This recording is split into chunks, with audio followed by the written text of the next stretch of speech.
him on criminal charges at that time? Yes. And was that prior to March of 2023 that this interview took place? Yes. Do you recall at any time representing to any member of the district attorney's office in 2023 that Mr. Copeland had not paid you for your services? No. Do you recall telling a member of the district attorney's office that you were not representing Mr. Copeland on his criminal charges because he had not paid you? I'm just asking if you remember. If you don't, that's fine. I don't. Okay. No, I represented him in his criminal charges to the end. We understand. Yeah. And when Mr. Sharp called you, what was it? What did he say to you exactly? He said that Mr. Copeland was being called as a witness the next day, June the 7th of 2024. So at what point how did he tell you that the state had been talking to you? During the course of that conversation. What did he tell you exactly? He just said that the state's been speaking to Mr. Copeland. How many times have you spoken with Kenneth Copeland between the time that Mr. Sharp called you and the time that you resolved his criminal matter before? How many times did I speak with him between June of 23 and June of 24? I mean, I can't give you an exact number, but Mr. Copeland has always been in communication with me. Did you speak with him more than one time? Yes. And during your communication with him, did he always have access to your phone number? Always. Did he appear to always be aware that he could reach out to you at any time? This is something where we're going to have to, I don't feel comfortable. Okay, I can stop and pull that question all the way back. All right. And the court can decide if the next question is privileged. Did you assure Mr. Copeland? I'm not going to talk about anything I said to Mr. Copeland. Period. I'm not going to talk about anything that I said to Mr. Copeland. Okay.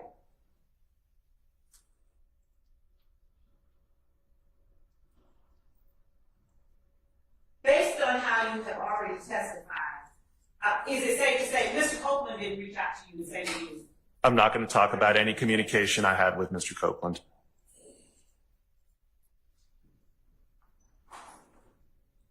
Do you have any idea why it would be Mr. Sharp who first alerted you that the state was talking to Mr. Copeland? No.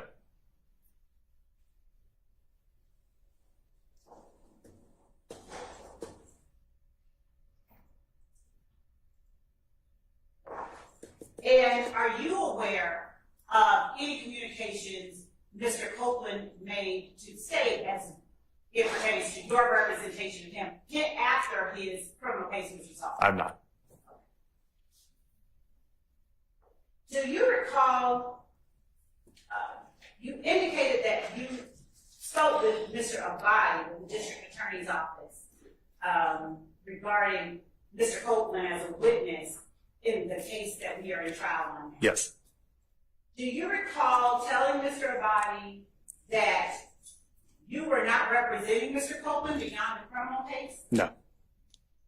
Was the time or times that you spoke with Mr. Abadi in the context of resolving or getting a bond for Mr. Copeland's criminal charge? It was primarily with regard to the bond and the underlying criminal charges. I don't believe Mr. Abadi has much, if any, involvement in this case.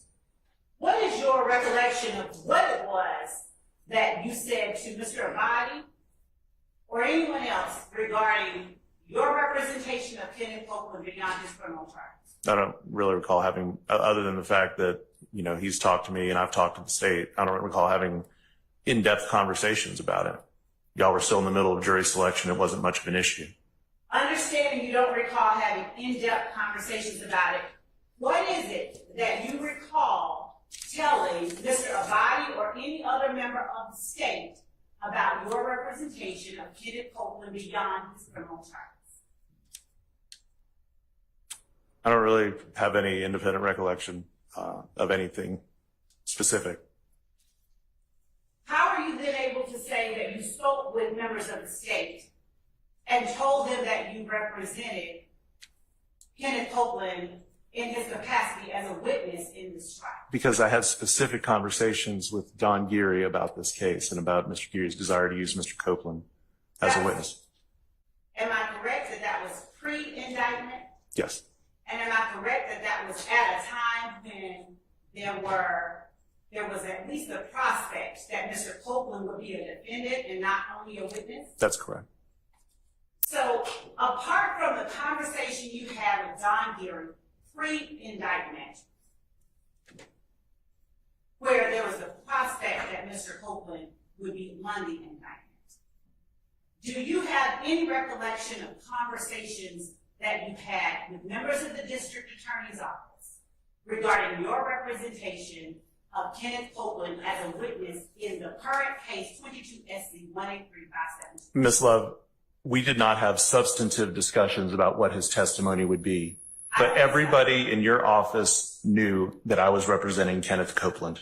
With respect, I don't mean substantive. I am asking you simply, do you recall what it was, if anything, you said to either Mr. Abadi or any other member of the district attorney's office regarding your representation of Kenneth Copeland as a witness only in the current case 22 SC 18357? Just that I'm representing him.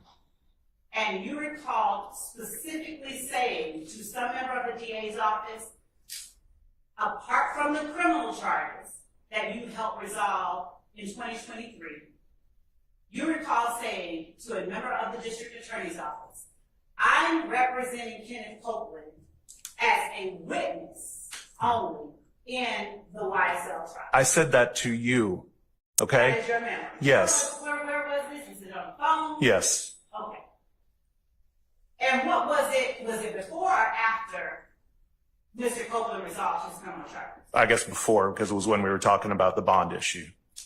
And so what exactly did you say about your representation? I said that I was representing him, and if you want to talk to him, talk to me. And when you said you were representing him, isn't it true that you were talking about this criminal charge? No, Miss Love, it's not true. Did you state that you were representing him beyond this criminal charge? Had you finished your answer? That's fine, yes. Make sure he finishes his answer before you put the next one on the floor, okay? Did you state that you were representing Kenneth Copeland in his capacity as a witness in the 22 SC 18357 case Yes. outside of the criminal charges? Yes.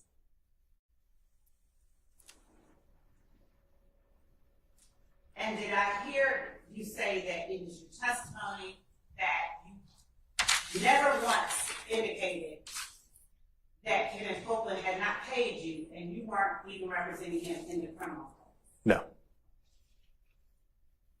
So is it also your testimony that no one from the DA's office reached out to you to try and get you to go speak with Mr. Copeland? About what? About his criminal charges. Nobody tried to reach me to go talk to Mr. Copeland about his criminal charges. Is that your testimony? I don't know why that would be necessary. That wasn't the question. Answer the question. No, I don't recall anybody speaking to me about going to talk to Mr. Copeland about his criminal charges. And so is it fair to say you also don't remember telling any member of the DA's office that you were on vacation and you were not able to deal with Mr. Copeland's criminal charge? So I resolved Mr. Copeland's criminal charges. As far as I know, I resolved them to Mr. Copeland's satisfaction. And it may well be that at some point I was on vacation and not available to go speak to Mr. Copeland. I don't recall specific dates and times, but there is no issue with communication between myself and Mr. Copeland. Okay? So as it relates to the question that I asked, do you recall there being a time when you conveyed to the district attorney's office that you were on vacation and could not go to talk with Mr. Copeland? Ms. Love, if you have such a communication, then I'm sure it exists. The fact that I may have been on vacation a day or a week doesn't mean that I wasn't communicating with my client. Okay? And if you would mind answering whether or not you recall it. I don't recall. All right, y'all, we've been at this for over an hour and really not particularly relevant anyway, so let's wrap things up. Yes, Your Honor.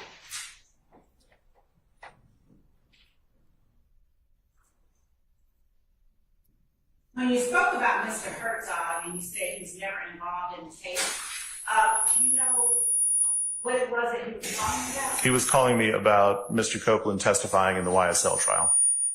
And you spoke with him? Yes. And he said that? Yes. And what did you tell him? I told him that Mr. Copeland didn't want to testify. Now,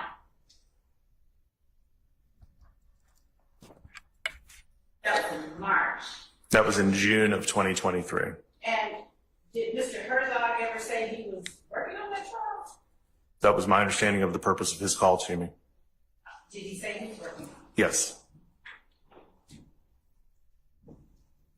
You indicated, and Your Honor, I have about 5 more questions. All right. You indicated that upon questioning by Mr. Steele, that your concern regarding the district attorney's office communication with Mr. Copeland was Mr. Copeland's criminal exposure and that the DA's office was seeking use immunity. And that you considered it ironic that a motion would be filed on June the 7th, considering there should have been, or wasn't, apparently there was no grant of immunity prior to that time. Do you recall saying I that? do. You never once asked the district attorney's office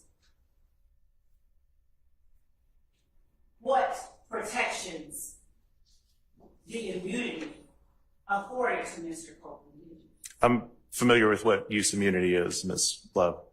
Do you recall telling Ms. Hilton in the presence of an investigator that you had never heard of OCGA 245-507? I believe that I did not know that that was the use immunity statute, but once I read the order and saw that it was the use immunity statute, I'm very familiar with use immunity. I've been doing this for 30 years.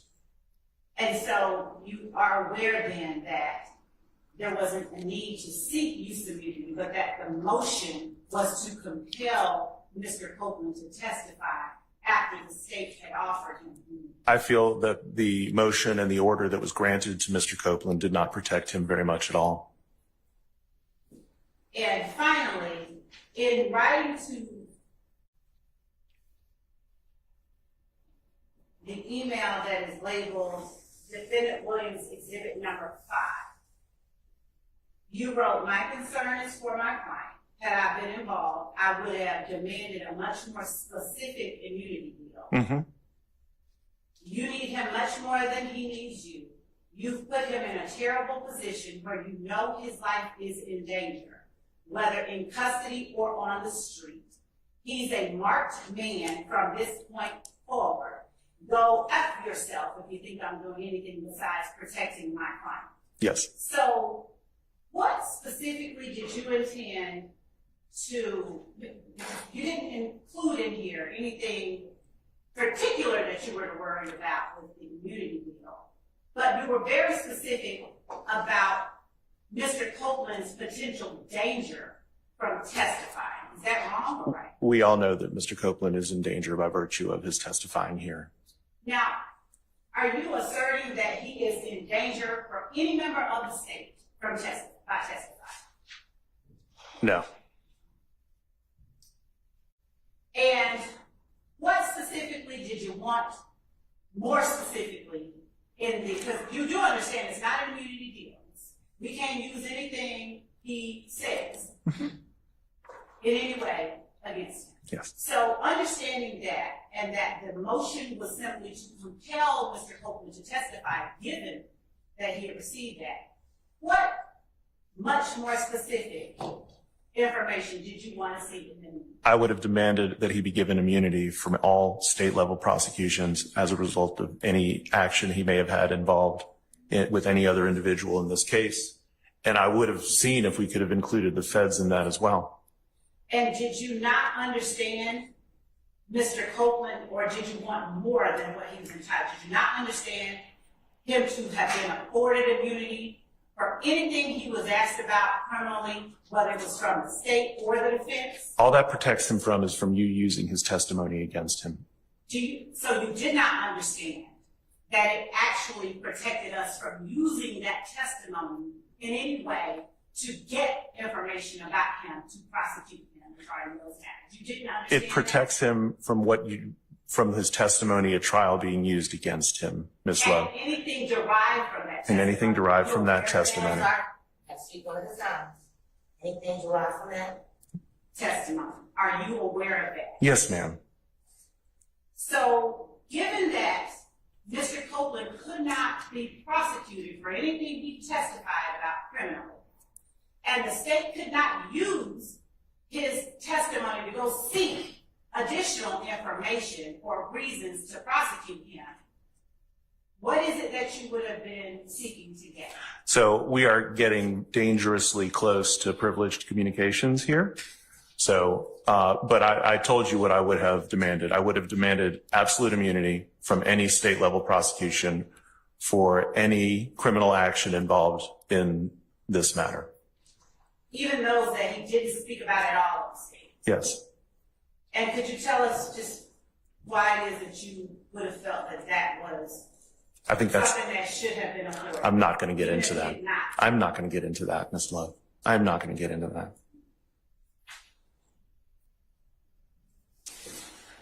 Yeah, I think that's all that I have to think. All right, is there any further questioning? Okay, Mr. Melnick, this time you can actually go. Thank you for your time. All right. All right, let's move on to the next issue. All right. We're done with this, right? Everybody satisfied? Judge, I'll just proffer on the record, without calling unless the court finds it necessary, that the lawyer who was... Okay, in just a second. Yes, sir? I do not accept any proffer by Ms. Love. I've told the court that before, but that remains. All right. I'm rejecting it. If she Your wants to Honor, I'm not- testify, then that's fine. Don't talk while somebody else is talking. Let him finish. Let me rule. Then you can go ahead. I will listen to what your proffer is, because it's really not for Mr. Steele to accept or not. It's for the court to accept or not. Go ahead. That Mr. Abadi, who was earlier present in court, was on the call that I think Mr. Melnick referenced that he had regarding, he said he had spoken to Mr. Abadi about Mr. Copeland and his representation of Mr. Copeland as a witness in this case. Mr. Abadi would testify that Mr. Melnick specifically and explicitly said that he didn't want to have anything to do with his YSL case, that he was not representing him in his capacity as a witness in this case, and that when he was dealt with the criminal charges, that was it. I believe that he made some reference to a used car salesman or something like that. I don't remember exactly, but if necessary, I will bring Mr. Abadi back at some point to testify. All right. Well, if I am presented with a motion that makes that testimony relevant, then we'll hear from him at that time. My point in all of this was just so that Mr. Melnick could feel like he'd cleared his name. All right. Okay. So, anybody need a restroom break before we move to our next topic? All right. Let's take 12 minutes and be back at 10:30. And Your Honor, there's the omitted parts of the transcript. I just want to let you know before we move on to something else. Omitted parts of the transcript. Yeah, that's what the next topic's going to be. Yes.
Okay.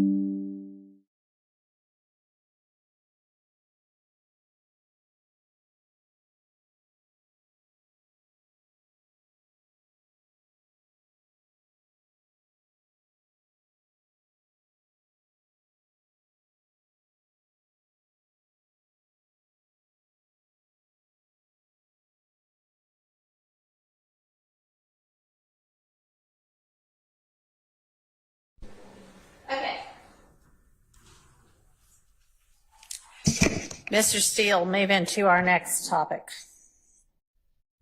I think those want to see. Okay. He has some problems. I do need to get. Could you please admit me to this? Oh, I guess if Zoom's relevant, I better get on the Zoom also. So give me a second to do that also. I'm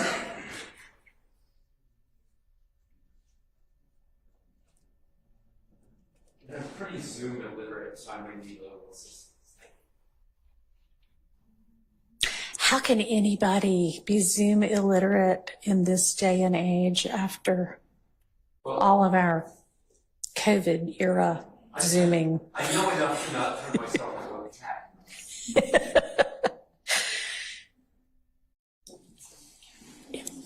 Okay, if you can let me in, and I guess.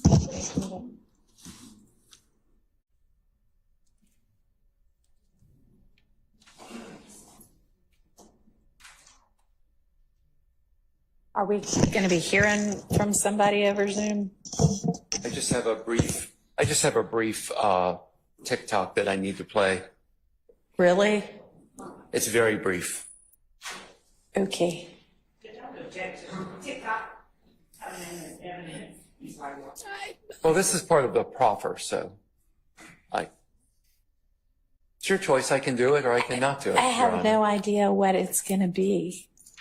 I can tell you what it will be. Why don't you tell me first? This will be a TikTok of Mr. Copeland speaking to Miss Bumpus, where Okay. Mr. Copeland acknowledges that what is in the transcript is not complete from the June the 10th meeting. Did Mr. Copeland read the transcript? I don't know what Mr. Copeland has read or not. So, If you don't want to hear it, then I can just do my proffer, Your Honor. I mean, if that's what it says, it shows Ms. Bumpus talking to Mr. Copeland. Believe it or not, yes, Your Honor. Okay. And Mr. Copeland says, whatever. I mean, I don't care. Play it. You can take it for what it's worth, Yeah, Your Honor. I'll just. Let me just, if I can begin with my proffer, then I can play this, Okay. Your Honor. It is my understanding, based on my conversations with Ms. Bumpus, that while the transcript may be, let me be more specific, the transcript of the June the 10th, 2024 ex parte meeting, and I'm not going to list everybody that was in the meeting, but that transcript was complete in the sense that when Judge Glanville was in the room and the court reporter was in the room, I have no basis to believe that that transcript is incomplete for when Judge Glanville was in the room. But there was a portion of that morning, a significant portion of that morning, based on my understanding, where it was Ms. Hilton was in the room, Mr. Copeland was in the room, Ms. Bumpus was in the room. And how is that your understanding? Because I don't see that from the transcript. And I know I actually said that at some point, but I went back and looked, and let me reference y'all to, let me find it. All right, so the beginning of the transcript, it is just it is, if we all look at page 3, Present in chambers were Judge Glanville, ADA Love, Attorney Bumpus, Court Reporter Weaver, and investigators Long and Hamilton. And then they have a conversation that goes through page 22. On page 23, the proceedings stood in recess from 9:34 to 10:03 because just before then, they had decided to get Mr. Copeland in and Miss Hilton in. So when they go back on the record at 10:03, this is reflected on page 23, it's Judge Glanville, ADA Hilton, Attorney Bumpus, Court Reporter Weaver, investigators Long, Hamilton, some deputies, and then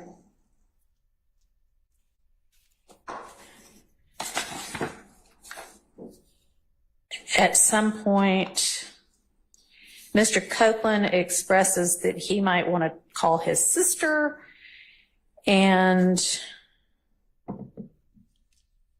on page 36, Mr. Copeland says, this is not the sister, can I speak with her for a second, meaning Miss Bumpus? And it shows that Judge Glanville, ADA Hilton, Court Reporter Weaver, and the two DA's office investigators leave chambers at 10:17, return at 10:33. Then Mr. Copeland has a question for the court. And then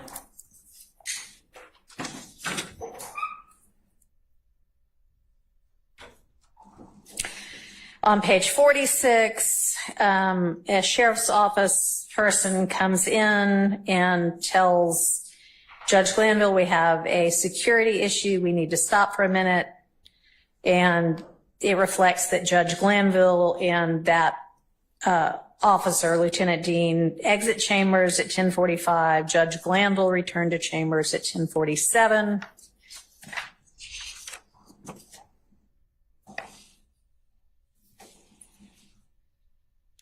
Okay, and then there's something about he might want to talk to his sister, and on page 52, they appear to maybe call his sister, and Ms. Hilton says, if y'all want to talk, let me go somewhere where I can't hear you. The judge is over there, so just speak low so he doesn't hear you. And the court says, hold on.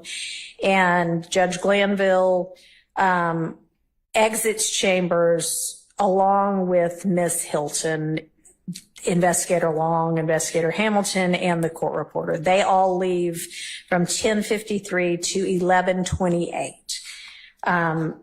When they come back in, and this was where I got confused, the court says, okay, all right, Mr. Copeland, have you had an opportunity to talk with Ms. Bumpus, your lawyer, and Ms. Hilton, the state's counsel? Have you got any other questions? And I hadn't looked up to see who left before, so I thought maybe just the judge had left, but it appears that they had all left. So, I mean, I assume he meant, obviously we know Ms. Hilton and Mr. Copeland had been talking prior to this. So I guess that's what he meant. But anyway, that's where I had gotten that. So where do you get your basis that they were in there at some point? I get my information from Miss Bumpus. Okay. So perhaps, and I don't know specifically at what point. I don't know if Miss Hilton came back in the room prior to going back on the record.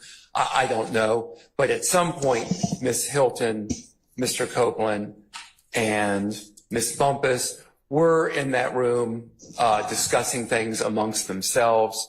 And my understanding is that Mr. Copeland relayed information regarding the murder of Donovan Thomas and perhaps some other information that Miss Bumpus indicated would be Brady material.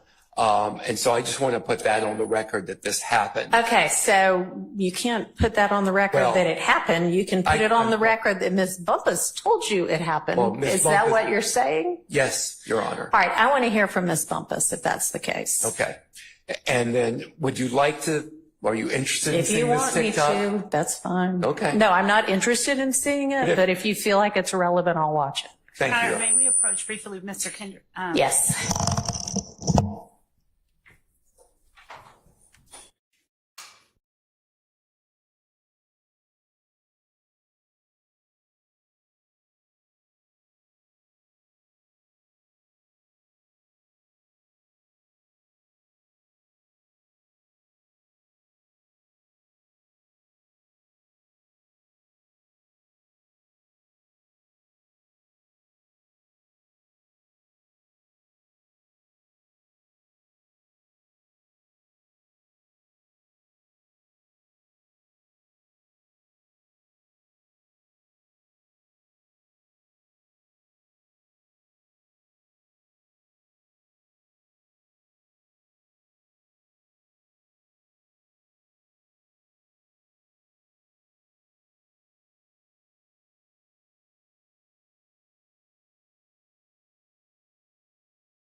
We've got a resolution, and that is that we're going to take 2 minutes or so. Mr. Weinstein is going to go refresh his recollection by watching the TikTok himself, and then he represents that there are really only about 10 seconds that are relevant. It is one question by Ms. Bumpus and one gesture and short answer by Mr. Copeland. He's going to make himself a written record of what that actually says, and he's going to proffer that. So we'll take a quick break and allow him to do that. Then he can come back and put a more detailed, specific proffer on the record, and we'll go from there. All right, so we're in recess again.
Mr. Weinstein.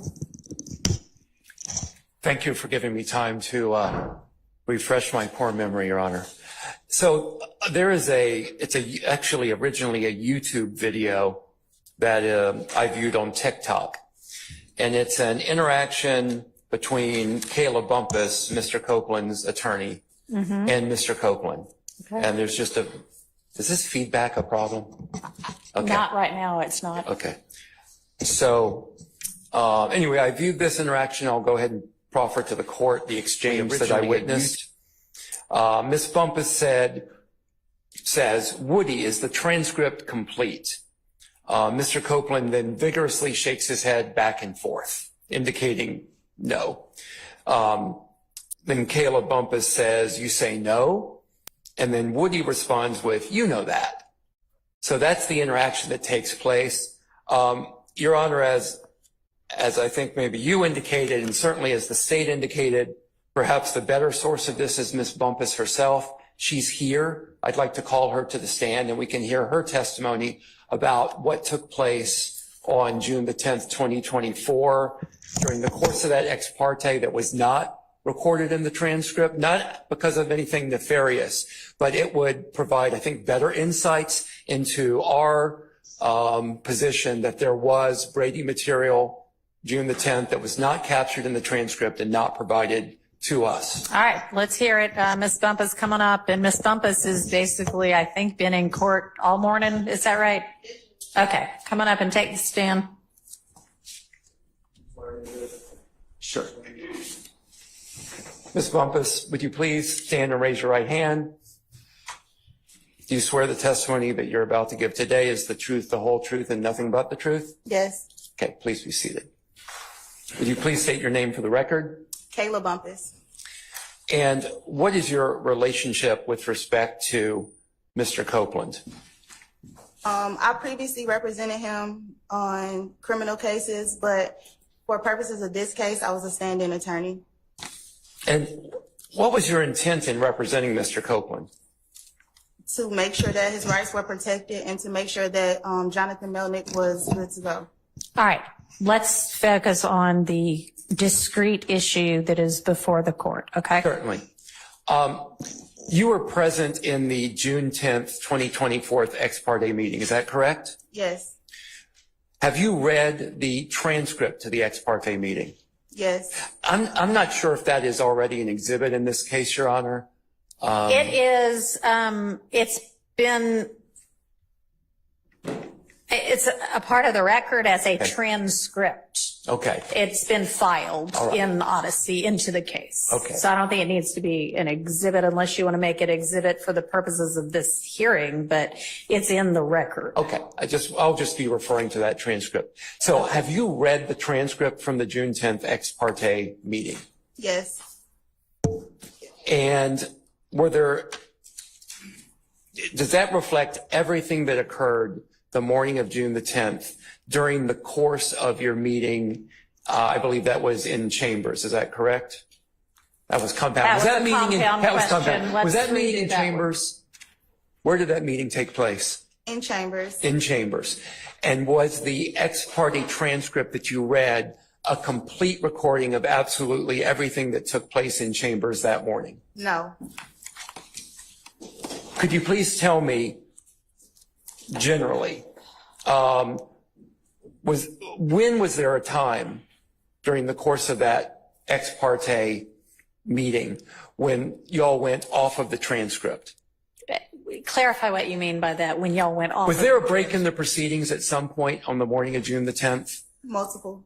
Multiple breaks. Yes. And during one of those breaks, did you have occasion to speak to Mr. Copeland with someone else, with someone from the states, the state present in the room? Yes. And when you had that conversation, that was off the record. That was without the transcript being transcribed. Yes. Let's clarify who is in the room at this point in time. Okay. Who is in the room? And again, let me just make clear on this. I only want you to speak about conversations that you had with Mr. Copeland that are not privileged, where, for example, someone from the state was in the room. Do you understand? For sure. Okay. When there was a portion of that meeting that was not recorded on transcript, who was in the room?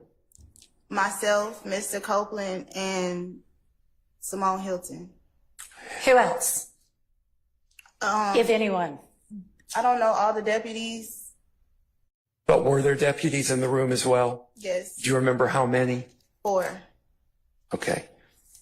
Anyone else other than the deputies and the 3 people you just named? Investigator Hamilton and maybe another investigator from the state. Okay. Approximately how long was that? Hang on a second. Was the court reporter in the room? I don't know. I don't recall. I can't remember.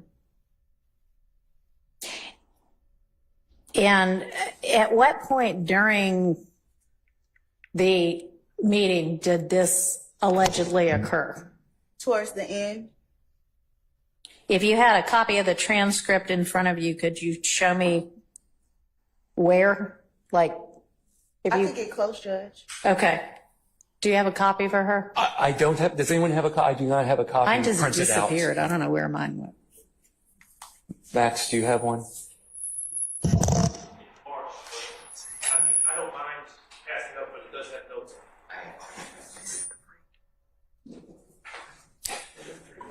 Maybe not. Let's get a clean copy. Okay. What had just occurred, and then what occurred following it? What had just occurred prior to? What had just occurred was we had been meeting for a really long time, and I needed to go to the bathroom because I was stressed out. And Okay. when I went outside in the hallway, Simone was outside in the hallway, so I guess she didn't want to be in the room with Mr. Copeland while I stepped out. That's all I can think of. So she was outside. She met me in the hallway, and she said, Okay, hang on before you get into what anybody said. So y'all are in chambers. Like, paint the picture for me. You're in chambers, and then and what happens for you to then leave chambers to go to the restroom? I needed a break. Okay, and so you leave chambers, Yes. and Miss Hilton leaves chambers. I don't know when she left because when I left, she was still in there. But when I came from the bathroom, she was in the hallway. Okay, when you left chambers to go to the restroom, who was in chambers at the time that you left? Mr. Copeland, the deputies that were with him, about 4, Miss Hilton, the investigators from the DA's office, the judge, and the court reporter. Okay, so you took a bathroom break. Yes. And as far as you know, you left, and then you have no idea when or if anybody else left. But when you came back, Miss Hilton was in the hallway. Yes. All right. Well, then that's not the part we're talking about. No. Well, I think it leads up to the part we're talking about, and that interaction with Ms. Hilton may Okay. be relevant to where we're about to go. All right. Could you please describe the exchange you had with Ms. Hilton in the hallway? So she asked me, I think I get what you're saying. I think I get what you guys are trying to say. And if he's trying to do what I think he's trying to do, then that's not going to work. And I said, well, I don't know what you're referring to, but I guess we can come back in and you could talk to him about it. Okay. And so when you said you can come back in the room and talk with him about it, was there any further exchange in the hallway? No. What happened after that? We go back in the chambers, Excuse me, we being you and Miss Hilton. me and Miss Hilton. You go back into the chambers, and then would you say again who was in the chambers when you went back in? Well, Mr. Copeland had then went to the restroom, so it was just me and Miss Hilton in chambers, and then they bring him back in. And Did then- you and excuse me, I don't mean to cut you off if you hadn't finished. No, then the same other people. Okay. When you and Miss Hilton were in the chambers prior to Mr. Copeland returning, did you and Miss Hilton have any further conversation in the chambers? No. Okay. When Mr. Copeland... Hang on. So you and Miss Hilton go back into chambers. Do you go back? I mean, chambers is, there's an anteroom where the judicial assistant sits. There's a staff attorney's office. There's the judge's office. Where are y'all? The judge's office? Yes. Okay, and when you and Ms. Hilton go back to the judge's office, there's nobody else there but the two of you? And probably the investigators from the state. You don't remember? Well, the deputies had to take Mr. Copeland. Okay, Yeah. so Mr. Copeland was gone. Yeah, he was in Was the court reporter there? Yeah, she was there. Was the judge there? If you remember. I don't remember if he was in there. Okay, so you and Ms. Hilton have a private conversation in chambers? No, we don't talk. Okay, y'all just walk back in and then what happens? And then everybody comes back in. Okay, who is everybody? The judge, Mr. Copeland, the 4 deputies, the 2 investigators from the state. Okay, we're just going to take it slowly, step by step, okay? Okay. All right. So those individuals return. Does Judge Glanville return to the chambers? Yes. Is the court reporter in the chambers? Yes. Okay. When all of these people are in the chambers, what happens next? A step at a time. Simone starts talking to Mr. Copeland about what we talked about in the hallway. What specifically did Miss Hilton tell Mr. Copeland about what happened in the hallway? I don't remember what she said at the beginning, because then she says, "Wait, Judge, can you step out?" Who is the she that says, "Wait, Judge, can you step out"? Simone Hilton. Okay, ask the judge to step out. At that point, does the judge step out? Yes. Does anyone else step out? I don't remember if the court reporter stepped out, but I know she stopped taking down what we were talking about. Okay, and she may or may not have remained in the chambers. Correct. Okay. And so at this point, you're saying that the judge is out, you, Ms. Hilton, Mr. Copeland, 4 sheriff's deputies and 2 DA investigators are in chambers. Yes, Judge. Okay. Okay. Next step. What happens next? Simone starts to talk to Mr. Copeland about, I guess this is the part about purging yourself and perjury and impeachment. Okay. What specifically did Ms. Hilton say about purging himself? About purging himself once he began to testify that he would purge himself of him being arrested.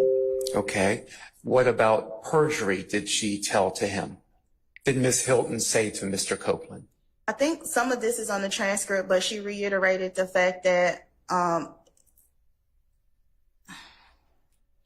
pretty much she wanted him to testify. She didn't know what he was going to say, but there was one thing that they know that he didn't do that she would not allow him to testify to. Okay. What did Ms. Hilton tell Mr. Copeland was the one thing he knew, she All right, knew? let's not assume any of this because this is your witness, so don't lead her, okay? Okay. So when you say that, what did Ms. Hilton specifically say regarding that?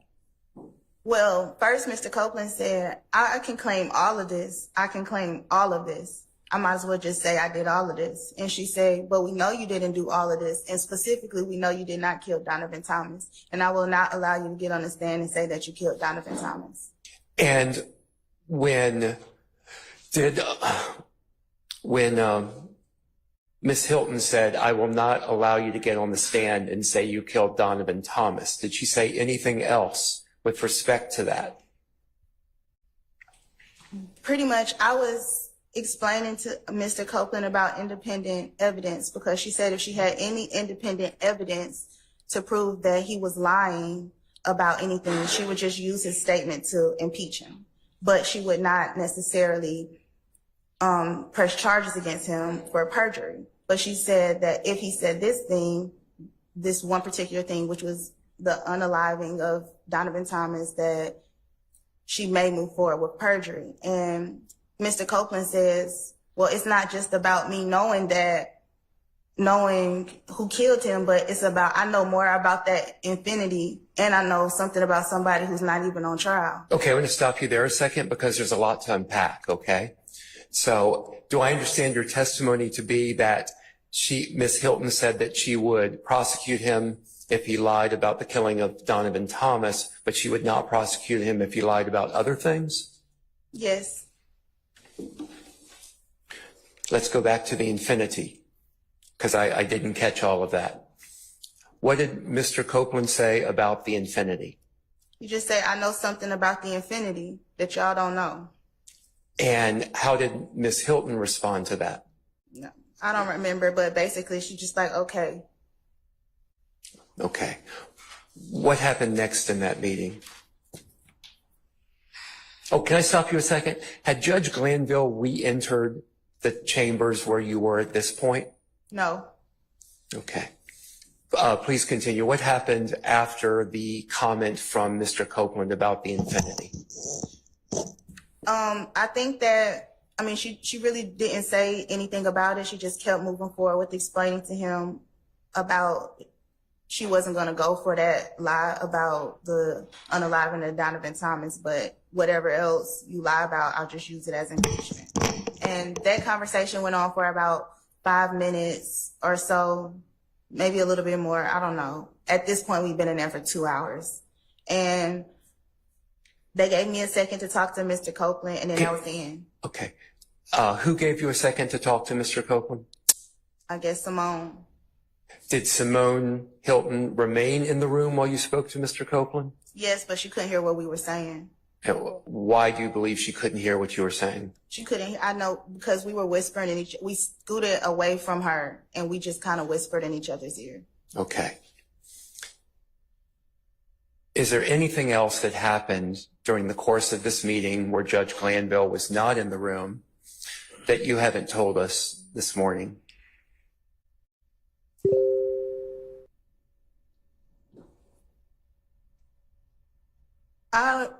I'm not 100% sure, but I know there's one time where Adrian says something about Judge Closure. Where, I'm sorry, who? Adrian Love. Okay, let's stop just a second, okay? Because I want to make sure we clarify this. I believe your testimony earlier was that Ms. Love was not in the room, at least during this portion of that meeting. Is that correct? That's correct. Are you referring to another portion of the meeting that happened that morning? I don't remember if he stepped out or not. I just remember at one point she said, Judge, close your ears. I don't remember if who said. Okay, let's go back. But yeah, that's Okay, very here, unclear. we're going to go back and try to clarify. Let me. Yeah. All right. So at the beginning of the meeting, it is Judge Glanville, Miss Love, and you, Yes, Judge. the court reporter, and then whomever the deputies are. Mr. Copeland is not there. Miss Hilton is not there. Is that correct? No deputies. Okay. They don't come until Mr. Copeland comes. Okay. So then it is just the judge, Miss Hilton, and you, and the court reporter, correct? And the investigators. The DA investigators. Yes. Okay. And so is it that portion of the transcript that you're moving to now? Yes. Okay. All right. And what did Ms. Love say? I just remember her saying something about Judge, close your ears. And I can't remember if he steps out then for a second or not, but that would be the only other time I remember him stepping out. What did Ms. Love say after Ms. Love said, Judge, close your ears? I don't remember. You don't remember? Okay. So we've discussed that one portion of the morning where the judge was not in the chambers. Was there another time that morning, other than that one time we've been discussing, was there another time that morning where the judge was not in the chambers, but there was a conversation among you, Mr. Copeland, and someone from the prosecutor's team? No. Okay, that's the only time. Yes. Okay, I don't have any further questions. All right. Does any other defense attorney have questions for Ms. Bumpus? And we have a copy of the transcript now if anybody needs it. A clean copy. Yeah. It's sitting right up here. Oh, I'm sorry. I didn't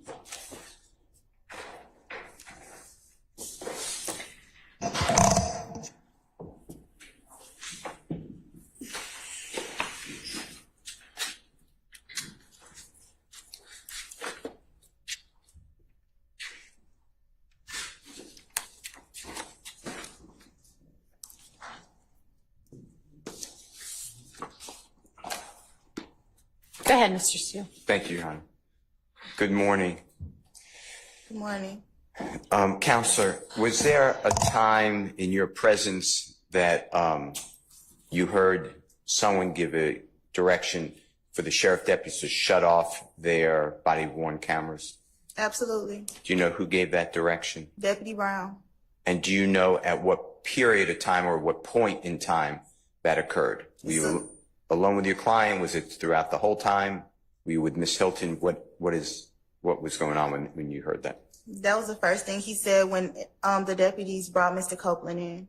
So as far as you know, I'm not saying the sheriff deputies filed that order, but they were ordered to turn off all body-worn cameras as far as you were concerned. Yes. And this conversation that you just relayed to us with Ms. Hilton, you and Mr. Copeland, your client, was that a calm conversation? Was it heated? How would you describe?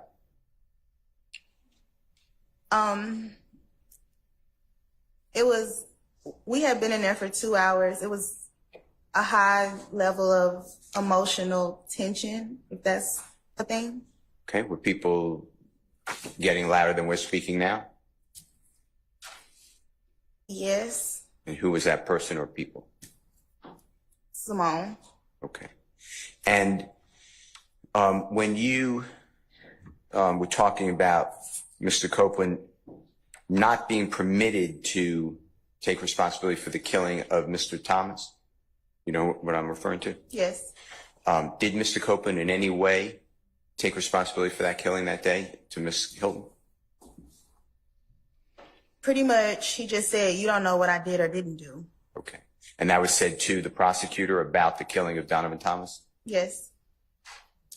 Do you know if you saw Ms. Hilton taking any notes or recording the meeting, or any of the people with her recording this meeting or taking notes? I'm not aware. All right. It says, and the court just gave a transcript, I don't know where it is, but you can look at it. No one's trying to trick you. It says on page 40, towards the bottom, it's the Honorable Yes. Judge. It's fine. If you need to look at it, if you don't need to look at it, that's fine. Just let the record reflect. It should be on page 40. If you need it, it's June 10th. It should be 2024 ex parte conference that you were part of. And Judge Glanville says something to the effect, I'm not looking at, this is not a quote, but it appears to be to Mr. Copeland. Do you remember when Mr. Love told you that as long as you don't tell a bold-faced whopper, something like that? Do you see that? Yes. Can you just, so the court, unless the court has it in front of her, what line I've that got is? it in front of me. Do you know what line that is? Or it begins on? 12. Okay. Well, 9, but 12 specifically, what you're referencing to. I couldn't hear the last part. 9 is when he starts talking, but 12 is when he gets into that part.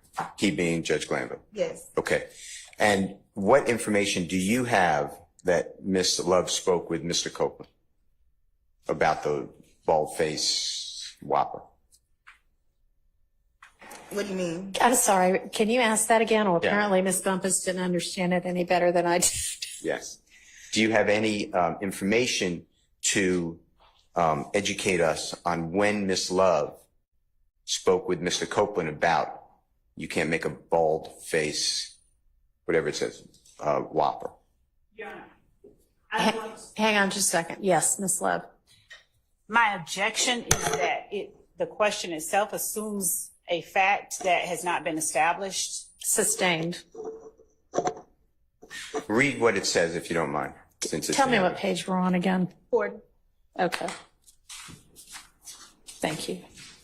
The court, the state can still give you immunity. They can give immunity to whoever they want, okay? And they can make that choice. I don't even make that choice. So if they, like I said earlier, they want your testimony, They figure it's that the jury needs to hear what you have to say, good, bad, or indifferent. And what Ms. Hilton is telling you is just the truth as you know it. And let her worry about, I mean, even though you may have said different versions of whatever, that's for impeachment. That's not going to get you in trouble. What will get you in trouble is you just invoking your First Amendment privilege because you've been given immunity. Or as Ms. Love said this morning, remember, Ms. Love said, if you overtly lie about something, like if you tell a bold-faced whopper, then they can indict you on that particular charge. I mean, that particular false statement. That part you said about, you remember earlier this morning, Ms. Love telling you about the bold-faced whopper. That's what I'm focused on. Can you tell us, were you present when Ms. Love spoke with Mr. Copeland that morning? What's your basis? Again, assuming facts that have not been established, the question I believe was, were you present when Ms. Love spoke with Mr. Copeland? Okay, so I think that's based on the fact that what was just read out was read out. So I don't know that Judge Glanville's statement establishes that, but that's why he's asking it. So I'm going to permit him to ask that, and she can, keeping in mind that that doesn't establish that it occurred. Ask it as a more conditional question, I guess. Do you have any information how that came about, if it occurred at all? So the meeting was really long and a lot happened. I can't remember if Ms. Love was ever in the room at the same time as Mr. Copeland. So I don't remember them being in the room together. And if they were, they did not have any communication. Okay. All right. Do you remember in that transcript, I have to get you the page if you don't remember, Judge Glanville handing something to you for Mr. Copeland? Absolutely. Can you tell this court what that was? Which time? Every time. So go one at a time. So the first time, I believe he handed me a copy of the immunity order. Okay. And the second time, he handed me 2 statutes, one on perjury, and I think the other either on impeachment or, yeah, I think that's what it was. Okay. Any questions, written out questions you remember being handed to you or Mr. Copeland? District Attorney's questions, was that given to Mr. Copeland? No. Okay, you remember that discussion? No. All right. I don't have any other questions. Thank you. Thank you, Your Honor. Uh-huh. Any other defense attorney have questions for Ms. Bumpus? Okay.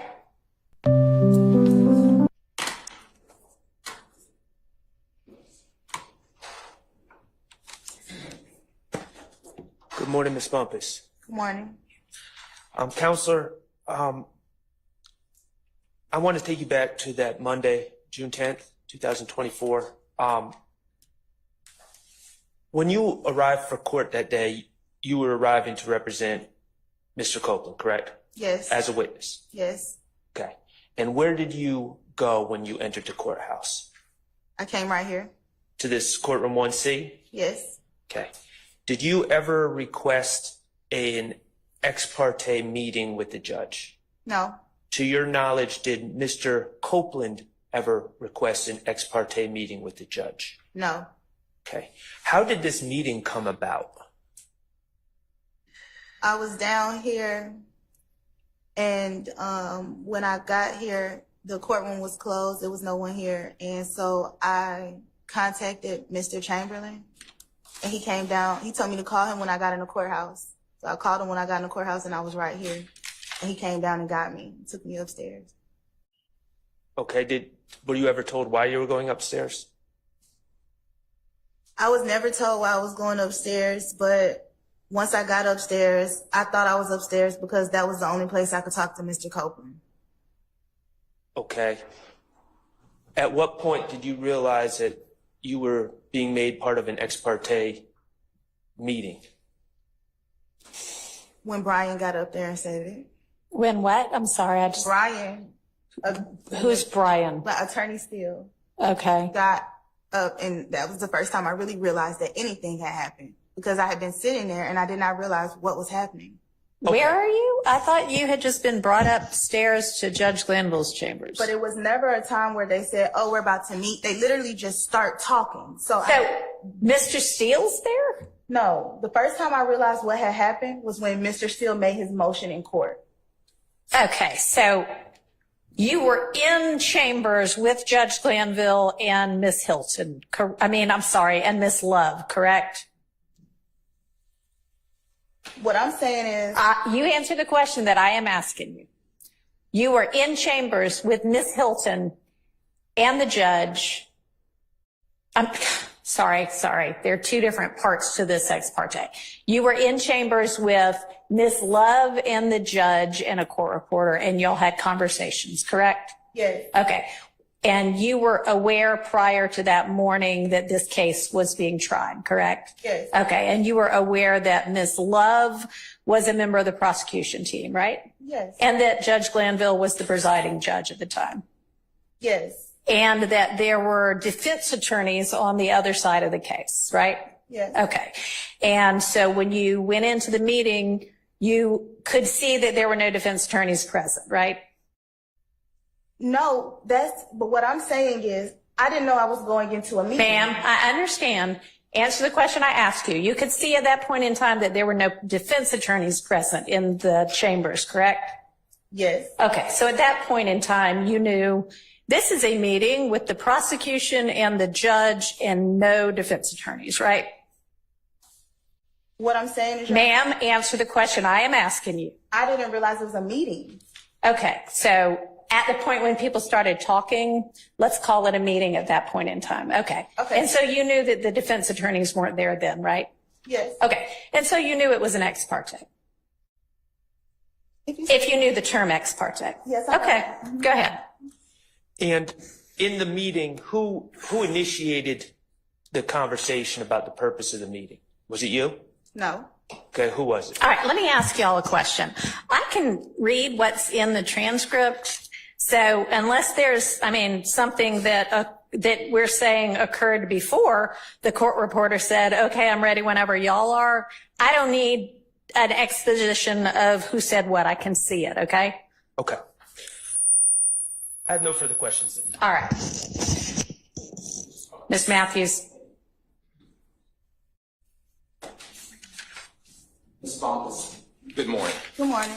Just a few questions for you.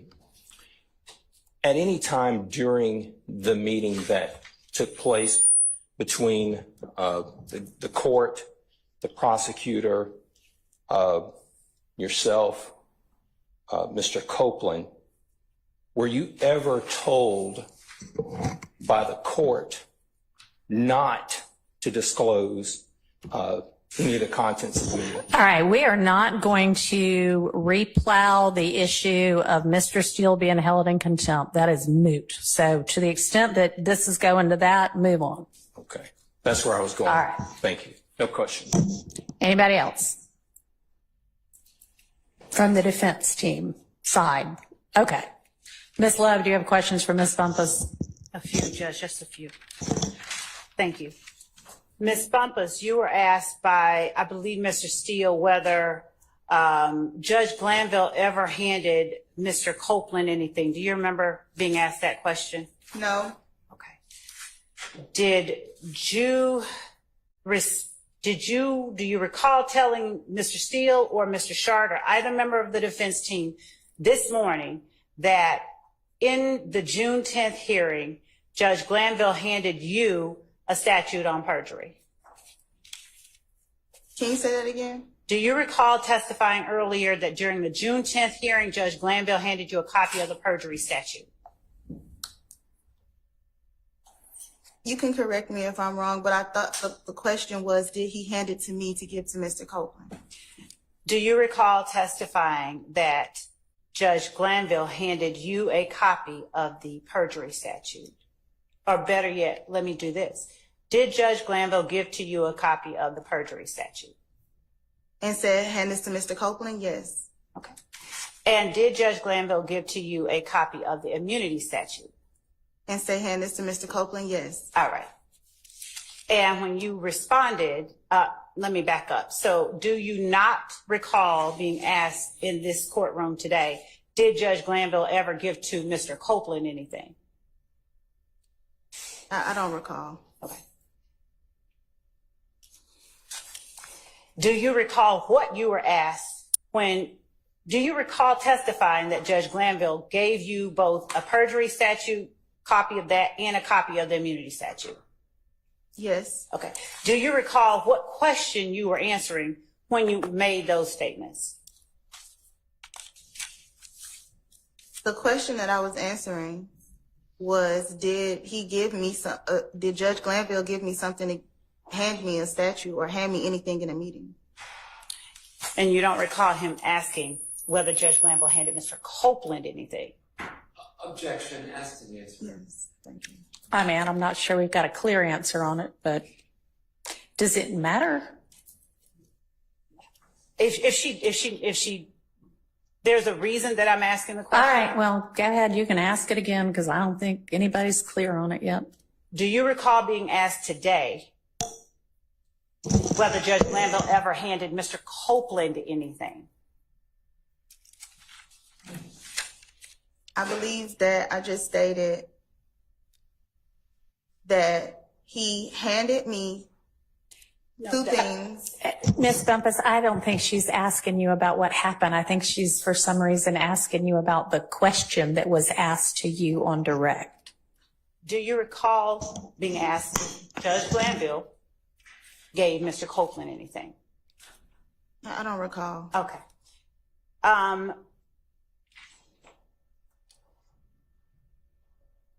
At the time that you were called to the meeting, you already knew that Mr. Copeland had been granted immunity, correct? Incorrect. Okay. At the time that you assumed representation of Mr. Copeland, you were aware that he had been arrested, though, right? You knew that Mr. Copeland had been arrested? No. Okay. At the time that Mr. Melnick spoke with you about standing in his stead on that Monday morning, did you learn during that conversation with Mr. Melnick that Mr. Copeland had been arrested? No. At what point did you learn that Mr. Copeland had been arrested? After he had been arrested. Was that before or after the Monday morning meeting? Objection, Your Honor. You asked us to just focus on the content of that meeting. You asked me to not get far from that, and we're far from that. Your Honor? Yeah, what does this have to do with whether or not some off-the-record discussion that Ms. Hilton was privy to occurred? Your Honor, the reason I was asking about the giving to Ms.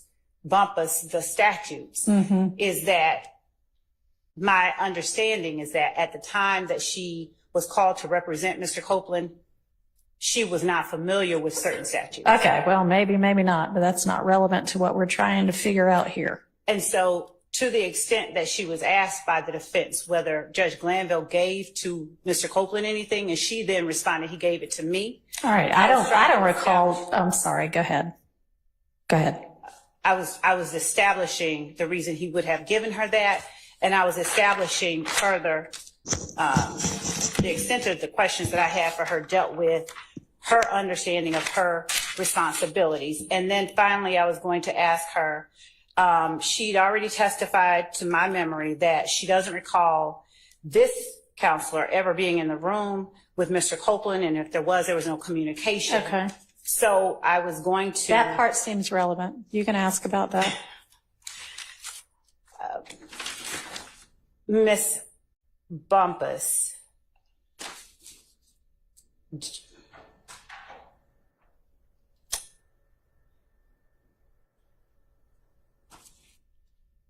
do you have any memory of Miss Hilton and me being in the room while you were in the room with Mr. Copeland?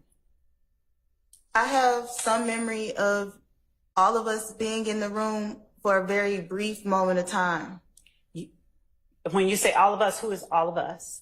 You just asked me, do I have any memory of you, Miss Hilton, and Mr. Copeland being in the room. I remember at one point you came back, but I can't remember exactly what happened while you were there. Is it your recollection that I was there when Mr. Copeland first came into the room? No. And when you say you remember that I came back, where is it that you're remembering that I came back to? I don't remember. Maybe it's when Miss Hilton came back. But at one point, all three of us were in the room. Who's all three of us? Me, Miss Hilton, and Miss Love. In chambers. In chambers. Was Mr. Copeland in the room? I don't remember. I just said I don't remember. Well, I mean, it's kind of important. We're relying on your memory for certain things. So were there deputies in the room then? What I'm saying is if Mr. Copeland was ever in the room with Adrian Love, then it wasn't a long, extended amount of time, and I don't think there was any communication. I remember that Simone left, and it was just me, Adrian Love, and the judge and the court reporter. All right, so your recollection is that at the beginning of the meeting, before Mr. Copeland ever arrived for the first, when he ever arrived with the deputies, that there was a point in time when the judge, Miss Love, Miss Hilton, and you were in chambers? There was a point in time where Miss Love and Miss Hilton were in chambers with me. I cannot affirmatively state whether Mr. Copeland was there or not, but there was at least 2 minutes of us all being there together. Did y'all have any conversation at that time? I can't recall because Miss Hilton was doing all of the talking. I honestly believe it was when Miss Hilton left at the beginning, when we first got in chambers, when we were in not the judge's office, but all of us were there. Antechambers, like outside of chambers, but inside of the door. Yes. Who is all of us? Simone Hilton, Adrian Love, me, Investigator Hamilton. Mr. Chamberlain was in and out. The judge was in and out talking to us, and that was it. In and out talking to you about anything substantive? No, Judge. Okay. All right. So y'all are all out where the JA, the judicial assistant, sits. At first, okay. We'll call that the antechambers, ANTE chambers. So when is it that any of you go back into Judge Glanville's actual chambers, his office? Adrian Love says, Judge, can we talk to you for a second in chambers? Okay, and who goes then? Just me, her, Adrian Love, and Judge Glanville and the court reporter. Okay. Go ahead, Ms. Love, if you had anything else. Thank you. Ms. Bumpus, there were investigators present or no? When you, me, Judge, the court reporter first went back? I can't remember. Do you recall a comment from either the court reporter or the judge just joking about the fact that I'm not allowed to go anywhere without the investigators? No. And when you say that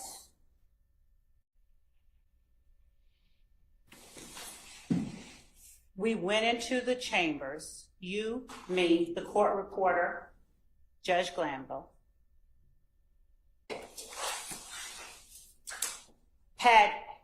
was Judge Glanville's deputy there? Yes. I guess if he's a deputy, I don't know.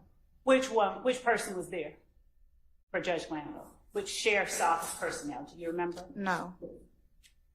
And where was that person situated when you, me, Judge Glanville, the court reporter went into the chambers? I have no idea. That person was in chambers with the 4 of us, 5 of us? I don't remember. At some points, I don't remember about when he was walking in and out. Okay. And by he, you mean a sheriff's office personnel? If he's a sheriff's, I don't know what he is. Do you remember do you have any memory of an investigator being present with me while I was in there? I don't remember. I know there were investigators there. I don't remember if they came in chambers when you came in or after Ms. Hilton came in. And seeing the transcript, does it do anything to refresh your memory about who all was there? No. Okay. And when you testified earlier that at some point after I left the first time, that Simone, me, and you ended up in a room together in chambers. Do you recall testifying that way to the court just earlier today? Yes, at one point, me, you, and Simone were in chambers together. Like I said, it was a brief moment, and I don't remember you saying anything. But are you saying that now that was after I left the first time? I really don't remember. Okay.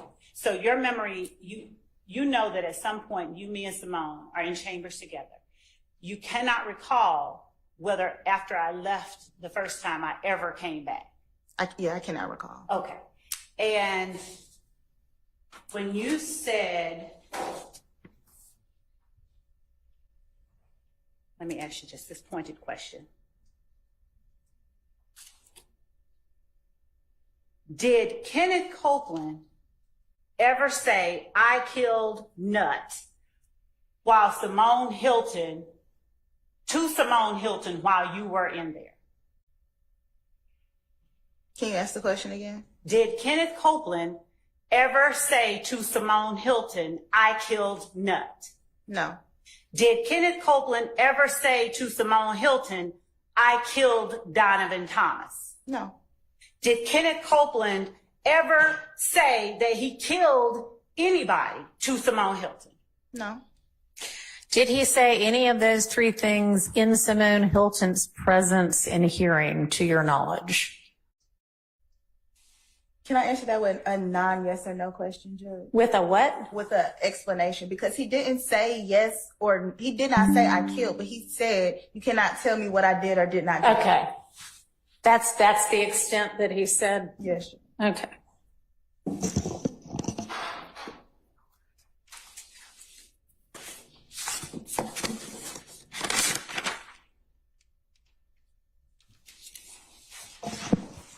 When you spoke about someone asking the sheriff to turn off their body cameras, was that Ms. Hilton? Did you say Ms. Hilton told the sheriffs to turn off their body cameras? Did I hear that wrong? You heard that absolutely wrong. Please tell me who it was. I clearly said Deputy Brown. Thank you. Thank you for clearing that. You're welcome. Do you recall what was being talked about when Deputy Brown told the sheriff's deputies to turn off their body cameras? Nothing. That was the first thing that he said when he walked in the room. And at that point, was Ms. Hilton, you, Mr. Copeland, judge, court reporter, and DA's office investigators all present in the room? I don't remember who was in the room. It may have just been me. So it may have just been you when Deputy Brown said to the sheriff's deputies, turn off your cameras? I don't remember exactly who was sitting in the courtroom. But that's in the chambers. but that's possible? It is possible. It's possible it might have been when you and Mr. Copeland were just in there together? It wasn't. Well, Mr. Copeland had to have been in there, right? Because you said the deputies didn't show up until Mr. Copeland arrived. No, what I'm saying, Judge, is that was the order as he walked in. Right. But what did you say might have just happened when it was just you? Nothing. I was saying I may have been the only one sitting there. I can't remember, but there wasn't like, oh, step out. It's as soon as they walked in, this is what was said as Mr. Copeland was walking in.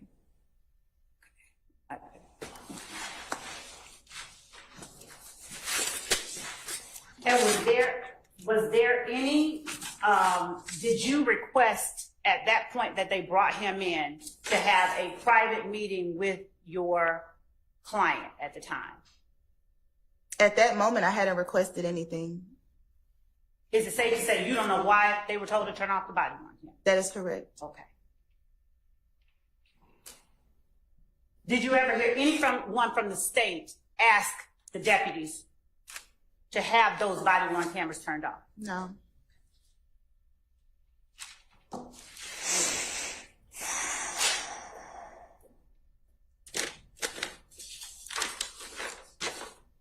You testified earlier that Mr. Copeland said something akin to, I can claim all of this. Did I hear you right? Yes. Okay. And who was he talking to? And Simone. okay. And did you know, or did he ever make clear what all of this was that he was talking about? I believe he was referring to everything that Wait, that's not the question. It wasn't what do you think he meant. It was, did he ever make clear? he said everything in this case. He said the words, everything in this case? I don't know if those were his words verbatim, but that's what he said. Was the court reporter there when that happened? I don't know. This was an off the record conversation. Okay, so it was off the, so when what about his words? What words did he say that makes you now say that's what he said if you don't remember exactly how he put it? I said I don't remember his words verbatim, Right. but I was there and he said, I can claim all of this. I can take all of this. That's what we were talking about. We were talking about this case. Okay. Is what you just testified to the extent of the words that Mr. Copeland spoke regarding claiming something?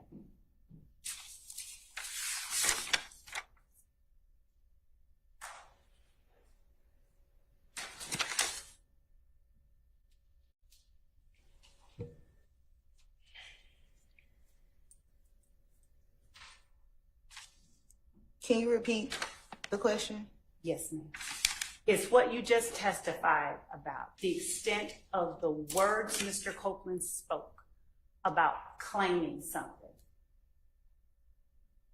I don't want to say that is a complete lead to the extent because he said it over and over. He said it various ways. He changed the way he said it. Do you recall what specifically was being discussed at each of the points that he said that? Specifically. Overruled.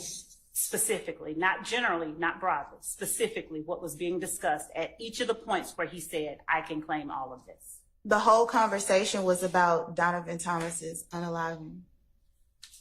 Are you familiar with any of the shootings that occurred after Donovan Thomas was killed? No. Okay. Are you aware or are you familiar with any allegations about any retaliatory events that occurred that the state considers a part of the Donovan Thomas shooting? No.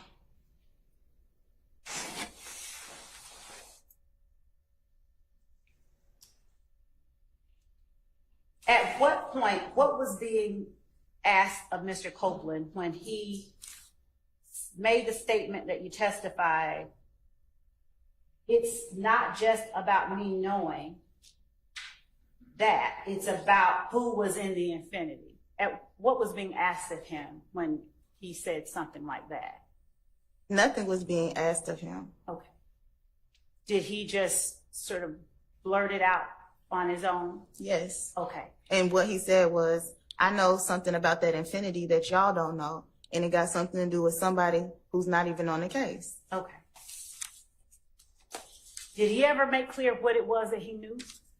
To Ms. Hilton in your presence? He wasn't given the opportunity to. But what do you mean? She continued to talk about what she was talking about. Okay. Did she ever tell him, don't talk to me about that? No. Did you ever hear him sort of interrupt her at any other time, at any time? The whole conversation was them interrupting each other. Okay. So did he ever interrupt her to give her more information or to tell her what it was about the infinity that he knew? No. Okay.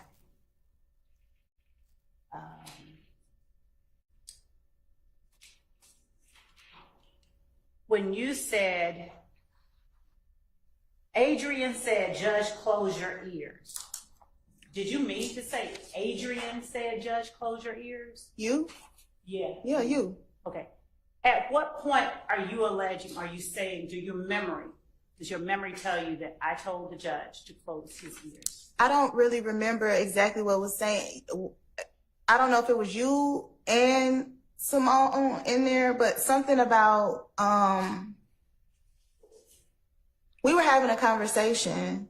Me, you, and Ms. Hilton were having a conversation about, I don't remember what we were talking about. And you said it, and then you said, "Judge, close your ears." And what did I say after I said, "Judge, close your ears"? I don't remember. All right, so then it's now your recollection that there was a point in time when you, Miss Love, Miss Hilton, and the judge were in there and Miss Love was talking. Judge, I've said that she never talked while Mr. Copeland was in the room. Okay, and you don't even remember really whether she was in there or not when Mr. Copeland was in the room. If she was, She, Miss Love. It was very brief, but no. Okay, but you said before, I thought, that there was maybe a 2-minute time when you, Miss Hilton, and Miss Love were in a room together. Yes, that's what I'm referring to. Okay, so that was in front of also Judge Glanville? Because you just said it was, so I'm trying to get clarity. Here's the clarity. He wasn't at the table with us as normal. He was turned around on his computer, but still inside of his office. Okay. So when did this occur during, we have the beginning of the ex parte being Miss Love, all of y'all are standing outside in the ante room and Miss Love says, "Judge, can we talk to you for a minute," or something to that effect. And then who all gets up and goes into Judge Glanville's chambers? Simone has left to go to do something at that point. So it's just me and Adrian Love. Okay, and who else? And the court reporter. And she says maybe her investigator. I can't remember. Okay. And so the three of you talk for some amount of time, Yes. The three of you being Miss Bumpus, you, Miss Love, and Judge Glanville? Yes. All right. And then tell me when that changes and it becomes more or fewer of you in that room. The first person to join us is Simone when she comes back from court. Okay. And is that at the same time that essentially the same time that Mr. Copeland also joins you? Maybe within a minute or so. They don't come in like at the exact. Okay. So they come in essentially together. And where's Miss Love at that point? She leaves when Miss Hilton comes, but she does stay for, like I said, there's a brief conversation with me, Miss Hilton, and the judge. And the judge? Well, in the judge's chambers. The judge is Okay. not. With you, Miss Hilton, Miss Love, but it's not a part of the proceedings yet because the judge didn't even pay attention. He's over there working on his computer. Yes. What do y'all say at that point in time? I don't remember what the conversation. Anything of substance? It was about maybe plea deals. I remember she said to me. She who? Adrian Love. I Okay. remember she says, which I can't forget this. I don't know who's worse, you or Jacoby. What? That was the thing. That was the nature of the conversation. I say that again. She said, she tells me she doesn't know who's worse, me or Jacoby. Me or Jacoby? Yeah. Jacoby Hudson? Yes. What does that have to do with anything? I don't know. It has nothing to do with this case. No, that's what we're talking about. You asked me what we were talking Okay, about. so something that had nothing to do with this case. And then something comes up about, I don't know if it's plea deals. I don't know. It was something about this case where she says, "Judge, close your ears." Okay. So this is before y'all kind of gone back on the record. The judge didn't pay any attention anyway. He's in the room, but he's over at his computer. Y'all are over at his conference table. Is that what your recollection is? Yes. Y'all are talking about entirely other things. And then I wouldn't say entirely other things, but we're not talking about the Mr. Copeland. Or the case. If you're talking about Jacoby Hudson, you're not talking about the No, case. we're talking about the case. She's talking about, I guess she's talking about the reference to me hugging people. I don't know. but we were talking about the case.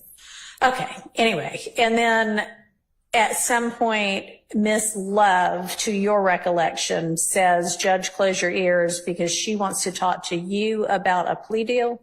I don't know exactly I don't remember exactly what she was talking about, but it was something pertaining to the case.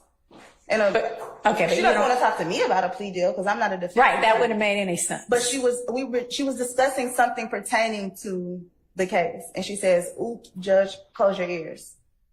And how long does that conversation go on? Like two or that's the 2 minutes I'm talking about. Okay. And then what happens to Miss Love? She leaves She leaves. And then when do y'all go back on the record? immediately. Okay. Well, no, I talked to Mr. Copeland for a second. Okay. Privately or? Okay.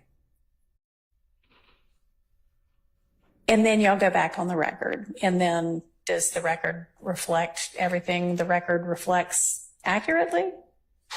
Other than whenever this conversation between you, Ms. Hilton, and Mr. Copeland allegedly occurred? Yes. Okay. Do you have a copy of the transcript in front of you at this point? Yes, sure. Can you kind of point out where this conversation allegedly occurs? It's somewhere around page 40.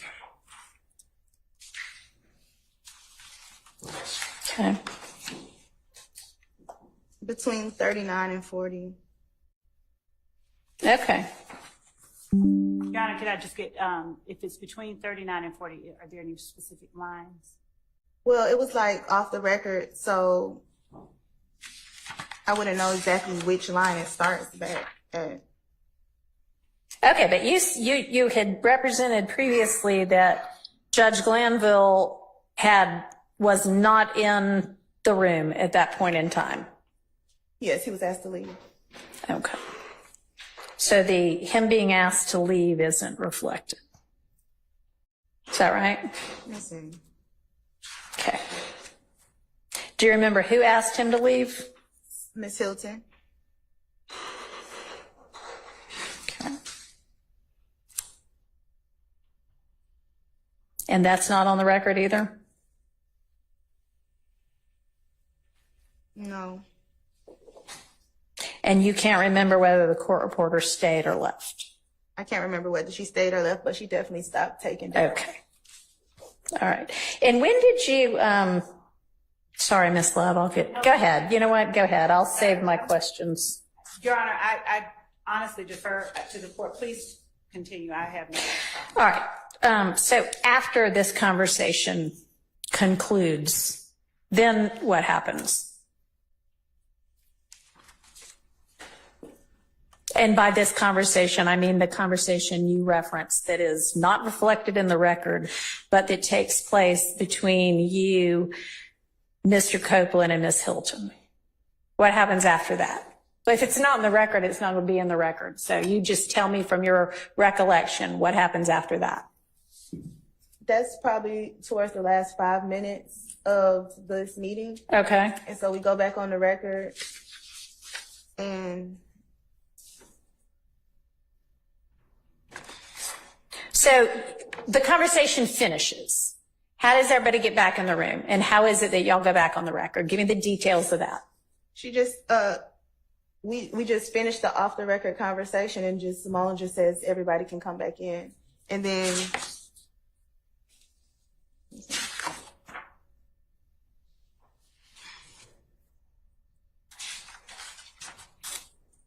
okay, wait, Judge, I'm sorry.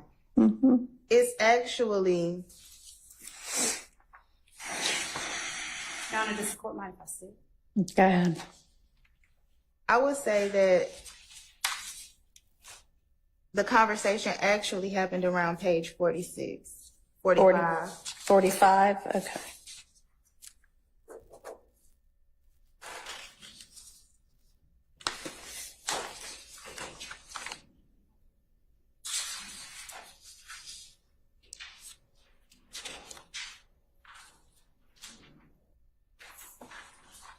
And is that conversation, in fact, reflected on the record?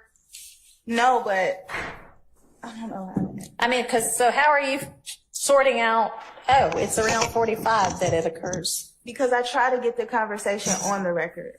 What did you say? To get the conversation, or to try to get the conversation on the record? I say,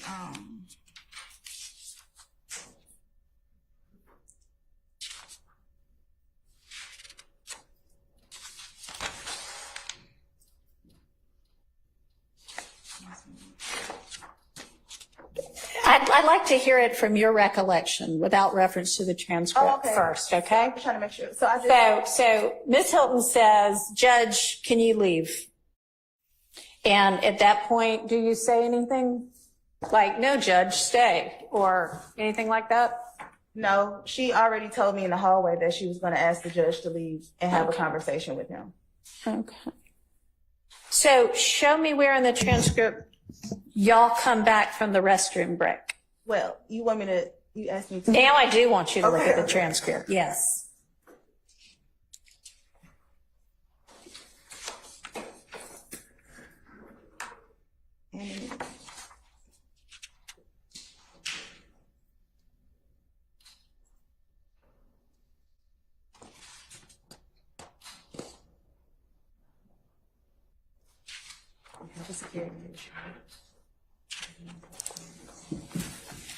Okay, I'm sorry. You asked when, okay, I think we came back around. Yeah, the restroom break, show me the restroom break. See, that's not in here where me getting up. I don't know how to find that. Okay, so the restroom break y'all take, but it isn't reflected. Yes. Okay. Is the restroom break after Mr. Copeland's with y'all? Yes. Okay.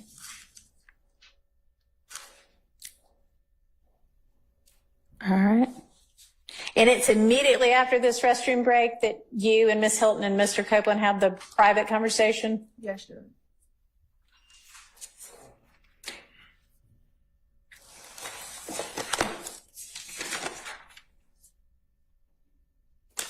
And Judge, you asked me a question earlier that I didn't get to answer.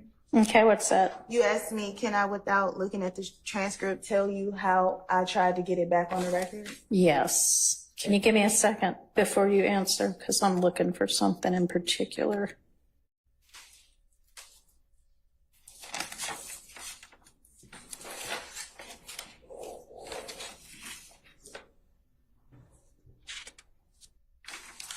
All right, so y'all take a restroom break. You see Miss Hilton in the hall. Y'all walk back in. Mr. Copeland's gone because he's taking a restroom break at that point. The court reporter is there. Mr. Copeland comes back. The judge comes back. And that's when Miss Hilton says, oh, wait, Judge, go back out? Yes. Okay. All right, now what were you going to answer? You asked me how did I get it back on the record? Yeah. So after the conversation, I say pretty much, I want to get what she just told him about what he cannot go to jail for. Okay. Because the whole point of the off the record conversation is he's trying to figure out, can he go to jail for lying? Mm-hmm. And so I'm trying to get back on the record that she says that she's not going to prosecute him for anything other than one thing. Okay. Okay, and so y'all have had, the three of you have had this conversation. Judge is gone. You can't remember whether the court reporter's there or not, but then what happens? That's what I'm saying. That's on page. So then you say, I'd like to get this on the record, or? No, we go back on the record.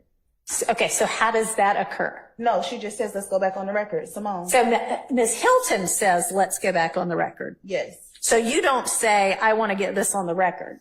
No, I just do my best to get it on the record when we go back on record. It's in the. Oh, I see what you mean. You don't mean, I'm really trying to get this on record. You mean Miss Hilton says, all right, let's go back on the record. And then you try to like give a rendition of what occurred. Yes. Okay. And that is reflected where? On page 48. On page 48. Well, between 47 and 48. Okay. All right. And does page 47 and 48 reflect The off-the-record conversation that allegedly occurred between you, Miss Hilton, and Mr. Copeland? There's a part where I say, so he can go to jail for anything but what?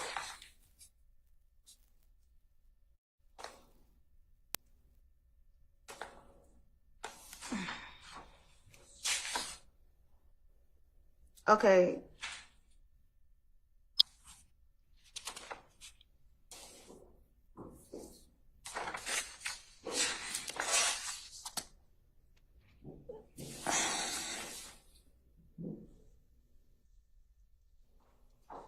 And okay, page 51 specifically, I tell him he has to make a decision. And I ask, so if he starts testifying today, is he going home today? And then I say, but if he says he don't recall to everything, he'll be okay. Okay. Okay. So, at that point, between, whatever you said, 47 and 51, y'all are back on the record, right? Yes, Judge. Nobody's declining to take down what you're saying. No, Judge. Okay. So any time during that point in time, do you say, let the record reflect that Miss Hilton, Mr. Copeland, and I had an off-the-record conversation, and I'd like to put on the record what was said during that conversation? No. Okay. And also on page 51, I say, are you saying you want to get up there on the stand and say something? Uh-huh. And then it's no response because he just looks at me. Okay. All right. So does 47 through whenever that last page number was, does that accurately reflect whatever was said during the alleged off-the-record conversation? It doesn't accurately reflect, but it does. I do try to mention what we talked about, but it doesn't accurately reflect everything that we discussed. All right. So was there something else that you discussed that you should have said, oh, and by the way, this also happened that you didn't say?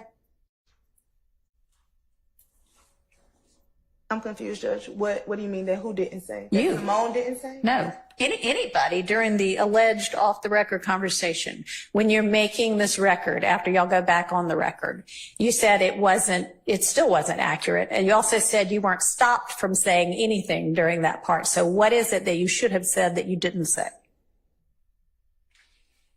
Well, I guess the only thing that I should have said that I didn't say is that Simone said that she would not prosecute or move forward with any type of perjury if he said anything except for the unaliving of Donovan Thomas. Okay.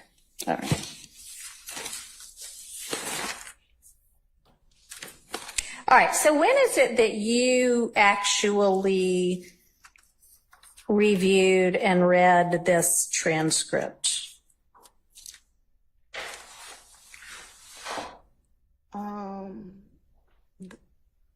I really don't know. I think maybe around the time that I had to retain counsel, I think we reviewed it together, which I cannot tell you the exact date, but sometime in late June? Yeah, somewhere after 6/12. Okay. And we all in this room know this to be the case, but you are an attorney licensed and barred to practice in Georgia, right? Yes. Okay. And as such, you have a duty of candor to the court? Yes, Judge. Okay. Is there any point in time after you read this transcript and thought to yourself, wow, that really doesn't include everything, that you brought it to this court's attention that the transcript was incomplete? This court, well, there really was no court's attention to bring it to, because after all of that happened, it's been on recess for so long.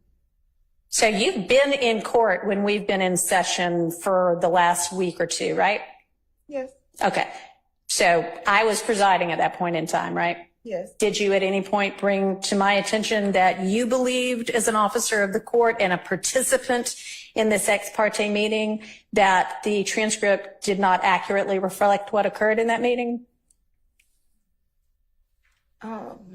Well, Your Honor, I did not bring it to your attention, and I honestly still would not, as an attorney, if I can answer this as an attorney, I believe that there is some value in off-the-record conversations for specific things, and it has always been my position, even in speaking with members of the defense, that as far as anything minus the off-the-record conversation, that the transcript is complete.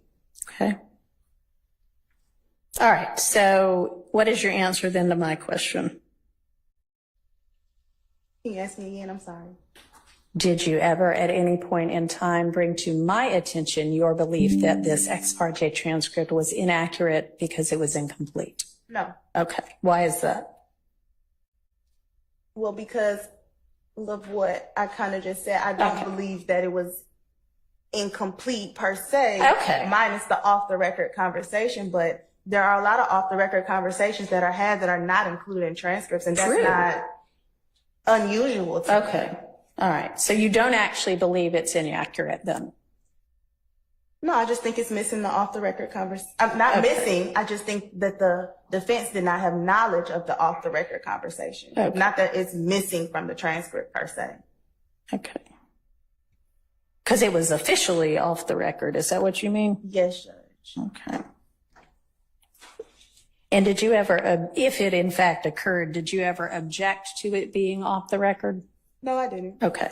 So at some point you brought it to the defense attorney's attention. Is that how you decided to deal with it? I had a conversation with the defense attorney. I don't want to say I brought it to them, but we just had a conversation about what happened. All right. Ms. Love, do you have other questions for Ms. Bumpus? Ms. Bumpus, did you tell any member of the defense about the details of the content of the off-the-record conversation that you had with Ms. Hilton on June 10th? That I had with Ms. Hilton and Mr. Copeland? Yes. When did you tell them? The same day. Did you tell them everything you remembered about it? I told them everything I remembered. And do you remember how long after the conversation took place it was that you told them? I don't know, maybe like an hour? Was court in recess or was court in session when you told them? Court was in recess. Between the time that the conversation between you, Ms. Hilton, and Mr. Copeland ended, and the time that you told defense attorneys all of the details you could remember about the off-the-record conversation, was court in session at any point? I'm sorry, can you repeat that? Was court ever in session between the time that you finished your conversation with Hilton and Mr. Copeland and the time you told defense? What happened in the meeting? Yes. Court was in session during that hour? Had court resumed? Correct. Did court at any time resume from the time that you left the meeting in chambers to the time that you had the conversation with defense? Just in that moment, from chambers to conversation with defense? Oh, no. Court had not resumed? No. And when you said earlier, I mean, because remember, we came straight down here and sat down and immediately started, so I didn't speak to anyone. and when you were speaking earlier about when after Mr. Copeland came in and you said you weren't sure whether I was in the room, did the portion about judge close your ears occur before or after Mr. Copeland came into the room? For sure before. Okay. And at that point, was the court reporter taking down anything? No. And at that point,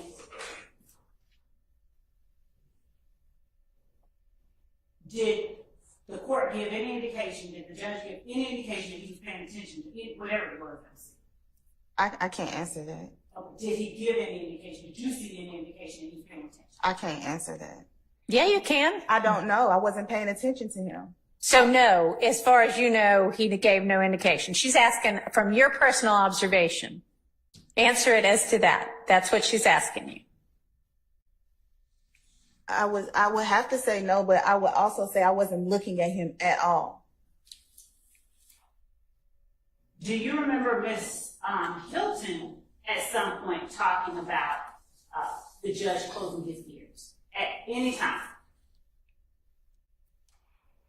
I don't remember.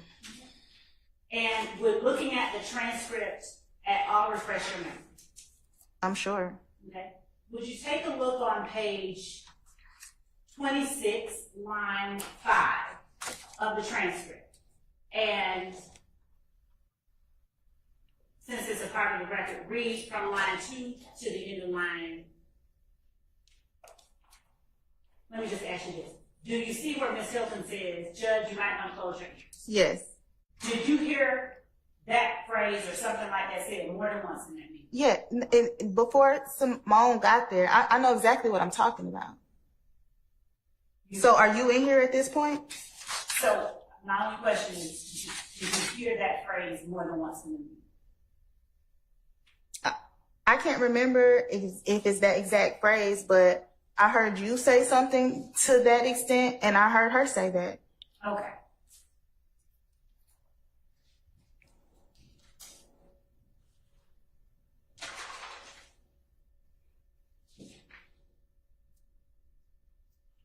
Were you the first person, to your knowledge, that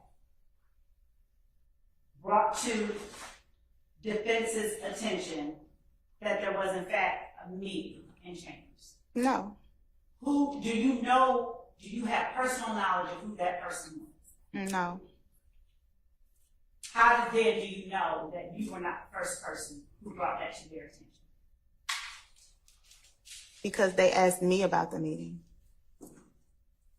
Did they give any commentary to you that led you to believe that they knew what was said in the meeting? Yes. What did they tell you? Is it true that? Excuse me, can I object to the they? Sure. You know, defense attorneys, they, it's not all an all-inclusive group.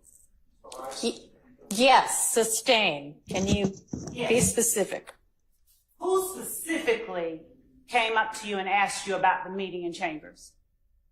There were multiple attorneys that specifically talked to me at one time. Would you please apprise the court of the names of those multiple attorneys? Excuse me, objection, Your Honor. We're still far afield again of the limited subject matter that you asked me to stick to. Your Honor, as it pertains to Brady or whatever information, I think it's quite relevant. Who knew what and when, as it relates to what was said during the meeting? Okay, well, I don't know if it's relevant who revealed that a meeting occurred.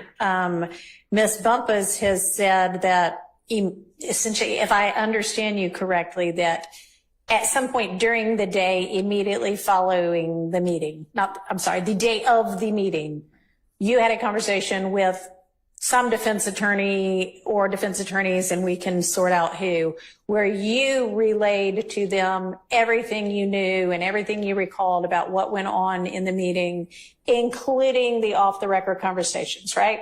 Yes. Okay. You can figure out who that is now. Thank you. Who was it? Name the attorneys that you referred to just a moment ago.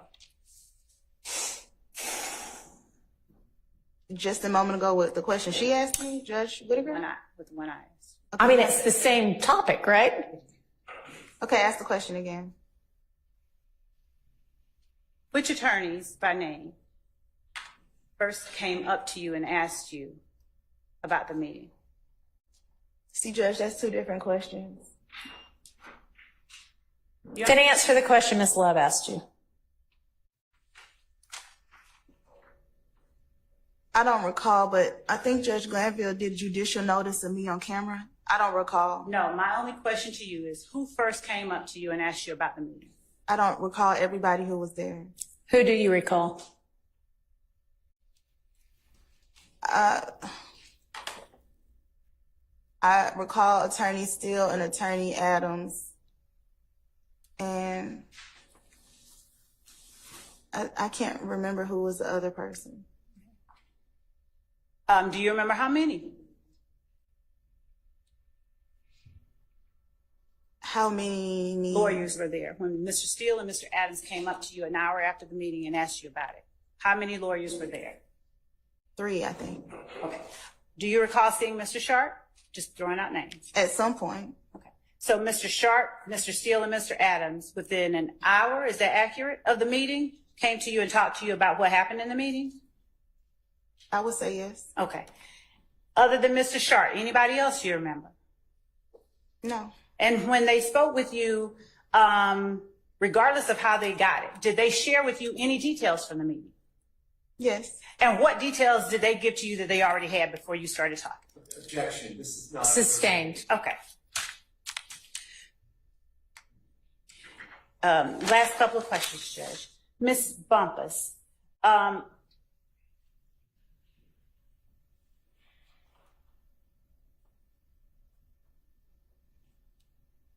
when you agreed to represent Mr. Copeland, did you, during the course of the meeting that you had in chambers, did you ask questions of the prosecutors or the judge about what the immunity statute meant or anything like that? Yes, I asked a lot of questions because I didn't realize until the end of the meeting what was actually going on. That information wasn't given to me.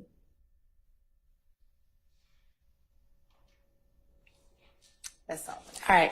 So Ms. Bumpus, you knew to show up for court that Monday because Mr. Melnick had asked you to be stand-in counsel for Mr. Copeland, right? Yes, Judge. Okay.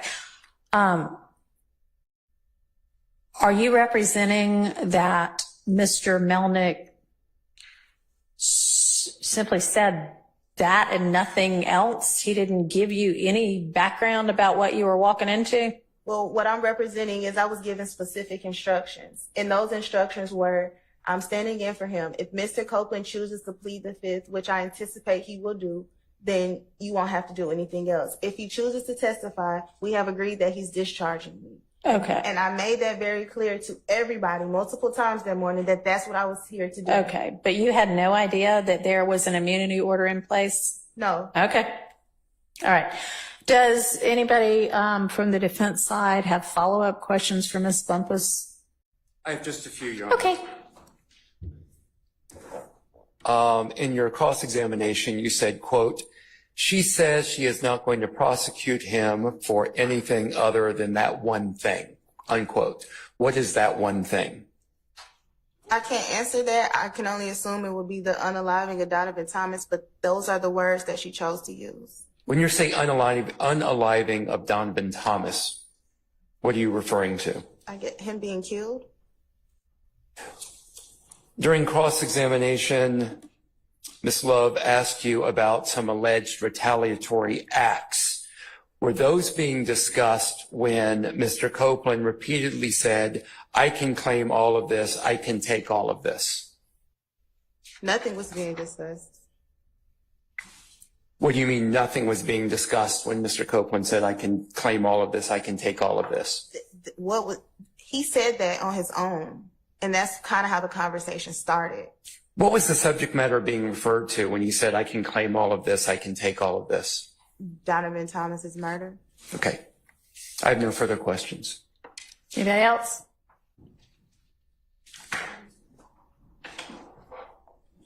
While Mr. Steele's making his way up, just so I am clear on this, you're saying that are you saying that in the off-the-record conversation that you, Mr. Copeland, and Ms. Hilton had, that Ms. Hilton told Mr. Copeland that the one thing she would prosecute him for perjury for was if he got on the stand and said that he, Mr. Copeland, was the one who killed Mr. Donovan Thomas? Yes, Judge. Okay. And that she would prosecute him for perjury if he said that. I don't know if she exactly said would, but she was comparing it to things that she wouldn't. Okay. All right. So I guess more of a highly possible situation. That would be the one thing that Yes, could Judge. get him in criminal Yes, Judge. perjury type trouble. Okay. Thank you. Go ahead, Mr. Steele. Thank you, Your Honor. I just want to do timing or sequencing you were asked about. When you left Judge Glanville's chambers after the entire, not bathroom breaks, after Mr. Copeland was removed from the chambers, etc., where did you go, if you remember? I came and sat right there in the courtroom. At that point, had you spoken with anybody to alert anyone that there was an ex parte meeting? No. Where did next time you saw Mr. Copeland was when? When you left the ex parte meeting, came into the courtroom? Up here. He was up here. Testifying where you're sitting? Yes. Okay. And then did the jury come in? Yes. And did Mr. Copeland testify before the jury? Yes. At any time during that moment when Mr. Copeland's testifying in front of the jury, did you tell anybody about this ex parte meeting that you attended? No. Or the contents? No. Okay. Do you remember there being a break at any point for lunch? Yes. Is that the first time that you were approached? Yes. Ex parte meeting? Yes. True? Yes. Did anybody, and that's after you were under no restraint, you told the truth? Yes. And that was to myself and the other people you told? Yes. True? Yes. Okay. Thank you. Thank you, Your Honor. All right. Mr. Sharp? Can I ask one more question? Sure. After the lunch break, do you remember when I raised it before Judge Glanville? Yes. Did I do it right away after we spoke? Yes. First time the court reconvened? Yes. Thank you. All right, and Mr. Sharp, coming up, and speaking of a lunch break, we're way past time for hours, so let's plan to do lunch right after we wrap up this witness. Ms. Bumpus, were you in the courtroom when Mr. Copeland was called to testify after the ex parte meeting? Were you present in the courtroom? Yes. Okay, did you hear Judge Glanville, did you hear him tell anyone from the defense that an ex parte meeting had occurred? No. Did you hear anyone from the state tell the defense on the record that an ex parte meeting had occurred? No. Was there any discussion about the substance of said meeting? No. Okay, thank you. Anybody else? All right, thank you, Ms. Bumpus. You are excused. Let's take our lunch break. Let's come back. It's 20 till 1 right now. Let's come back at 2.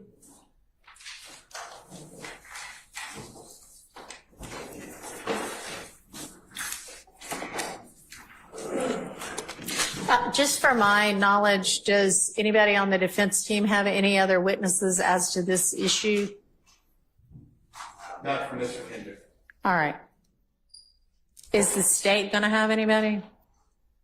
If the court could just, I'm sorry for being obtuse, which exact issue is it that we are addressing? I know it's the June 10th, but what exactly are we addressing? So I can have. I mean, the defense maintains that there was an unrecorded portion of this ex parte where Brady information was revealed to Ms. Hilton that Ms. Hilton did not then share. So that's our topic.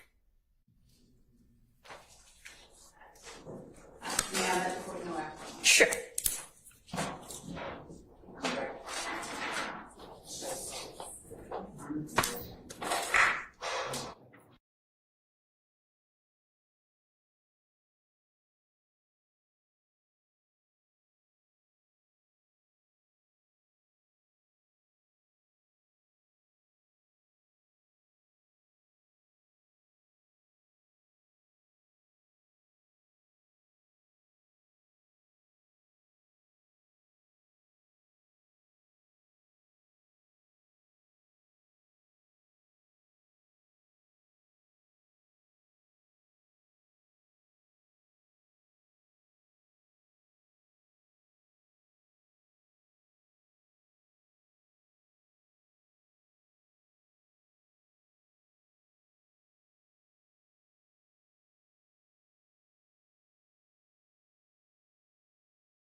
No, he's not. Mr. Box.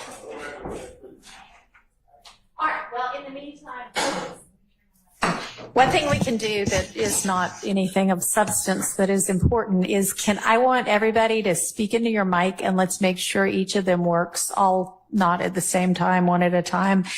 And if there are any that don't work, I'm going to try to see if we can get a hold of one that does. So can we start with the state? Yes, Your Honor. All right, and I also am going to try to get a longer neck on each of these, which might help. But for the meantime, let's just see if it works at all. Mr. Weinstein. Good afternoon, Your Honor. Does that help at all? Did y'all? I don't know that yours works. Pull it towards you some more.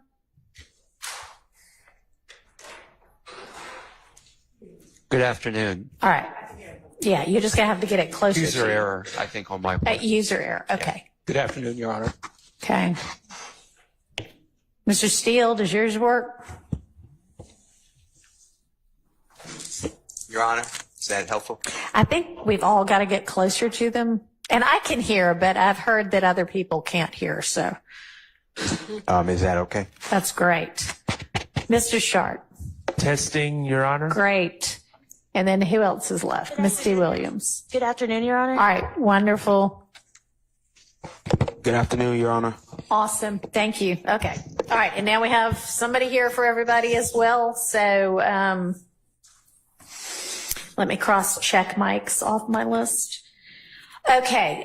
Ms. Love, was there any evidence you wanted to present or any witness you wanted to call with regard to our morning proceedings?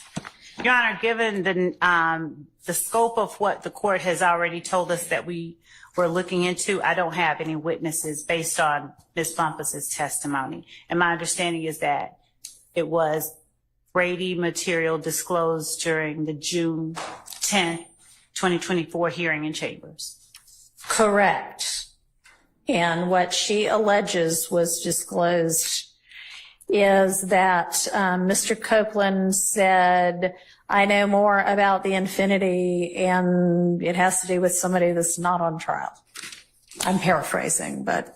And so the fact that. Hang on a second. Yes. Yes, sir, Mr. Weinstein, you I'm think sorry. there's more to it? I didn't mean to give you side eye, Your Honor. I do believe that there was more that she said that was disclosed other than just the Infinity. Okay, what else? Specifically when she said that the state would not prosecute Mr. Copeland for lying except for that one thing, which she said was the murder of Donovan Thomas.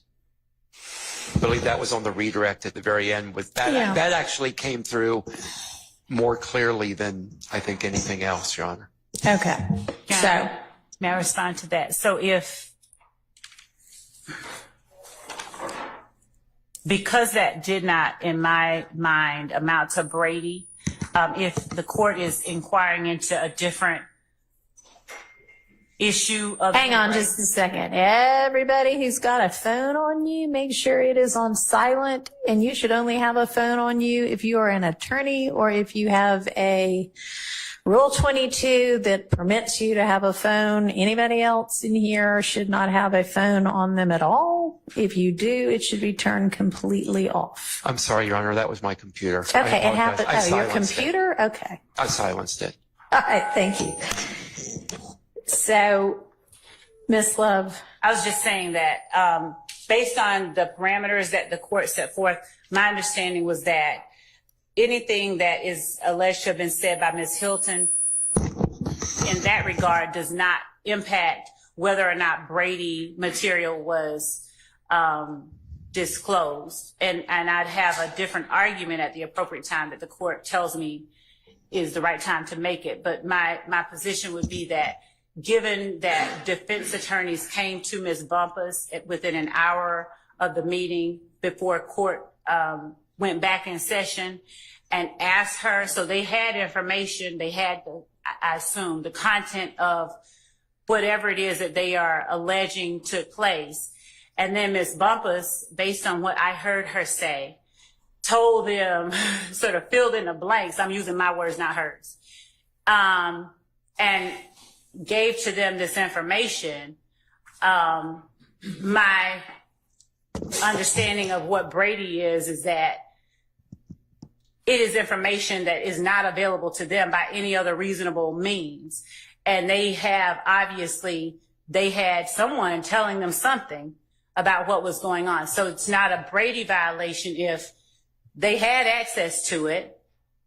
If there's a different argument, a different issue that we're going to be arguing, I'll hear that from the court. But as to the Brady violation, my argument is that based on her testimony, there was no Brady violation. Let me add this, Your Honor, too, if I may. Also, the testimony of Mr. in the off-the-record meeting where Mr. Copeland... The alleged off-the-record meeting. The alleged off-the-record meeting with Mr. Copeland, to which Ms. Bumpus testified to, where Mr. Copeland allegedly said, I can claim all of this, I can take all of this over and over again, and the all of this was regarding the unliving, the murder of Donovan Thomas. I would submit that Mr. Copeland allegedly saying, I can claim all of this, I can take all of this, would also be Brady material. And Your Honor, again, given that Ms. Bumpus is the person testifying about it today, and that Ms. Bumpus is the person that was approached by members of the defense within an hour of the meeting, that assertion made by her, though I don't agree with counsel's characterization of it, is information that is available to them. But more importantly, Your Honor, I asked Ms. Bumpus specifically what was asked right before. What she said, she understood it to mean Donovan Thomas. But I can claim all of this. My position is that it's not Brady. I can say I can claim it all too. But a hypothetical, I can. What you can do is not saying something that is. All right, I understand your argument. So just for clarification, you said I had set parameters as to what is and isn't Brady, and No. I haven't set any parameters as to what is and isn't Brady. Brady is what Brady is. I agree. No, I'm saying the parameters that I was speaking of was that you were talking about. This hearing is about whether Brady material was disclosed. And my position was that what Ms. Hilton is alleged by Ms. Bumpus to have said to Mr. Copeland would not, I don't think it would amount to Brady, but if it did, I can put up a witness about it. I just didn't think that it was necessary unless the court saw it differently than I did. So I guess what I wanted to have us look into is whether what was alleged to have occurred, i.e. an off-the-record conversation that included, or that was between Ms. Bumpus, Mr. Copeland, and Ms. Hilton, occurred, and then if so, what the substance of it was and whether it contained any Brady.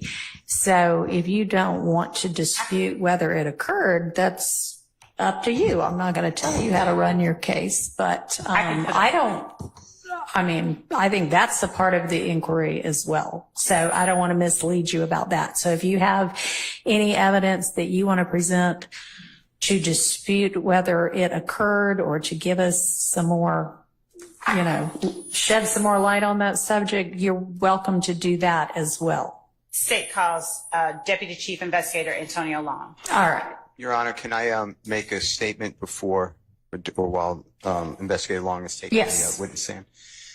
I am specifically objecting to the proffer of Ms. Love, always. But in addition, Ms. Love said that me and other people who represent people, God forbid, accused of these acts, knew already about the ex parte meeting and what occurred and the contents therein, and that is just false. That is just false. That was not testified to by Ms. Bumpus. What she said was they knew that a meeting occurred. No one said contents. Actually, my recollection is that I asked her specifically that question. Did you share the off the record portions as well? And that she said, yes, she did. I agree with that. Ms. Love said that before meeting with Ms. Bumpus, that me and other lawyers or people on the defense side knew about what was said at that hearing, and that did not happen. That's totally irrelevant. So I appreciate it, but I wasn't even accepting that as any kind of a proffer of hers. But yes, so noted, and that's fine. Okay, was there anything else with regard to that? All right. So you said you weren't going to accept a proffer from Miss Love, and that's fine. You said also Miss Long. Do you mean Investigator Long or Miss Hilton, or is there a Miss Long? Spoke. Miss Love is who I meant, but I think because Investigator Long has taken the stand, my mind may have been been with him. Okay. And with regard to just on that topic, the earlier proffer by Miss Love that you objected to, and you said on the record, I don't ever accept any proffer from her. And I said that's up to the court. I meant it's up to the court whether I want to hear it or not. But with regard to that, and that was about Mr. Abate, my ruling with regard to that was that's not even relevant until such point as there might be some other defense motion filed, at which point Ms. Love can call Mr. Abate. So, okay, so call Investigator Long. Thank you.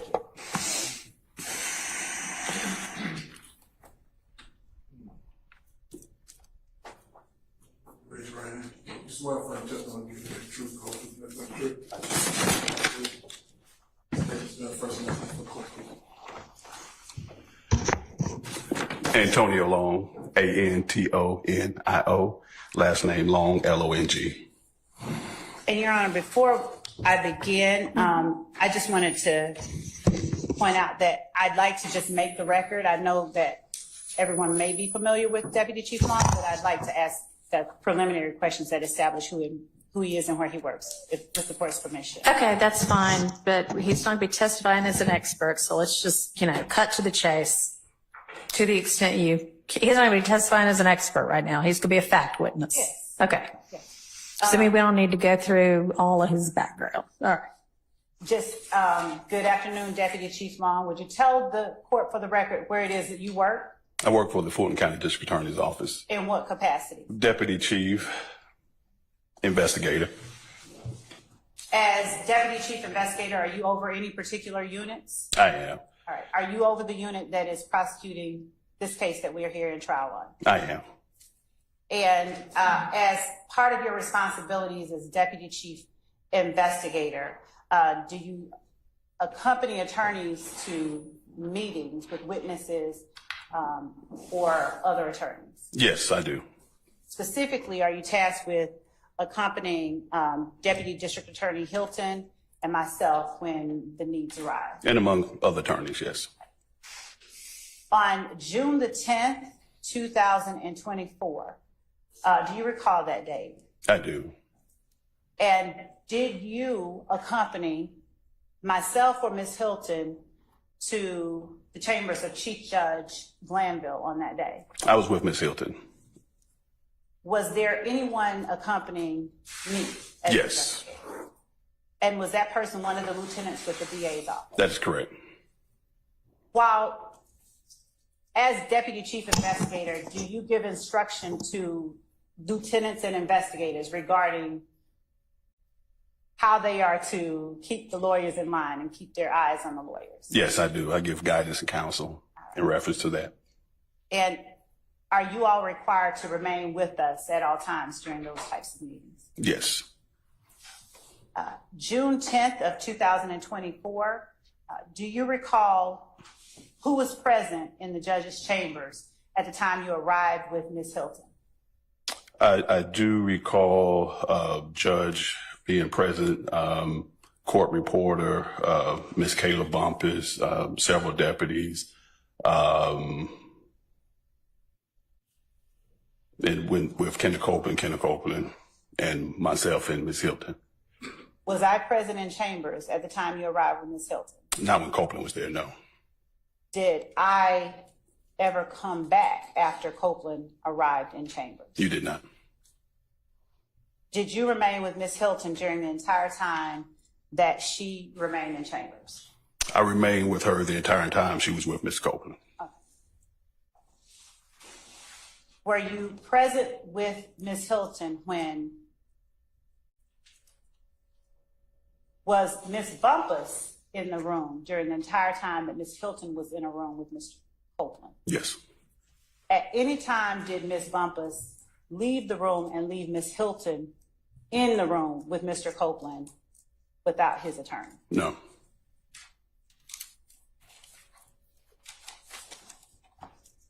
Were you present in the courtroom today when Ms. Bumpus testified? I was.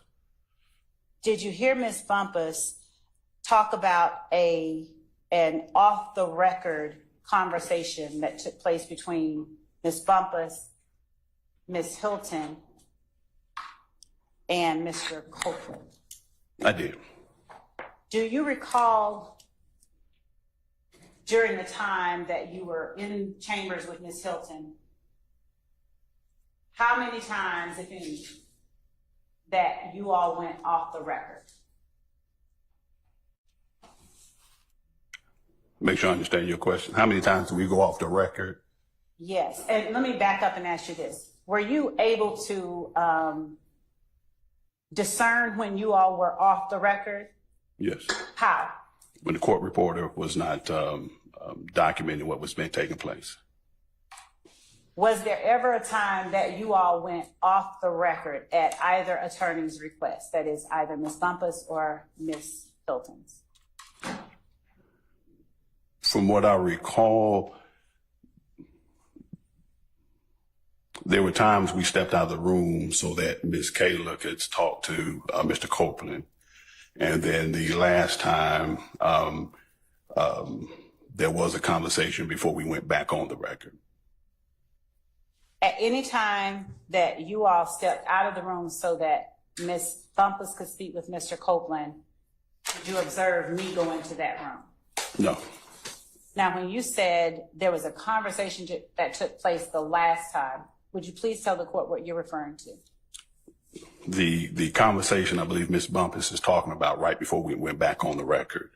There was a conversation where Ms. Hilton spoke with Ms. Bumpus and Copeland before the judge and the court reporter went back on the record. Did that conversation take place following a time when Ms. Hilton exited the room so that Ms. Bumpus could speak to Mr. Copeland? Or was that a time when you all were sitting in the room and you just went off the record? That was a time where we took a break, and before we came back on break, it happened. If I'm answering your question, if I understand your question. Did you all, you and Ms. Hilton, did you all leave the room when you say you took a break? Yes, everybody left the room. Okay. Except for Mr. Copeland and the deputies. Okay. Did Ms. Hilton have any contact with Mr. Copeland during the time that Ms. Bumpus was not in the room? No. Were you present when, or do you have any memory of Mr. Copeland saying something akin to, I can claim all of this? No. Were you and Ms. Hilton within close proximity, within 2 feet of each other during the entire time that you all were in chambers? Yes. Are you able to say whether you all would have been privy to whatever was said? If she heard it, you would have heard it. If you heard it, she would have heard it. Correct.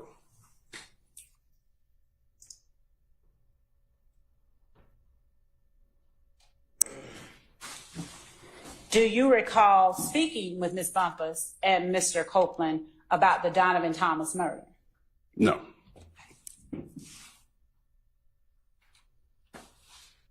Generally speaking, starting there, would you tell the court what you recall talking about? I'm unclear as to when you're talking about.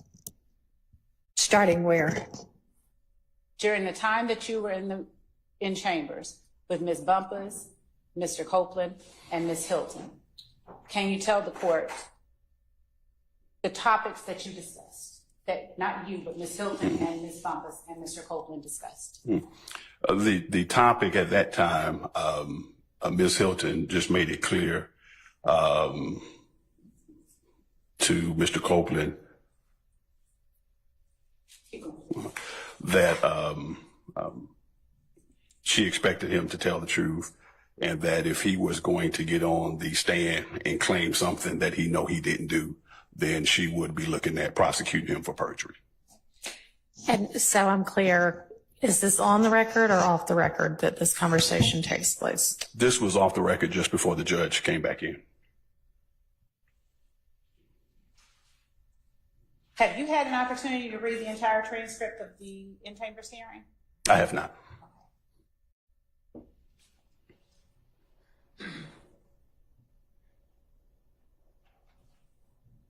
Do you recall Mr. Copeland making any direct statements about his involvement in the Donovan Thomas murder?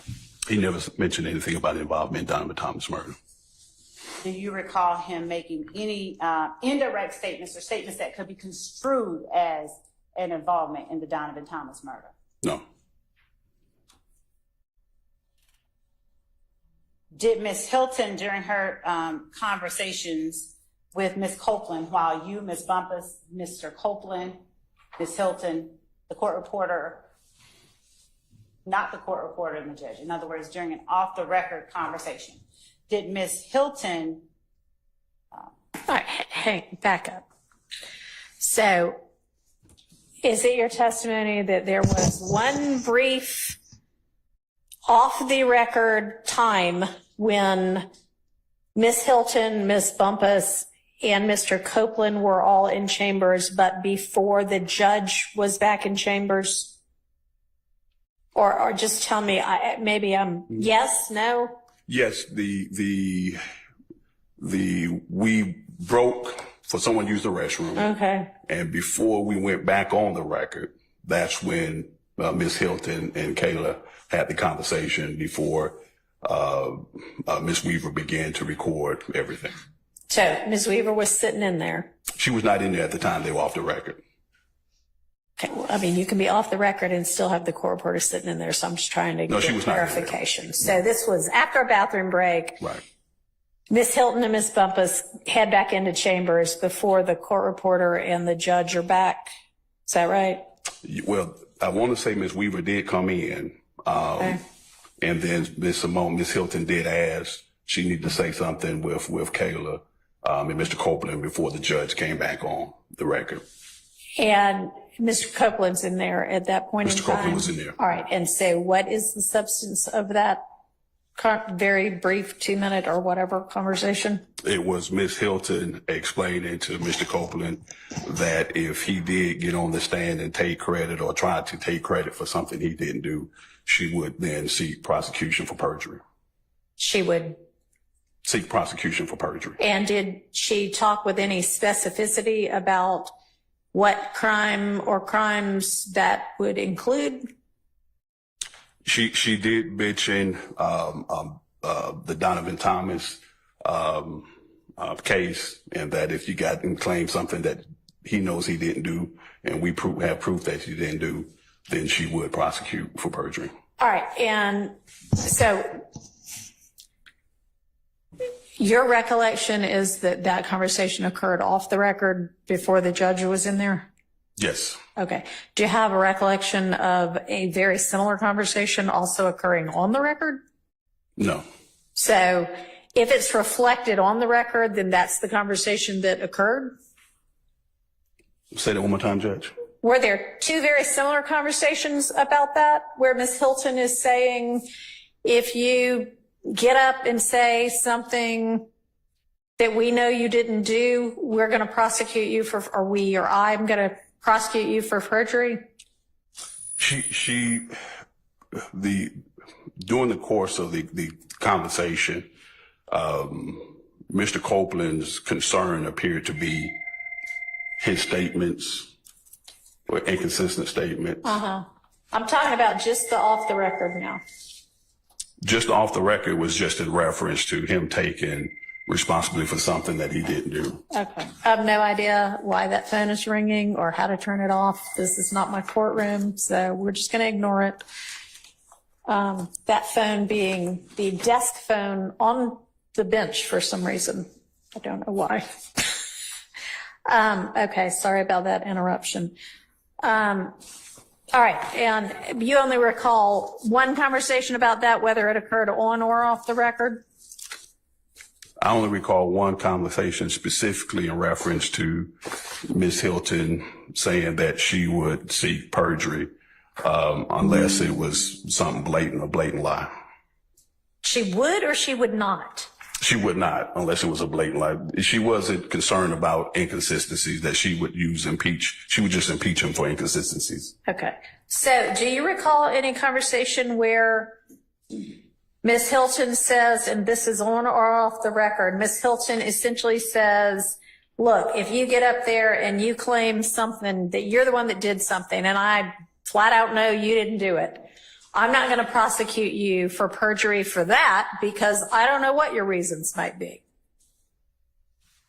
I don't recall a conversation to that. I do know that she used an example that she would have to corroborate something before she prosecute. Okay. All right. So the extent of the off the record before the court got back in their conversation was her essentially just saying what?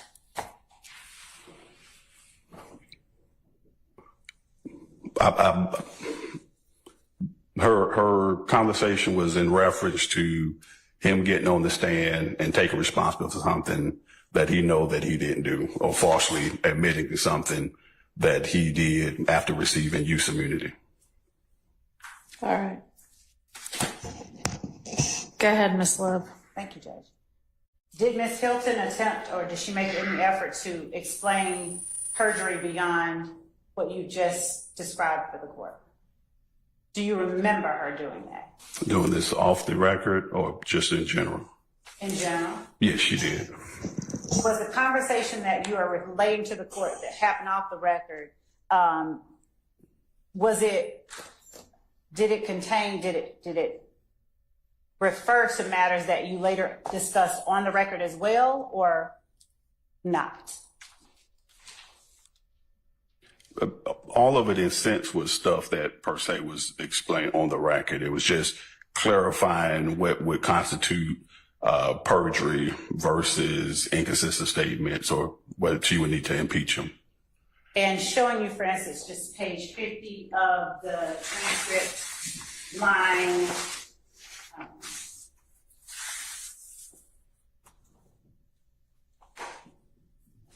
11.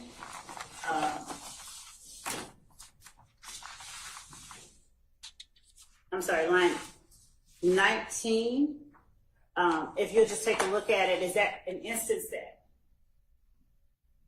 is similar broadly in nature to the type of the conversation that took place off the record that you were just describing for the court?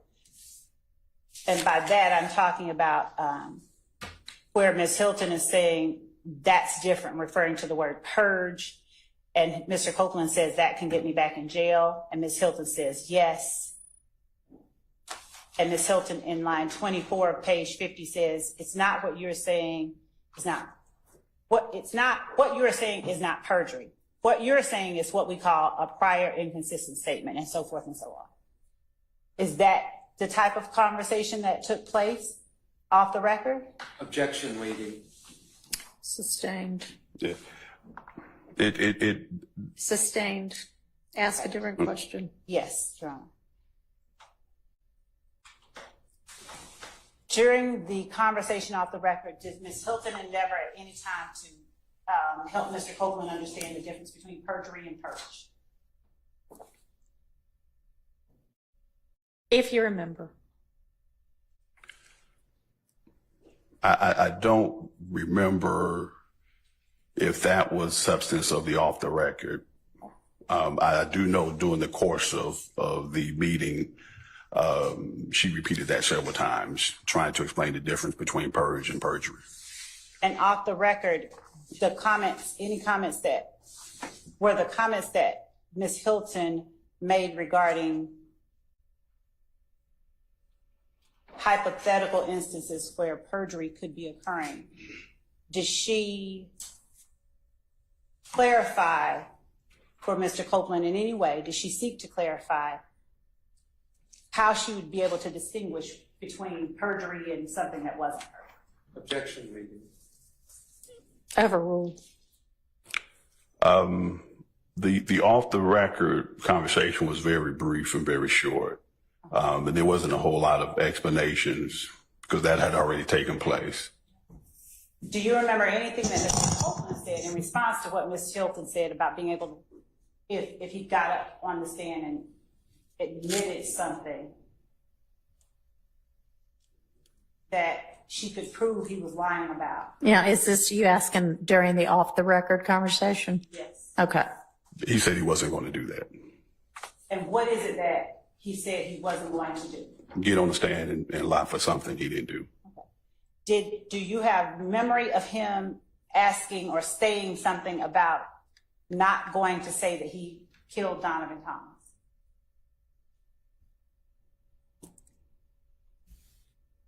He didn't use that word. He said he wasn't going to take credit or say he did something he didn't do. Yeah. Do you recall that those words you just spoke were in response to a question about the murder of Donovan Thomas? It wasn't a question specifically about Donovan Thomas. It was a question about him getting on the stand. It was a statement about him getting on the stand and taking credit for something he didn't do. And broadly, do you recall Ms. Hilton making comments about Donovan Thomas that Mr. Copeland then made any comments about? Other than if he got on the stand and took credit for something or said he did something that he didn't do and we knew he didn't do. That was the only statement she made, and that he said he wasn't going to get on the stand to do that. Now, do you have any memory of Mr. Copeland, either on the record or off the record, saying anything about a gray infinity that the state, about having information about the infinity that the state doesn't know? He never said anything about an infinity to me or Ms. Hilton. Did you ever endeavor to find out what he may have told Ms. Bumpus privately? I don't want you to reveal if you heard it. I just want you to know if you ever endeavored to find out what he may have said to her privately. No.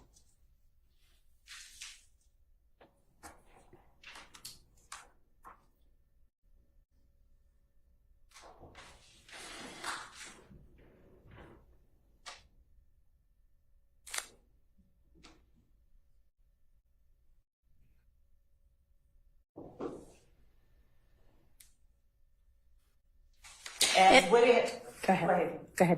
would it have stood out in your mind if Copeland had made any kind of inculpatory remarks about the murder of Donovan Thomas? Almost definitely. If he had made a remark about the murder of Donovan Thomas, then we would initiate investigation. And I would assign one of those lieutenants to assist me with looking into that. Do you have any memory of any exculpatory remarks Mr. Copeland made about any defendant currently on trial or not on trial regarding the Donovan Thomas murder? No. Your Honor, I'm Go ahead. ceding the floor. That's Okay. fine. All right.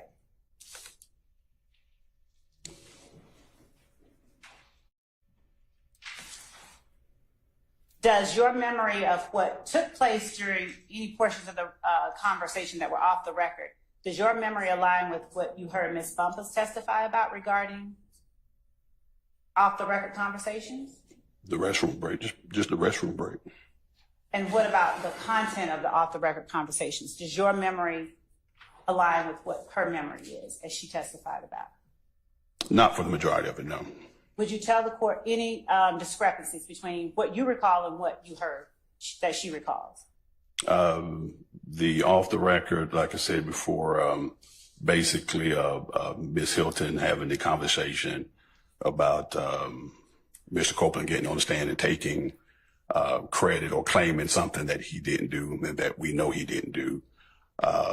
That was in just the gist of the off the record conversation before the judge came back in. And what, if anything, did you hear Ms. Bumpus talk about that you have no memory of whatsoever, or that you can testify in your recollection did not happen? The incident about the Infinity, him claiming that I can claim all of this.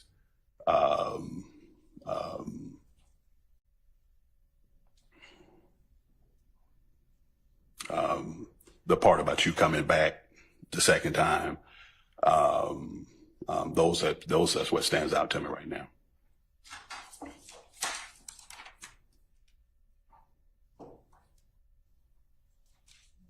And was my absence from the interactions between Ms. Hilton and Mr. Scratch that.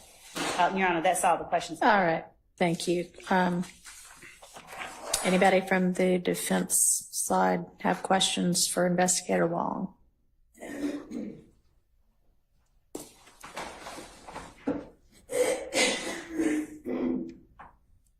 Miss Love, do you need a cough drop? Because I actually have some if you need one. Okay. This court. Okay.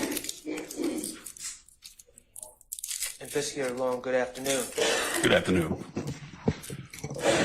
I want to talk to you specifically about the off-the-record portion of the meeting on June 10th, 2024, okay? Okay. All right, and if I have it mixed up, was off the record versus on the record, just correct me. I'm trying to understand myself, okay? Yes, sir. All right. First of all, the off-the-record portion of this ex parte meeting,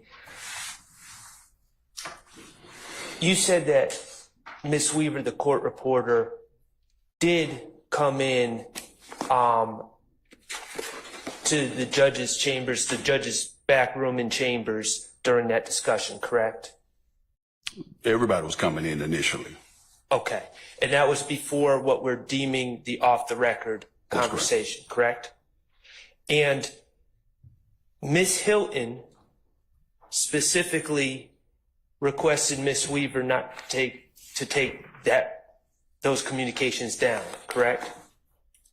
I wouldn't say she directed Ms. Weaver, but she did say she wanted to talk to Ms. Bumpus before we went back on the record. She made the request, Ms. Yes. Hilton. Okay, and that was to remain off the record was requested by Ms. Hilton and Ms. Hilton alone. Yes. Can I get a little clarification there? So this is after the restroom break, right? Or whatever kind of break it was?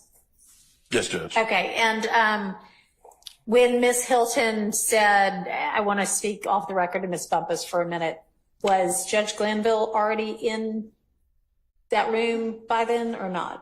He had stepped in and then ended up stepping back out. Okay, and so, all right. Yeah. Thank you. And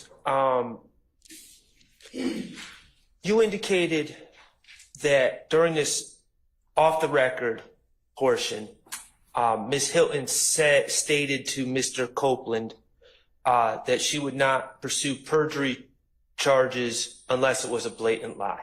That was said during the off-the-record portion, correct? No, that's not what I testified to. Okay, when was that stated? I don't ever recall her saying that she wouldn't see charges unless it was a blatant lie. Okay. I think she was trying to explain the difference between the inconsistent statement and then a outright lie, if I can use that terminology. Well, what did she say? What do you mean, what she said? Well, you said that when I said she would not pursue perjury unless it was a blatant lie, you said that was not what she said. So what did she say regarding that? And off the record? Yes. Yes. Her statement or comment to Mr. Copeland was that if you did get on the stand and you took claim or took credit, this is me paraphrasing, for something that you did, then knowing that you didn't, knowing we know you didn't do it, then she would see perjury charges for that. Okay. And you indicated, my understanding of your testimony is you indicated that at some point, Ms. Hilton specifically referred to getting on the stand and claiming responsibility for the Donovan Thomas situation. Is that correct? Yeah, if he took credit for something he didn't do, yes. But specifically, it was stated the Donovan Thomas situation, correct? Yes. Okay, and that was out of Ms. Hilton's mouth? Yes. Okay, so Ms. Hilton specifically, during the off-the-record portion, referenced Mr. Copeland taking credit or taking responsibility for the killing of Donovan Thomas. Yeah, it didn't come exactly like that, but yes, it just yes. And Ms. Hilton specifically said that if Mr. Copeland did that, she would seek perjury charges against Mr. Copeland, correct? If he got up and he took credit for something he knew and he didn't do, yes. Well, you keep going back to you didn't do, but in the fact is in that off-the-record portion of the conversation, it wasn't just generally something we know you didn't do. She specifically said It was both. killing. Okay, so it was specifically something we know you didn't do, and then she also said specifically Right. for claim responsibility killing of Donovan Thomas. Okay, so to your recollection, if you recall, prior to Ms. Hilton, did Ms. Hilton just bring Donovan Thomas, that case, into the discussion, or did Mr. Copeland say something that Ms. Hilton was responding to when she warned him not to take credit for the Donovan Thomas killing? Ask the question one more time. What did Mr. Copeland say before then that prompted Ms. Hilton to start talking about Donovan Thomas's murder? Mr. Copeland didn't say anything. I can only, I believe Ms. Hilton was attempting to just explain because he had received use immunity, not to go in and try to claim something that he didn't do because he received use immunity. So your testimony is Mr. Copeland didn't bring up Donovan Thomas, but Ms. Hilton brought up the Donovan Thomas murder. Right. Did Ms. Bumpus bring up the Donovan Thomas murder prior to that? Not that I recall, no.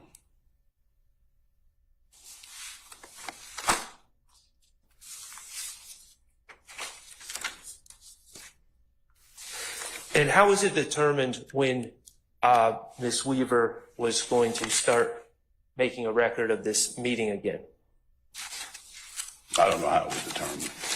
Did someone call her in? Did someone ask her to start recording now or taking minutes now? Yeah, I believe if you're asking what made her prompted to, Yes. yeah, we said, I don't recall if it was Ms. Hilton, but Ms. Hilton may have said we're finished talking, and we called everybody back in. And instructed the meeting to go back on the record? Instructed that the meeting should go back I on don't the know if we record? instructed, but we were clear to go back on the record.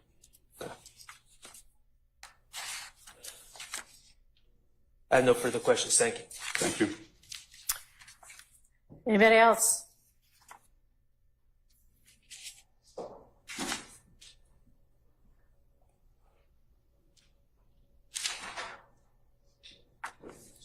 How are you, sir? How you doing, Mr. Steele? I'm okay. How you doing? I'm doing fine. Blessed and highly favored.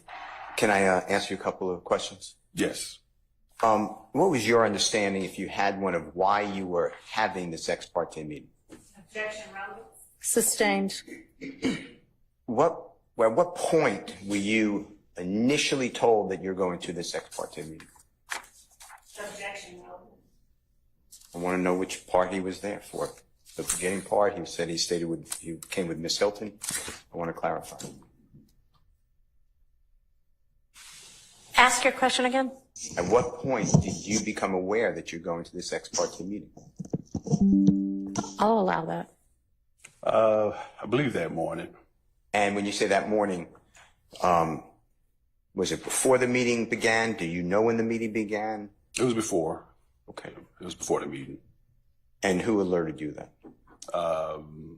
Ms. Hilton, I believe. Yeah, because of course we had to escort him over to the judge chambers. And did you escort, when you say them, who did you escort to this? Say it one more time. Ms. Hilton. And was Adrian Love already there in the meeting, or did she come with you or go after you? She was already there. All right. Now, how often, besides this day, have you had these type of meetings with Judge Glanville? With me, just this one. How about with other people that you know about? With Judge Glanville, no. Never happened with Judge Glanville. Well, in this case. Just this one. Okay. All right. Thank you. Thank you, Your Honor. You're welcome. Anybody else from the defense? Oh, I have one other question. Go ahead.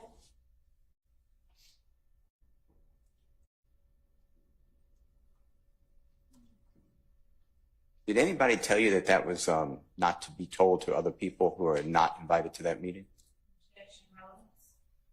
What's the relevance of that? The state of Georgia, I objected to it, made a statement that I somehow knew about this beforehand, which is not true. So I want to ask if anybody directed anybody to tell somebody from the defense, not tell anybody from the defense. I'll allow it. Your Honor, I did not represent to the court. That's fine. It's all right. I'm going to allow the question. No. If I understand you correctly, they didn't want to tell me not to say anything. One more time, you spoke very fast. I'm sorry. Was your question, did anyone tell me not to say anything about this meeting? Yeah. No. Did you tell anybody about the meeting? Did you personally tell anybody, me, any of the other defense lawyers, any of the people accused of this meeting? No. Thank you, Your Honor. Mr. Matthews. While Mr. Matthews is making his way over, what is your recollection as to sort of when during the meeting, like within the first 10 minutes, within the last 10 minutes, right in the middle, if you recall that the bathroom break and then short off the record conversation occurred that you testified to? This was near the end. Near the end? Near Okay. the end. All right. Good afternoon. How are you today? Mr. Mathis, how you doing? Doing well, thank you. Just a couple of questions. Did you have any recording devices in the meeting yourself? No. Did you make any written notes of any of the meeting yourself? No. Okay. And just for the record for today, you were actually in the courtroom during the time that Kayla Bumpus was testifying before this honorable court, correct? That's correct. Okay. Did you know this morning before court that you might be testifying about this matter today? I did not know. Okay. I could ponder, but I did not know. Okay. All right. That's all I have. Thank you. All right. Anybody else? Any redirect?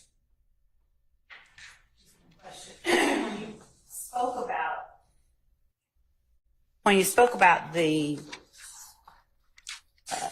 comment that Ms. Hilton made about claiming something that he didn't do, or the Donovan Thomas murder, did she qualify her comments in any way? What do you mean by qualifying? Did I hear, did she tack on anything about if she could or couldn't prove it? Or did she just say, if you do this, I will charge you with perjury? She consistently, if she's mentioned charge, she would say that she would have to corroborate anything for we charge. But she did mention the fact of I can only speculate, I was use the word, the concern about him trying to take claim for something after receiving free use immunity.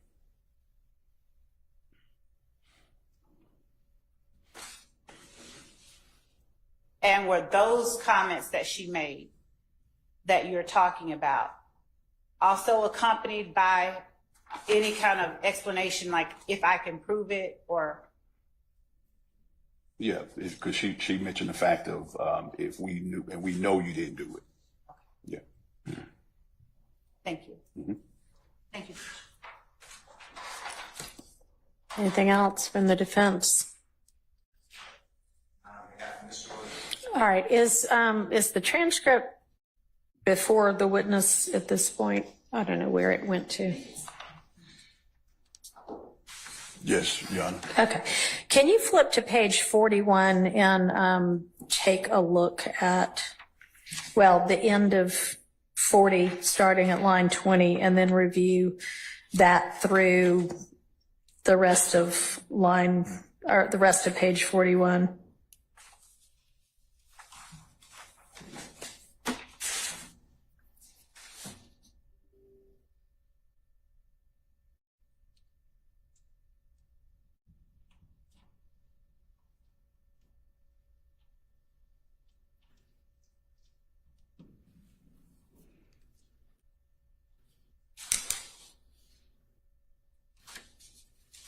Let me know when you're done.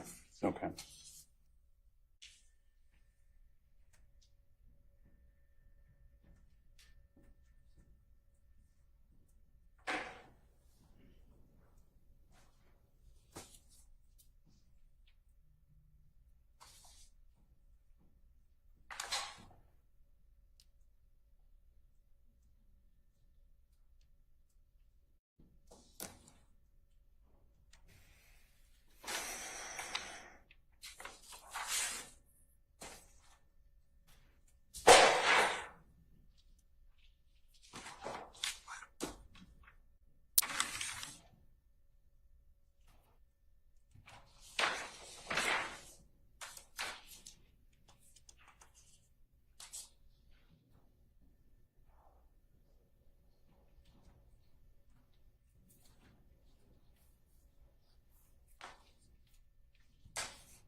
I'm done, Your Honor. All right. Is it a fair characterization that during that portion of the meeting, Ms. Hilton, Ms. Bumpus, and Mr. Copeland are talking about what might or might not get him charged with perjury or false statements?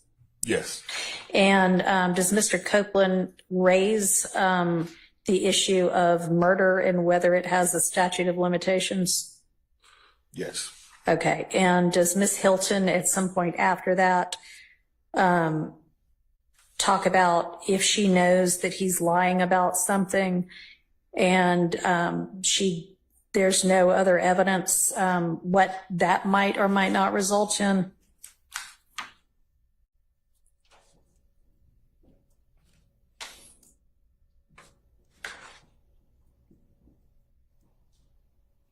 Yes. All right. Do you recall whether the off-the-record post-bathroom break conversation occurred before or after this on-the-record conversation?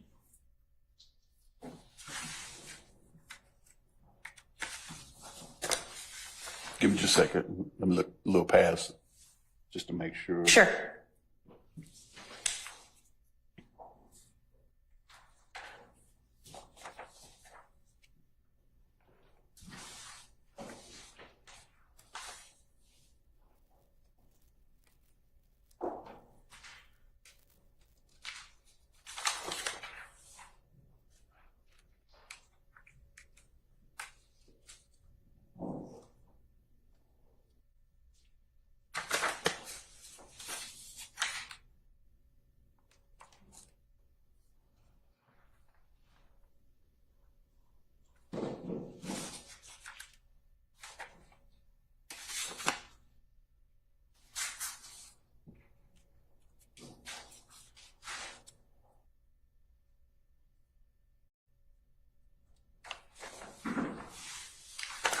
It happened after. Okay.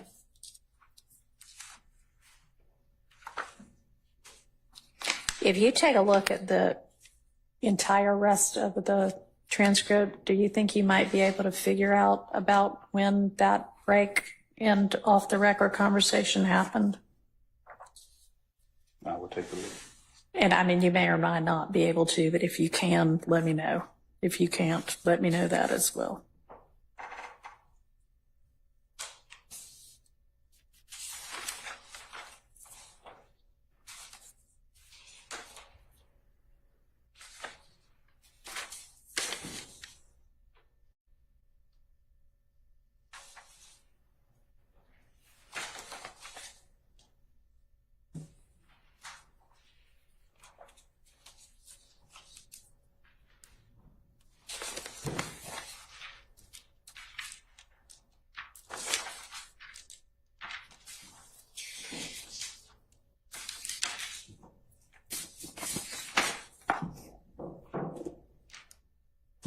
Your Honor, I believe.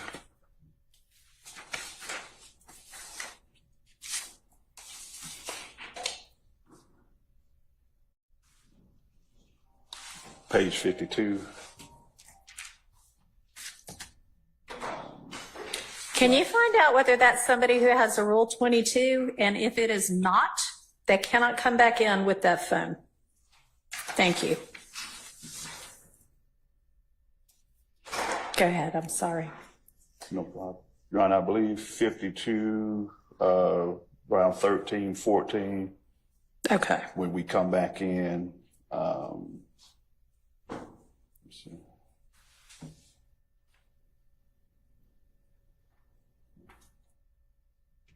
Yeah, I think somewhere around in there. Okay. And a break is actually indicated at lines 9 through 13 or so. Is that right? Okay. Right. And then at line 14, the court remarks, Mr. Clopin, have you had an opportunity to talk with Ms. Bumpus, your lawyer, and Ms. Hilton, the state's counsel? Have you got any other questions? Yeah, 'cause so that's it's near right the before end. that the off-the-record conversation occurred? Okay, thank you. All right. Any other questions by any counsel? Defense counsel? All right. Anybody else? Silence equals none. Okay. Ms. Love, anything? Yes, Your Honor, thank you. Deputy Chief Long, on page 40, lines 20 through 25, when the court refers to comments made to Mr. Copeland earlier by Ms. Love, did you ever hear those types of comments made by Ms. Hilton?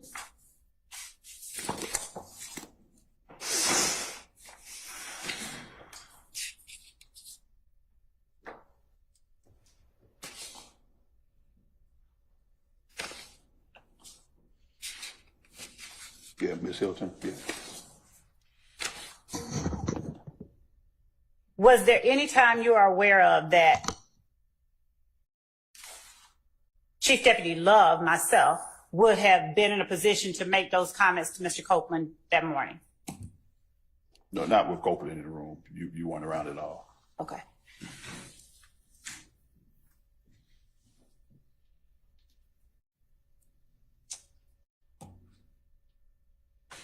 Thank you, Judge.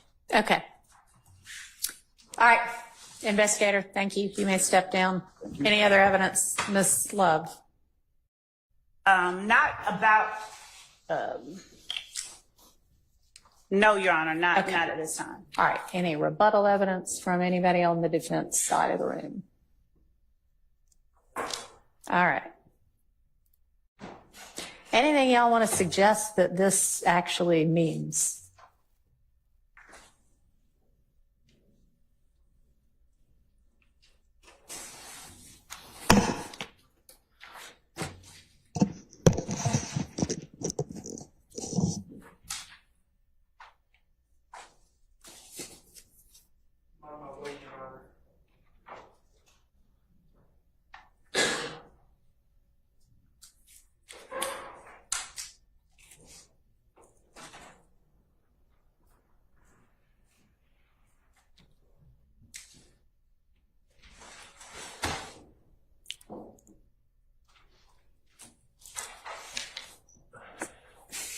So, Your Honor, there's a case that I believe that Mr. Steele has shared with you. I'm trying to get the site right now. Ford Motor Company versus Young, 322 Georgia Appeals 348. And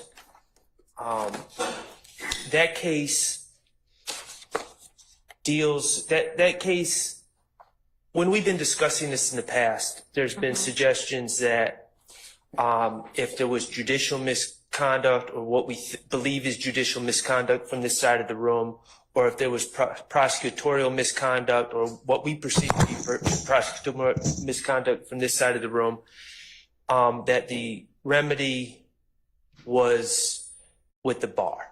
And that case, the Ford case, indicates to me that Your Honor in the trial court can play an active role in fashioning remedies in the case of judicial misconduct and or prosecutorial misconduct. I don't know about judicial misconduct. That's not what that case stands for. Prosecutorial misconduct, Okay. or lawyer misconduct, I should say. Violations of the state bar rules. Yes, and can I go get one thing for myself? Sure.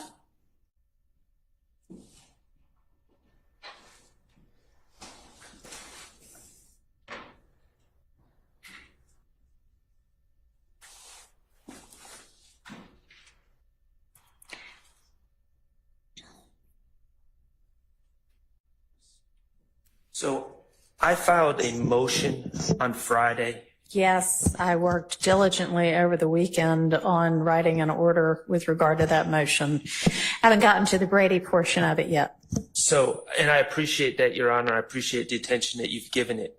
That motion in the beginning lays out things that I've observed, that I've felt have been highly irregular about this case. The point of my inclusion of that in my motion was not to draw extra attention to it or for anyone to feel sorry for me or anything else, because it's really about my client, Mr. Stillwell.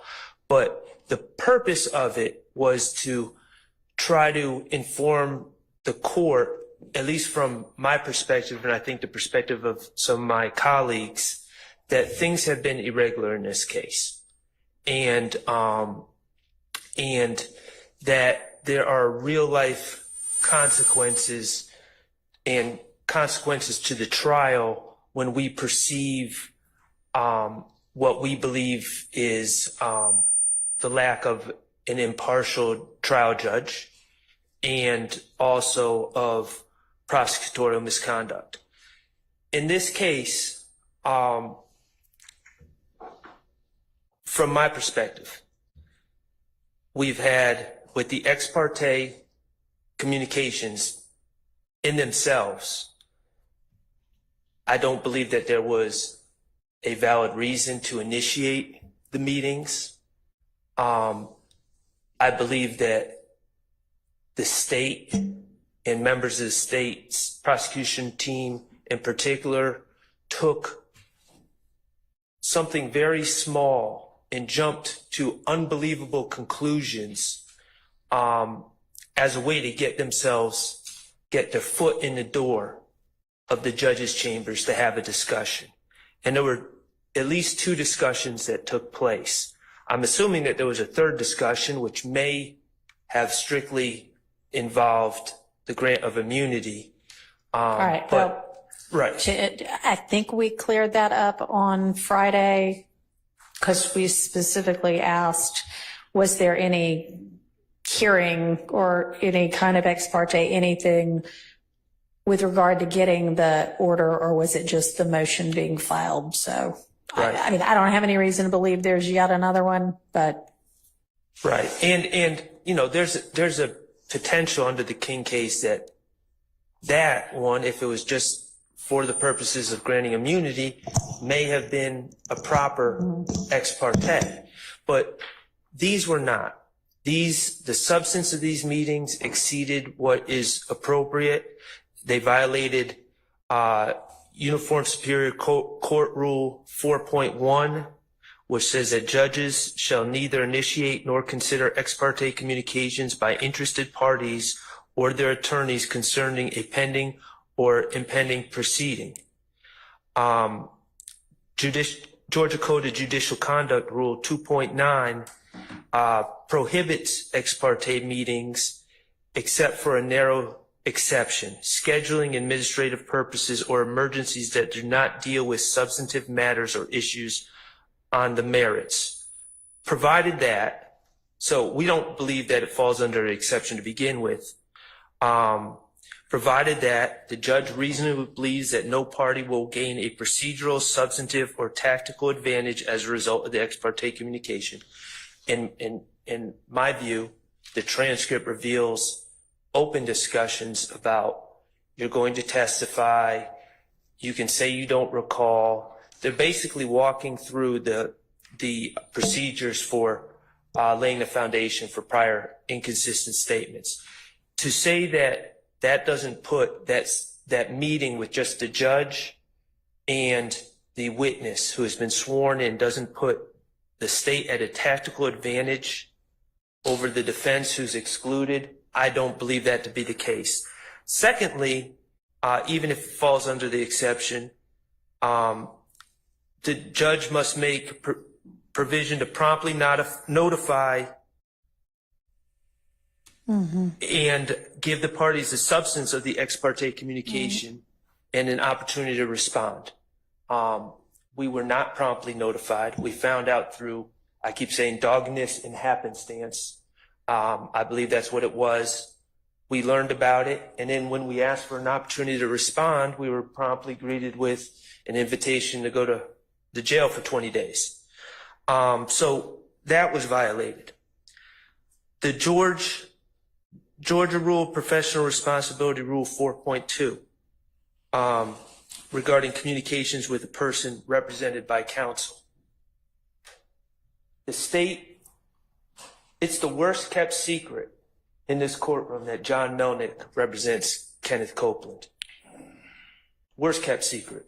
Everyone knew that.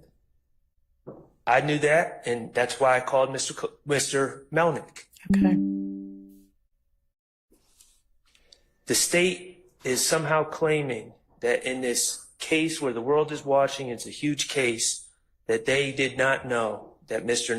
Melnick was representing Kenneth Copeland, and they went behind Mr. Melnick's back and initiated conversations with Mr. Copeland. Let's be frank, all these gentlemen are facing RICO charges with overt acts going back to 2013. So this is not a case where Mr. Copeland could not possibly be prosecuted. He could easily be indicted. He could easily be indicted and put with the rest of the gentlemen who were severed off of this case and be in Rice Street right now. He was in legal jeopardy when the state was seeking to speak to him outside the presence of his attorney. From our perspective, that was a knowing violation of Georgia Rule of Professional Responsibility 4.2.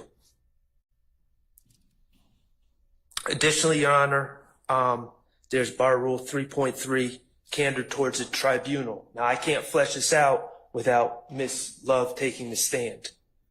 I would love to ask her about it, but in the motion to grant Mr. Copeland immunity, in paragraph 12, I believe it is, they specifically stated that a member of the defense team had contact with Mr. Copeland, and that prompted him to begin to assert that he was going to exercise his Fifth Amendment right.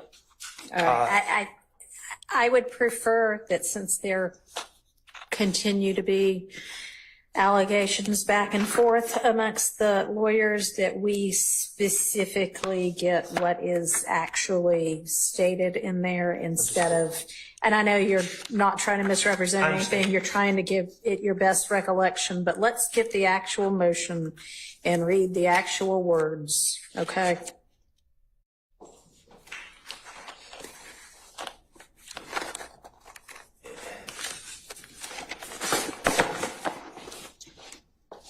I've got it somewhere. Okay, I've got it right here, Your Honor, from Ms. Persifield's email to us.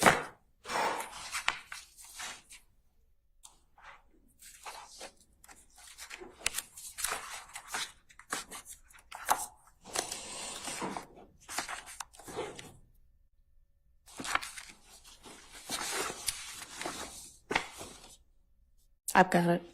If you've got it at hand, go ahead. But if you don't, I've got it now. Okay.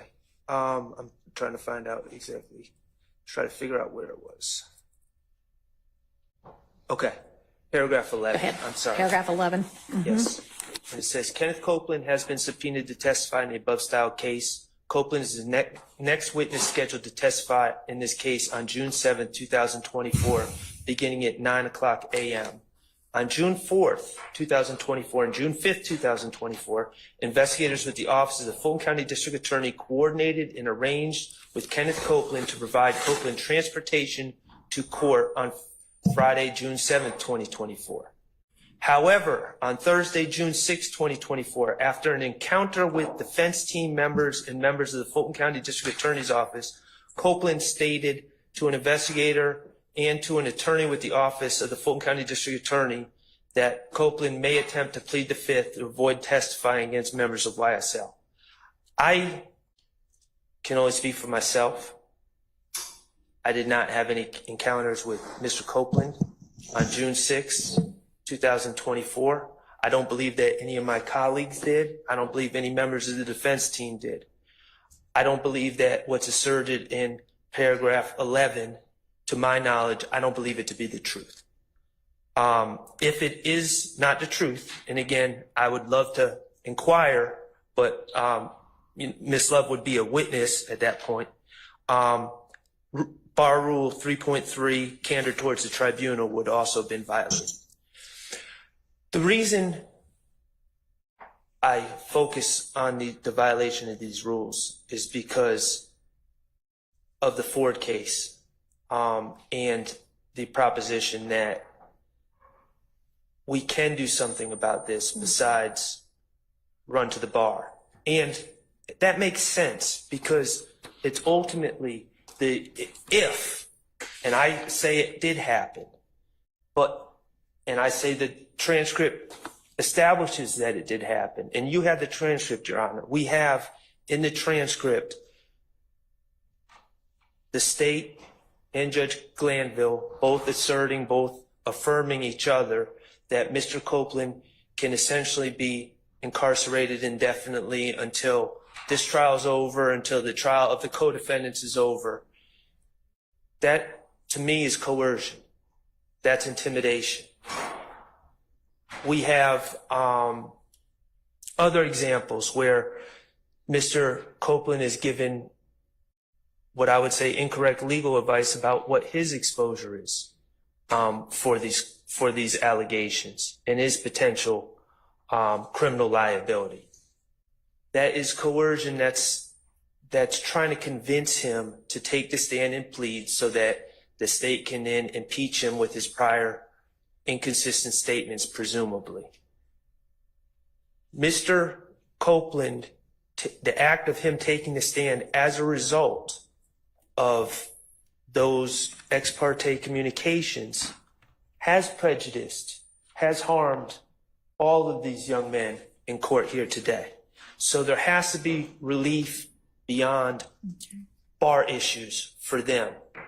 Your Honor, I'm not going to repeat everything in my motion. You have my motion. I know you've read my motion.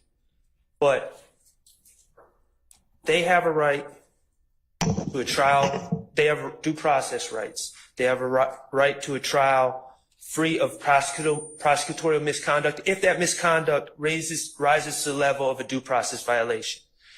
They have an absolute right to a fair trial and due process in front of a fair and impartial trial judge.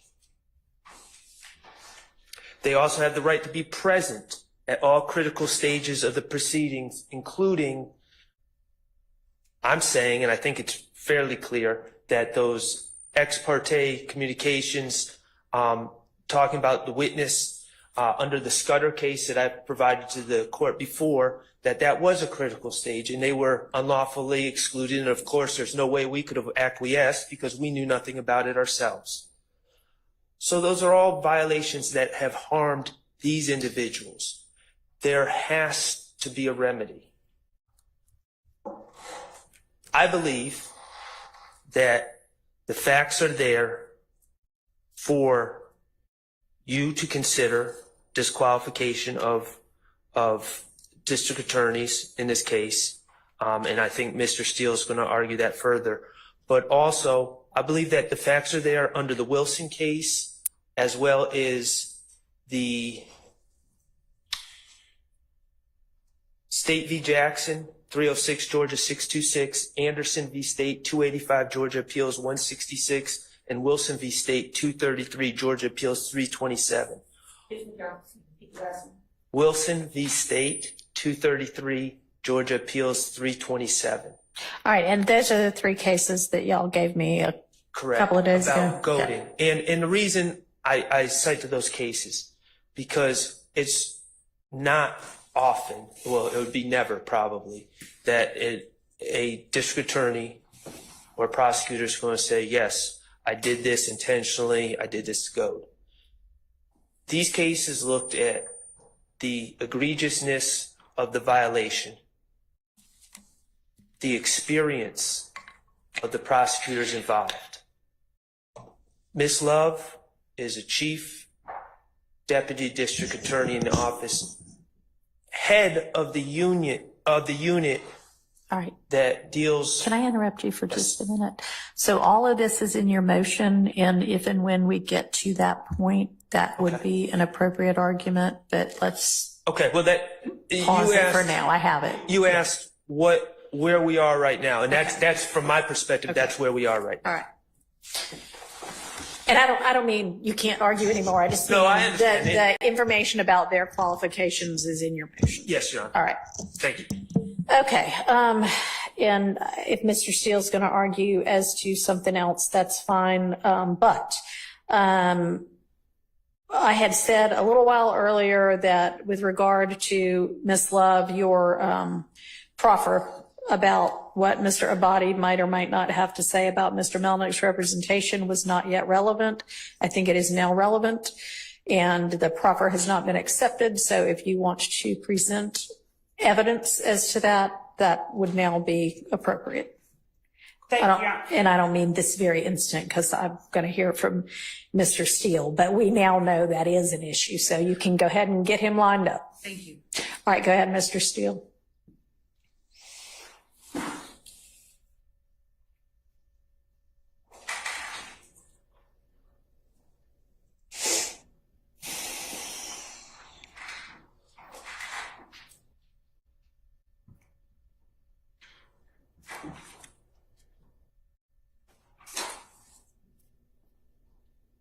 Your Honor, I would just like the court to consider the case that was announced to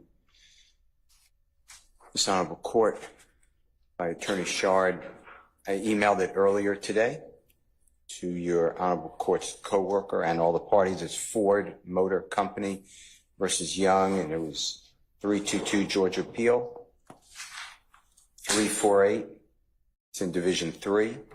745 Southeast 2D299 2013 case. And what our second highest court wrote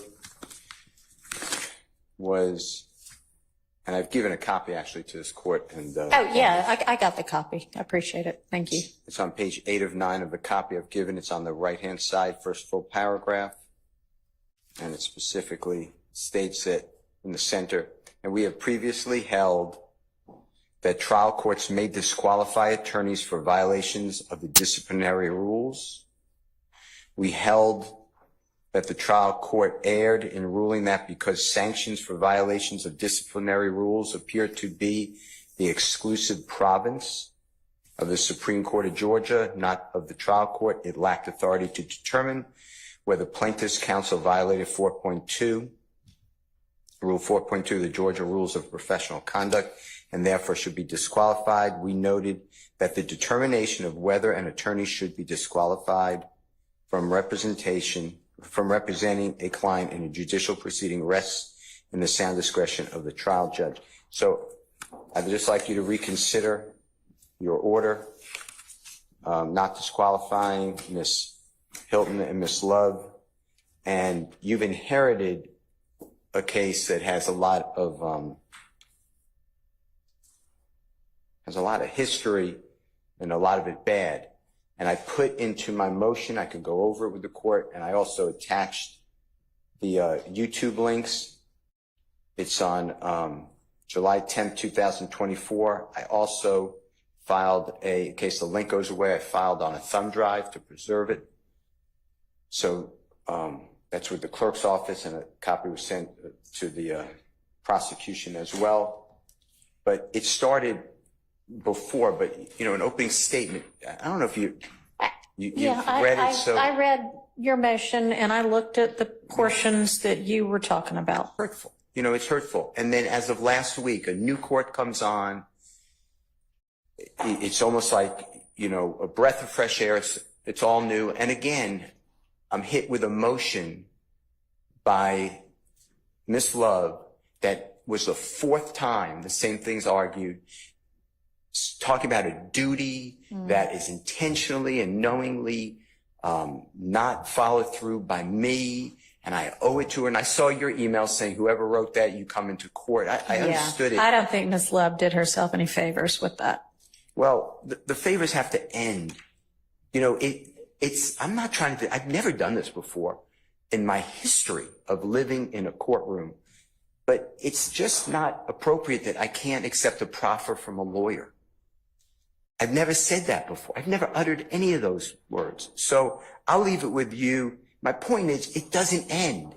There have been no sanctions. It's been ratified almost. And it's from everything. It's just, I put in paragraph 2, just choice examples from my memory.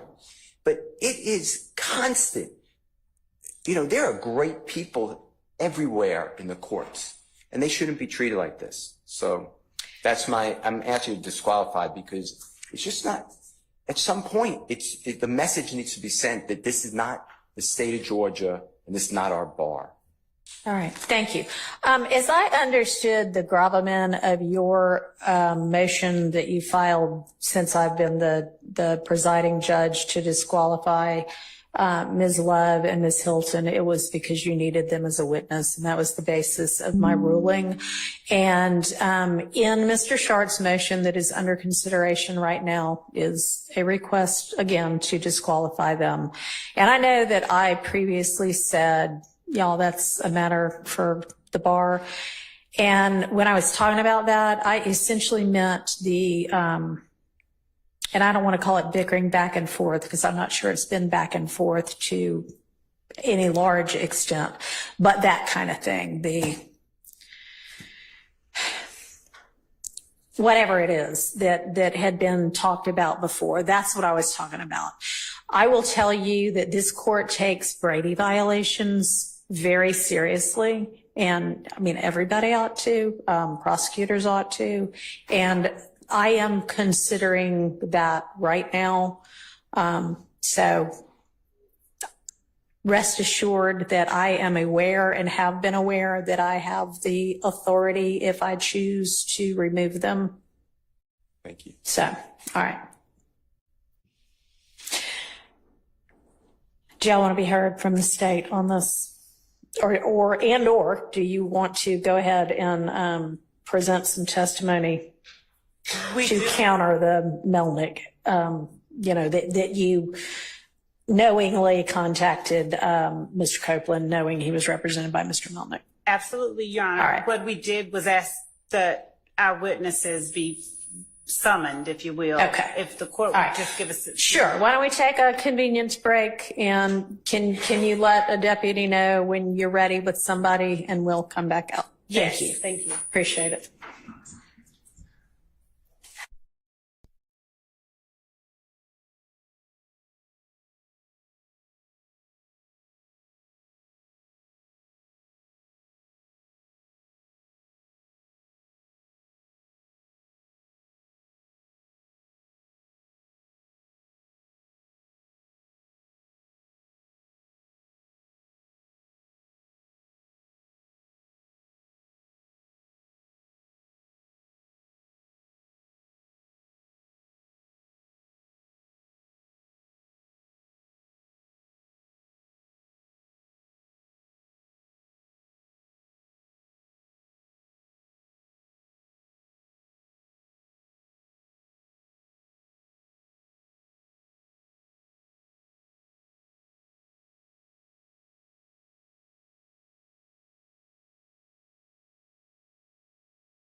Witnesses for the state.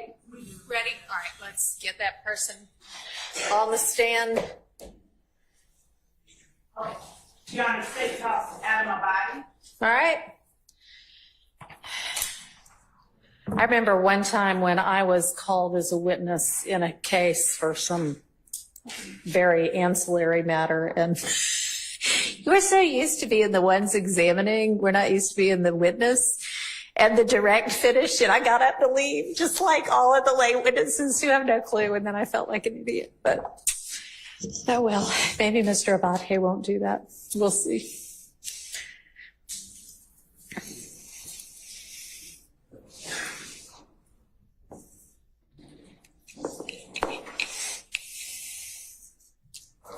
You're coming up to the witness stand.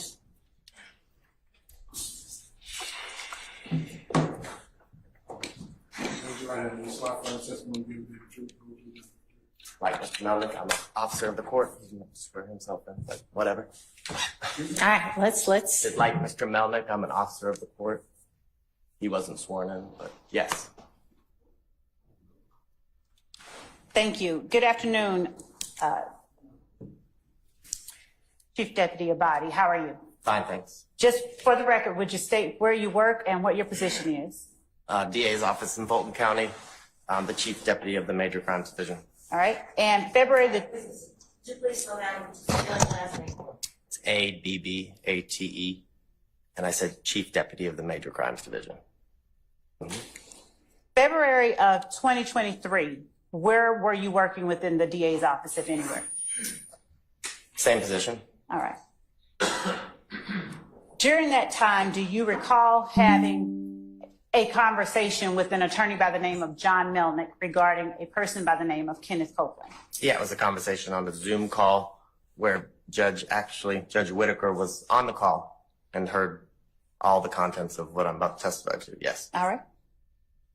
And would you tell the court what the purpose of that Zoom call and that conversation with Mr. Melnick was?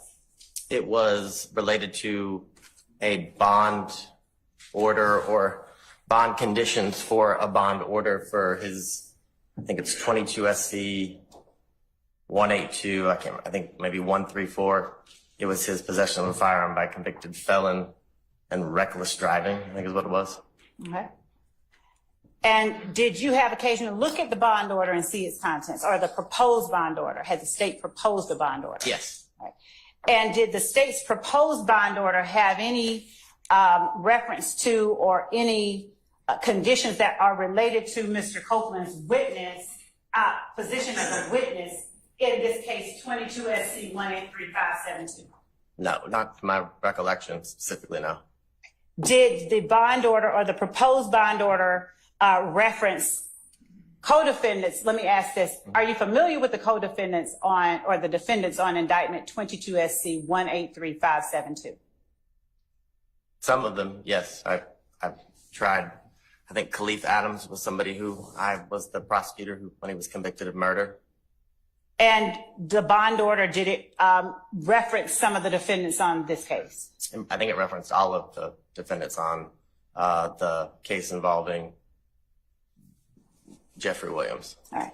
Did the bond order, well, Your Honor, I'd ask the court to take judicial notice of the bond order, which is in this case I'll take judicial filed. notice of it, but I'm also just going to print it out right now and make it a part of this record, so it'll just be easier. And I did misspeak and say, in this case, it is actually in Mr. Copeland's 22 SC case. Yeah, 22 SC 182134. Thank you. Would you please tell the court the content of the conversation or communication you had with Mr. Melnick regarding Mr. Copeland on that day? Yes, it was. So it was me, myself, Abigail Potter, who at the time was the trial division lawyer assigned to Judge Whitaker's courtroom. Judge Whitaker and Mr. Melnick, and I believe Ms. Rosser, the case manager who set up the Zoom link, was on the Zoom, and it was just a discussion as it related to the bond conditions for his possession of a firearm by a convicted felon case that was before Judge Whitaker and the conditions that would be included in it. Was there any part of that conversation that referenced Mr. Melnick representing Mr. Copeland as a witness in this case? Yes, specifically.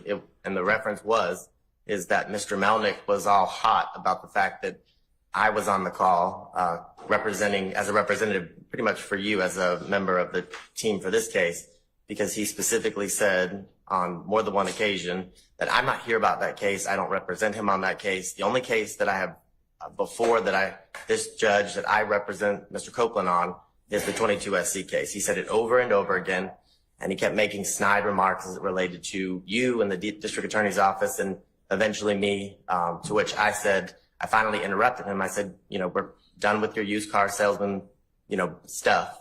And that's when the judge was kind enough to intervene and say, all right, whatever, we're here just for the 22 SC case. We understand you don't represent him in the YSL case because there's nothing to represent him on, was the gist in my recollection.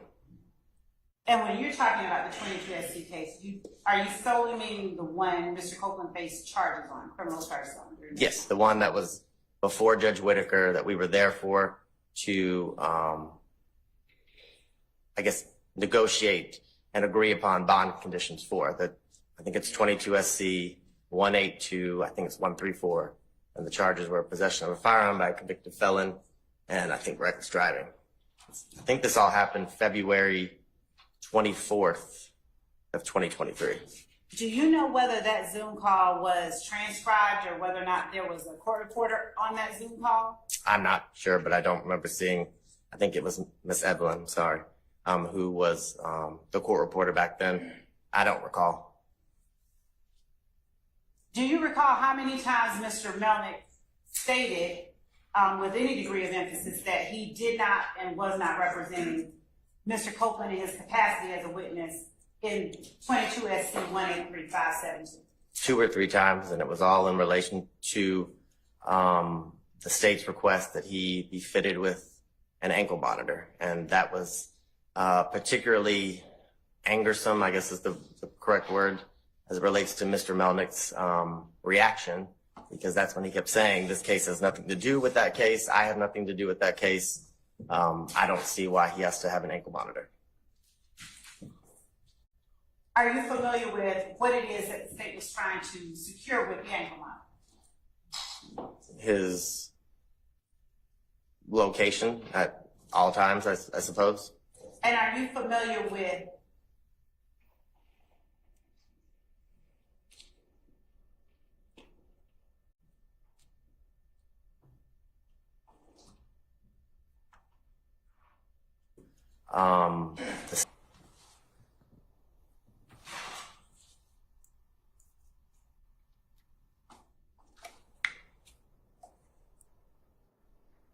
Did you speak with Mr. Melnick at any other time regarding his representation of Mr. Copeland as a witness in this case?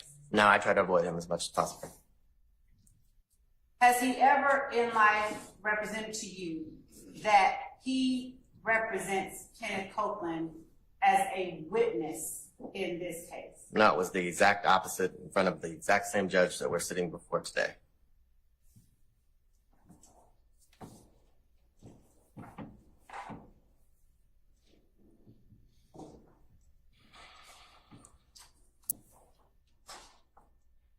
And showing what our market states is just too, I don't know if the court had already. Here you go. Here's the bond order.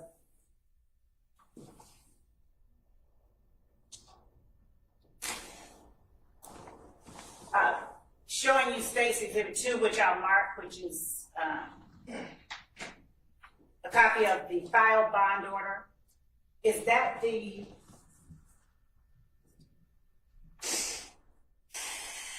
bond order that you spoke with Mr. Melnick about on the date that you're speaking about now? Or is there?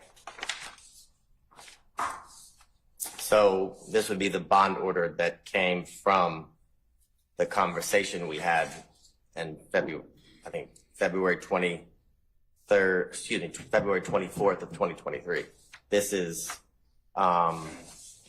This is stamped for March 3rd, so there would have, the whole reason for the Zoom was to negotiate and come to some sort of agreed upon set of bond conditions as it related to Mr. Copeland and being released on bond for the 22 SC 182134. I was right.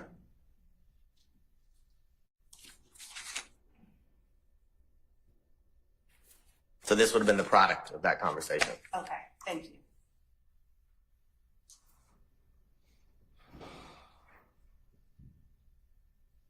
All right, that's all that I have with this witness, Your Honor, for right now. All right. Any questions by any of the defense attorneys for this witness? Nope, nope. Ms. Weinstein, Mr. Matthews? No, Your Honor. Mr. Harvey, who I can't really see over there in the corner. Is he even there? Is Mr. Harvey over there? Anybody for Mr. Harvey's client? Any questions? Okay, great. Thank you for your time. You may step down. All right, call your next witness. State calls Attorney Peter Herzog. Okay.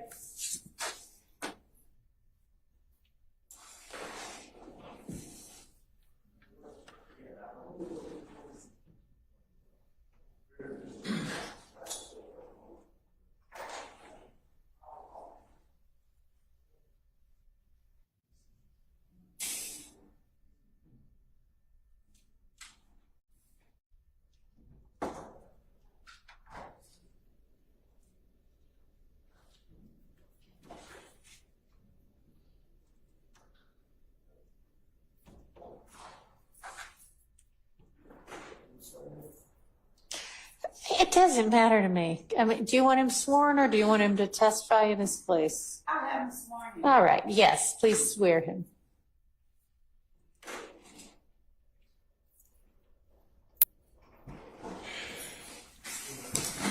Raise your right hand. Swear firm testimony you the truth, you tell the truth, the whole truth, nothing but the truth. I do. Have a seat. First name, of course.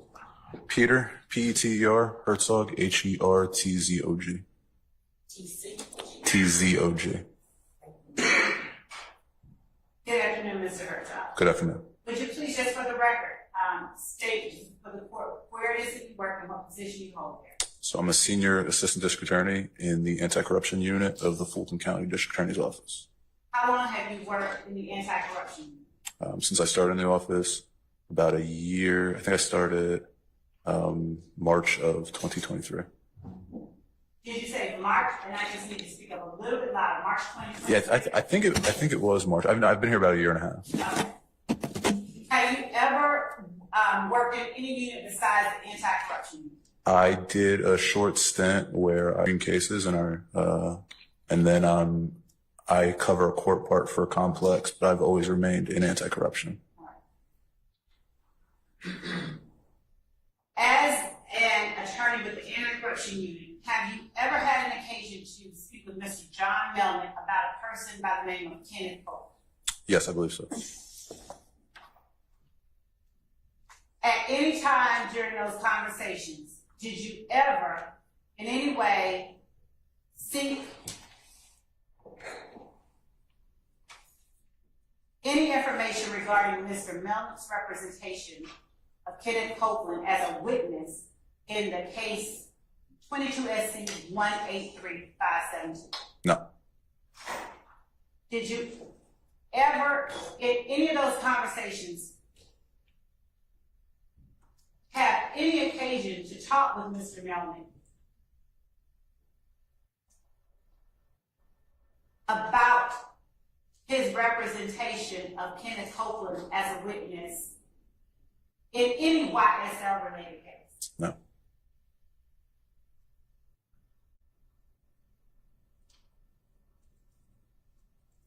Did you ever, during your conversations with Mr. Melnick, reference either myself or Deputy District Attorney Simone Hilton? No, not to my recollection. No. Have you ever been asked by either of us or anyone prosecuting the YSL case to reach out to Mr. Melnick? No, absolutely not. Is this the longest you and I have ever even talked? I believe so. I think I ran into you once in the hallway and said hello. Other than that, I don't think we've had much contact. Did the matter that you spoke with Mr. Melnick about have anything to do, in any tangential, direct, indirect, any way, have anything to do with 22 SC 183572 or the criminal indictment that preceded it? Absolutely not. No. Was the case that you spoke with Mr. Melnick about a case that was in your unit? Yes, ma'am.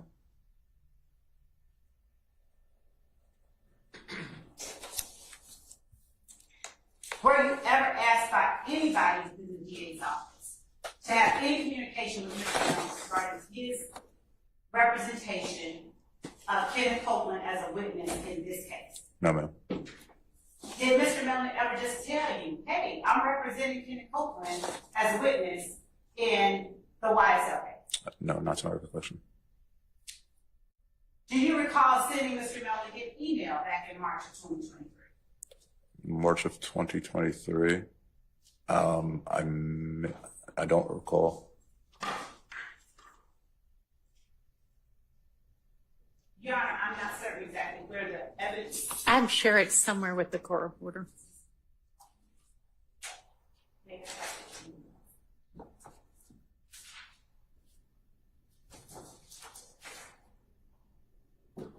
I'm going to show you what has already been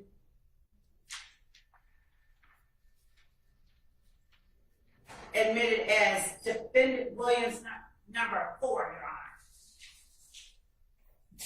And I'm going to show you ask you to take a look at the bottom portion of defendant Williams number 4. And ask you if you recognize or if you recognize that time frame as a time frame that you reached out to Mr. Melnick.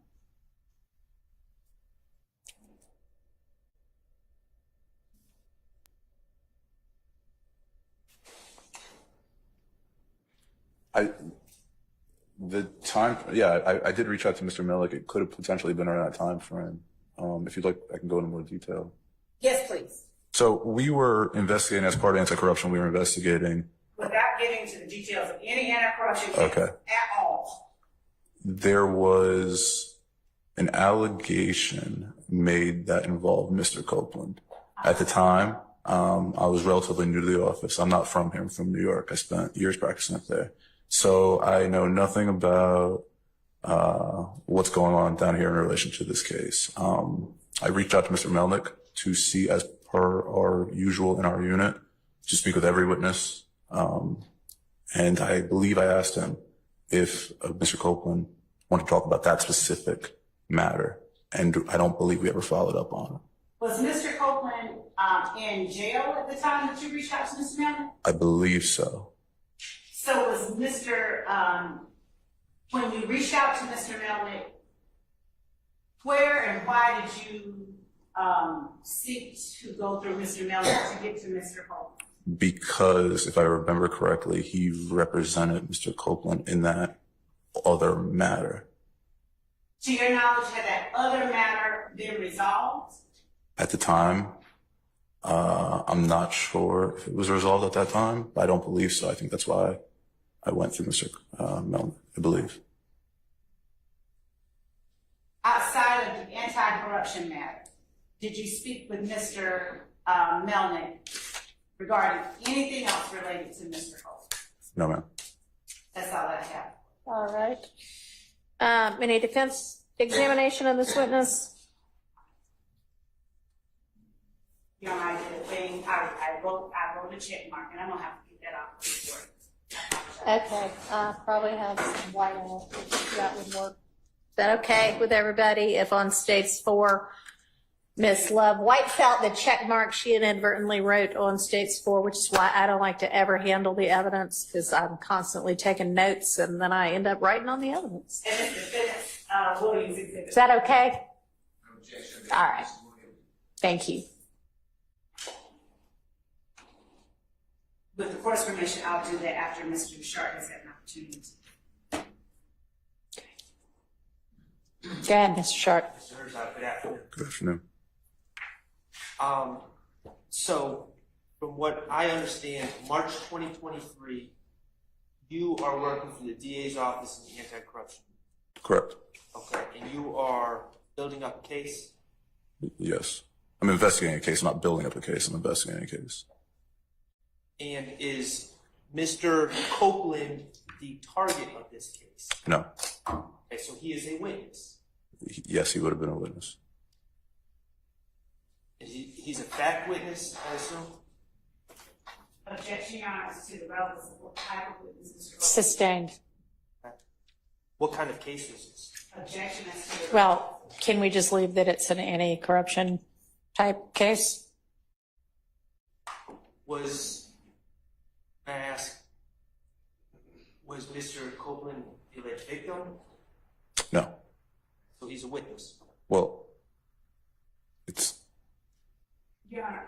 Yes. Do we need a bench conference?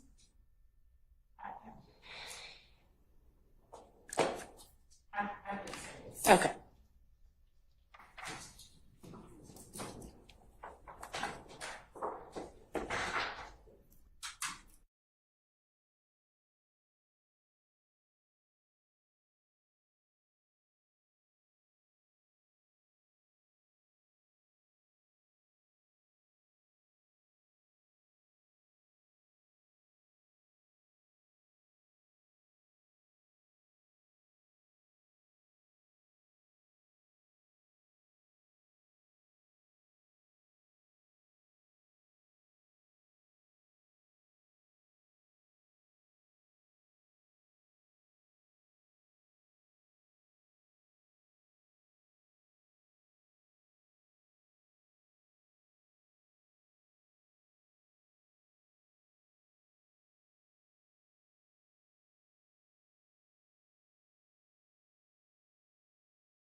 The earphones work right now. So what I'm wondering is if y'all would be comfortable with Mr. Sharp relaying the substance of the bench conference, or if each of you wants to try to come up and gather around, or.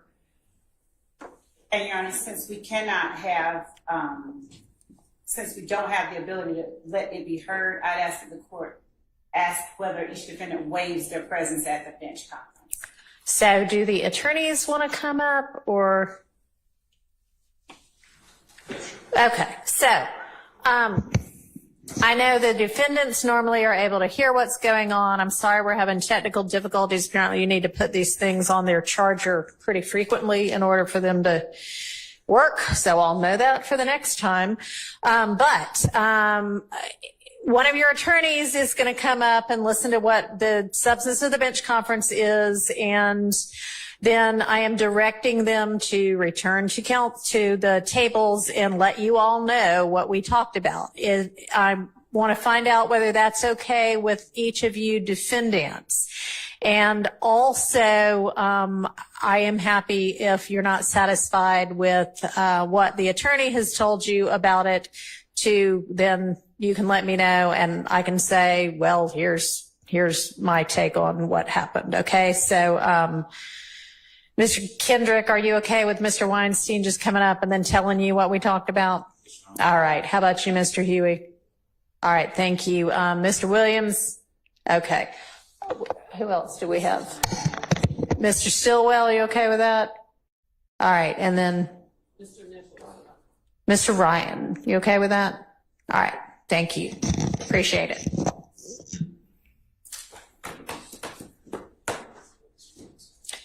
So y'all can't even get it.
Yes, Your Honor. And do any of the defendants have any questions about it that they want to ask me? Okay. And did you talk to your client about it? I will. Do you? Okay. All right, go ahead. Attorney Herzog, Spin your mic towards you.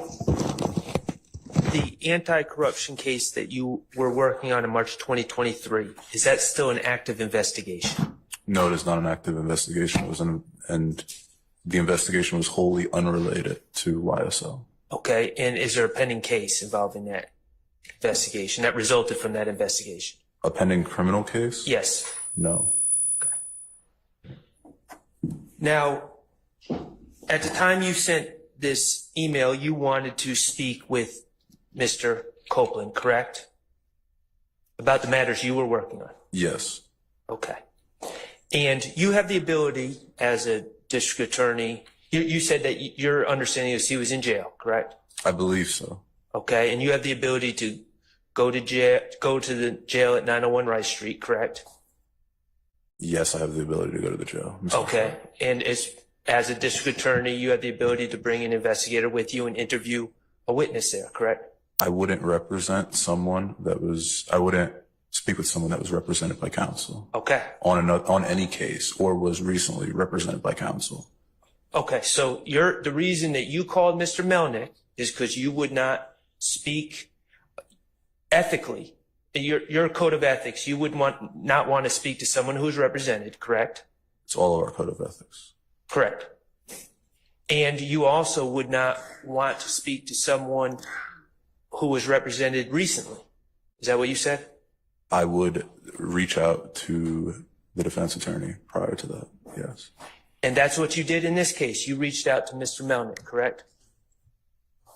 Regarding our investigation, in the limited scope to our investigation. Yeah, I understand. You were not involved in the YSL investigation, correct? Correct. Okay. But as part of your investigation, you reached out to Mr. Melnick in an effort to speak to his client, Mr. Copeland, correct? Yes, I believe so.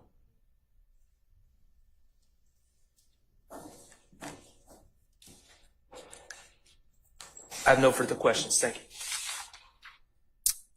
Does anybody else have questions for Mr. Herzog? All right.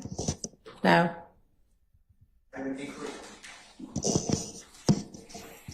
Inquiry for the court. Sure.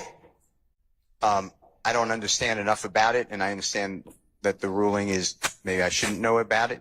With the court, Mr. Williams has no objection. And if you do, please correct me.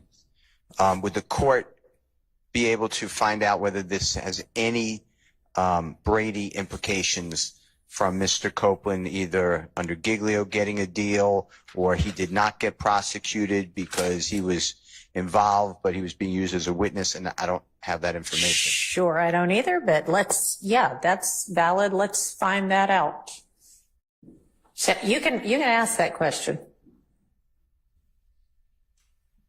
You don't have any objection to that question, do you, from the state? Okay. Hello. Mr. Steele. How are you? Good, how are you? I'll let you know.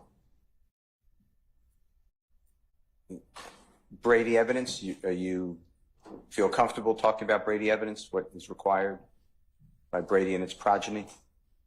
Is this the question whether I feel comfortable? Yeah. Do you understand Brady and its progeny, what it includes? Yes. Okay. And I didn't mean that to be insulting at all. Just, some people have different definitions of something.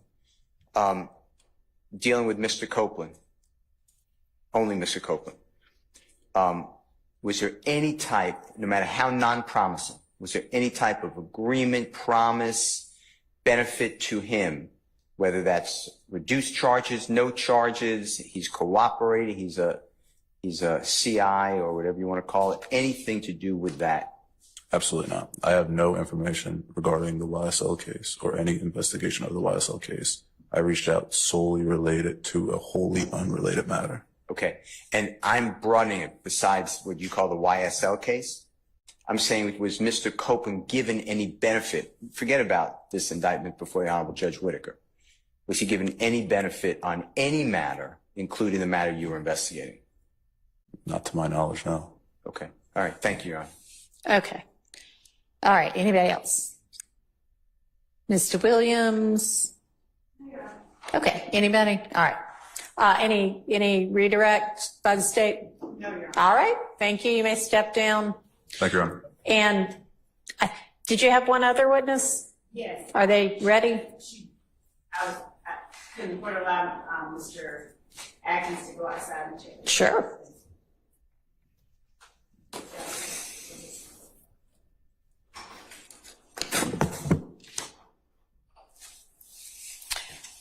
While we're waiting on finding that out, y'all were, well, I guess it was Mr. Atkins that was going to do it, so never mind. I'll wait on that one, trying to see what else we can get done while we're waiting. Nothing. Huh? There was one matter, I guess, as it relates to Mr. Copeland, that I would ask that the court take additional notice of, since we're all on here. What's that? The date that his criminal matter that we were just introducing testimony about was resolved. There should be within the 22 SC 134, I believe, case in Odyssey, a disposition for those criminal charges. I would ask the court just to take judicial notice of that date. All right, so it appears that the plea was entered on June 28th, 2023, and the disposition was filed on June 29th, 2023, and I'll take judicial notice of that.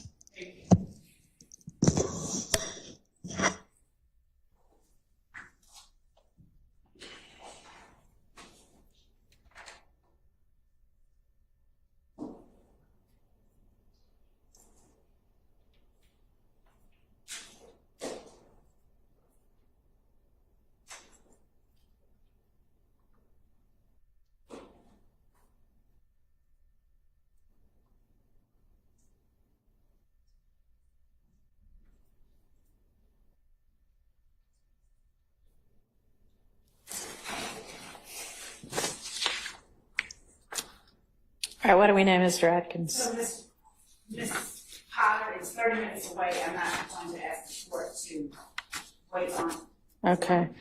I'm Okay. sorry, he said 40 minutes, he corrected. Okay. And so rather than have the court wait on that, We're going to do that tomorrow? I can, yes, I can do that. All right.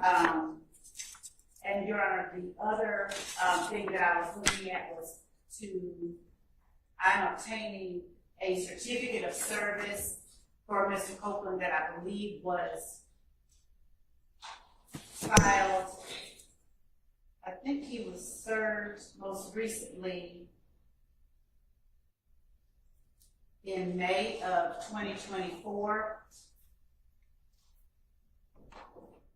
And if the court would indulge me one moment, I was just trying to determine who it was that served him. Since the subject is state's actions regarding a witness, Mr. Copeland. And I would also argue to the court that there is not standing to complain of the interactions between state prosecutors and their witnesses in this case. And there's not standing to complain of what happened as it relates to Kenneth Copeland in the in-chambers hearing. But to the on June 10th, in terms of King and its progeny, and what the transcript reflects, and the court has heard testimony reflecting. All right. Well, their claim is a right to be present, and they have standing to make that claim. Whether I make a determination that they did have a right to be present or didn't is yet to be determined, but they can certainly make the claim. Was there, with regard to them, are there not being standing to complain about whether the state communicated with Mr. Copeland when, according to the defense, the state knew him to be represented? I understand the assertion in that regard to be that the prosecution has violated a bar rule, and that they've also violated other bar rules over the course of this case, and that I should take that into consideration in determining whether and what remedy to fashion. Do I have that about right? I'm getting nodding yeses. Okay. So yeah, they can assert that to the court. Okay. And Your Honor, as I obtained for the court that those final two pieces of information. Okay. I'd ask for the court's brief indulgence while I get the certificate of service and the date that he was served. Okay.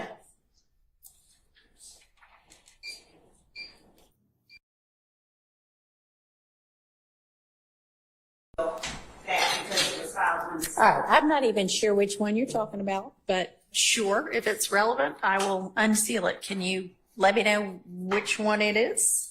It was a certificate of service and it was filed on, okay, that's what we're getting today. Okay. It's, and that's in which case? This 22. YSL case? Yes. Okay.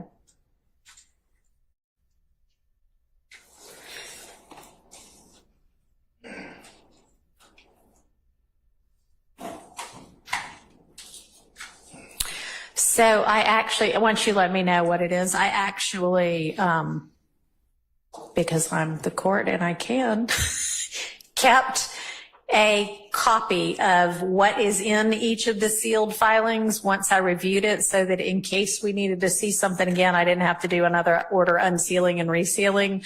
So those are in an envelope in my litigation manager's office. And when you let me know what it is I'm looking for, I'll just pull it out of there. There is a certificate of service for Kenneth Copeland that should have been reflective of a subpoena that was served on him, I think, in May of 2024. Okay. Without the exact date, I don't want to, I think maybe May 31st. Okay. That sounds about right. May 31st All right. of 2024. Sure. And maybe Ms. Persfield, you already are anticipating my need and sending an email to Ms. Rosser to see if she can pull that. Thank you. All right. And then with regard to Ms. Potter, is she going to be available in the morning, or does she want to Zoom? I don't care if we take her testimony by Zoom if nobody else does. Okay. I don't even know if she's available, but that's an option as well. Thank you, Judge. That would actually work. I'm going to. All right. Would that be okay if, I don't know if everybody's familiar with Ms. Potter, but I don't know if is she still with the DA's office? She is. She's Okay. outside. She's a prosecutor with the DA's office who used to be in my courtroom and who was the prosecutor for the case that Mr. Meldick handled on the other side of. Would everybody be okay on the defense side with us taking her testimony by Zoom here in court? If anybody has an objection, please voice it orally now. Okay. All right, so that'll work. If you can line her up for that, and I think you already have the Zoom link, we can do that. Thank you. All right.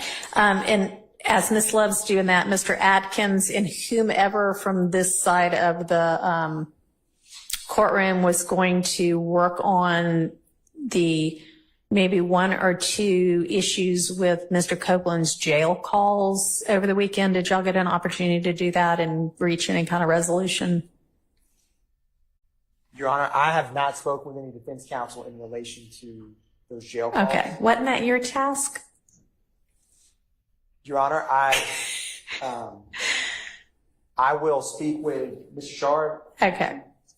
I can't remember who said they were going to do that, but I don't know. Y'all had told me at the end of Friday, before we had all of our more explosive motions put before the court, that on the jail calls that might or might not come in with Mr. Copeland's testimony, y'all had maybe two items that you thought you could work out everything, and there were two items that were still kind of in dispute.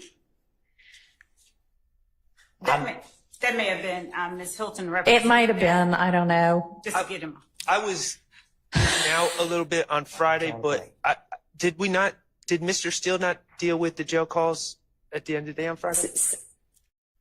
I mean, so what we ended up doing was saying, oh, we may be able to just come to agreement on everything. So give us a little minute over the weekend and we'll get back to you.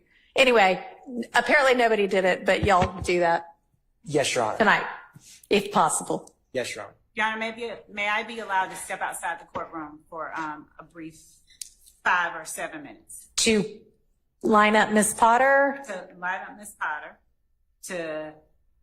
and to speak with another member of our office. Okay, so we will take another break and be back whenever you let a deputy know that you're ready, okay? Which hopefully won't be more than 10 minutes. All right.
All right, were you able to get Ms. Potter?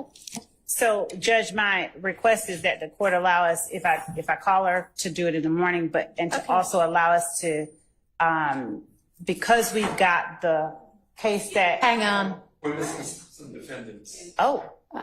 Sorry, they said we're ready, so I just kind of assumed we were ready. Hang on. I should have looked. There are some empty chairs. No, we don't go home with.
That's everybody all right?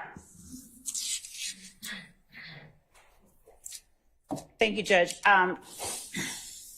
The state is asking if the court will allow us an opportunity to respond to the Ford case, Ford Motor Company case that we provided today, and in making our final argument, and to allow us, if we decide the need to call 88 Potter, the main thing that I wanted to get out was regarding when Mr. Copeland pled, and I haven't had an opportunity to talk to her about that. I think she was the one that represented the state in that plea. Yeah, she was, but I mean, I told you that he pled on June 28th of 2023. Right. When I first started looking at Abigail Potter and had the 3 names. Oh, okay. So you may not need her after all, then that's fine.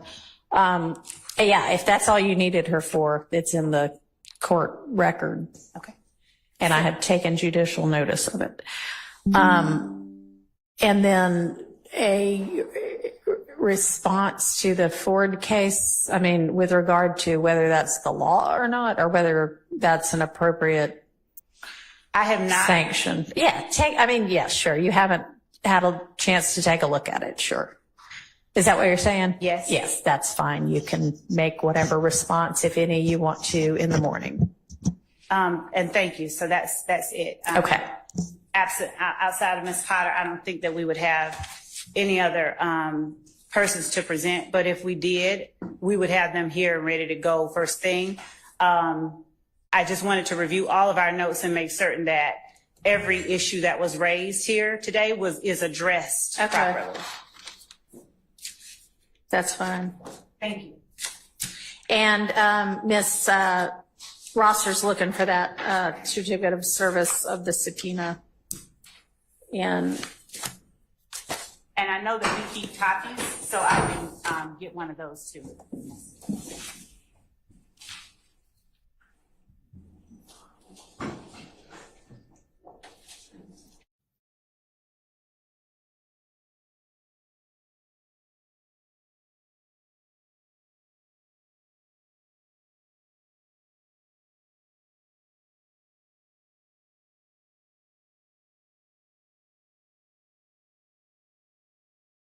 I think that I've got the certificate of service of a subpoena that you are referencing, because it has that on May 31st, Investigator Long actually served Mr. Copeland, and I'll let you look at it, but it looks like it actually is also attached as a and I don't know if it was or not, but it at least references that the order that Judge Glanville enters on the 7th that is pursuant to 24-5-507 that gives him immunity maybe attaches that subpoena, but I don't know. Anyway, if you want to come take a look and see whether that's what you mean,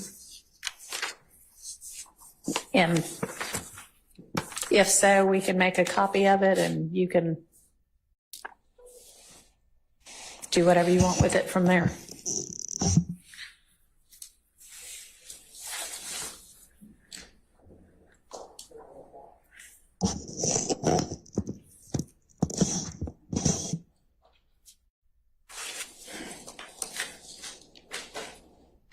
Okay.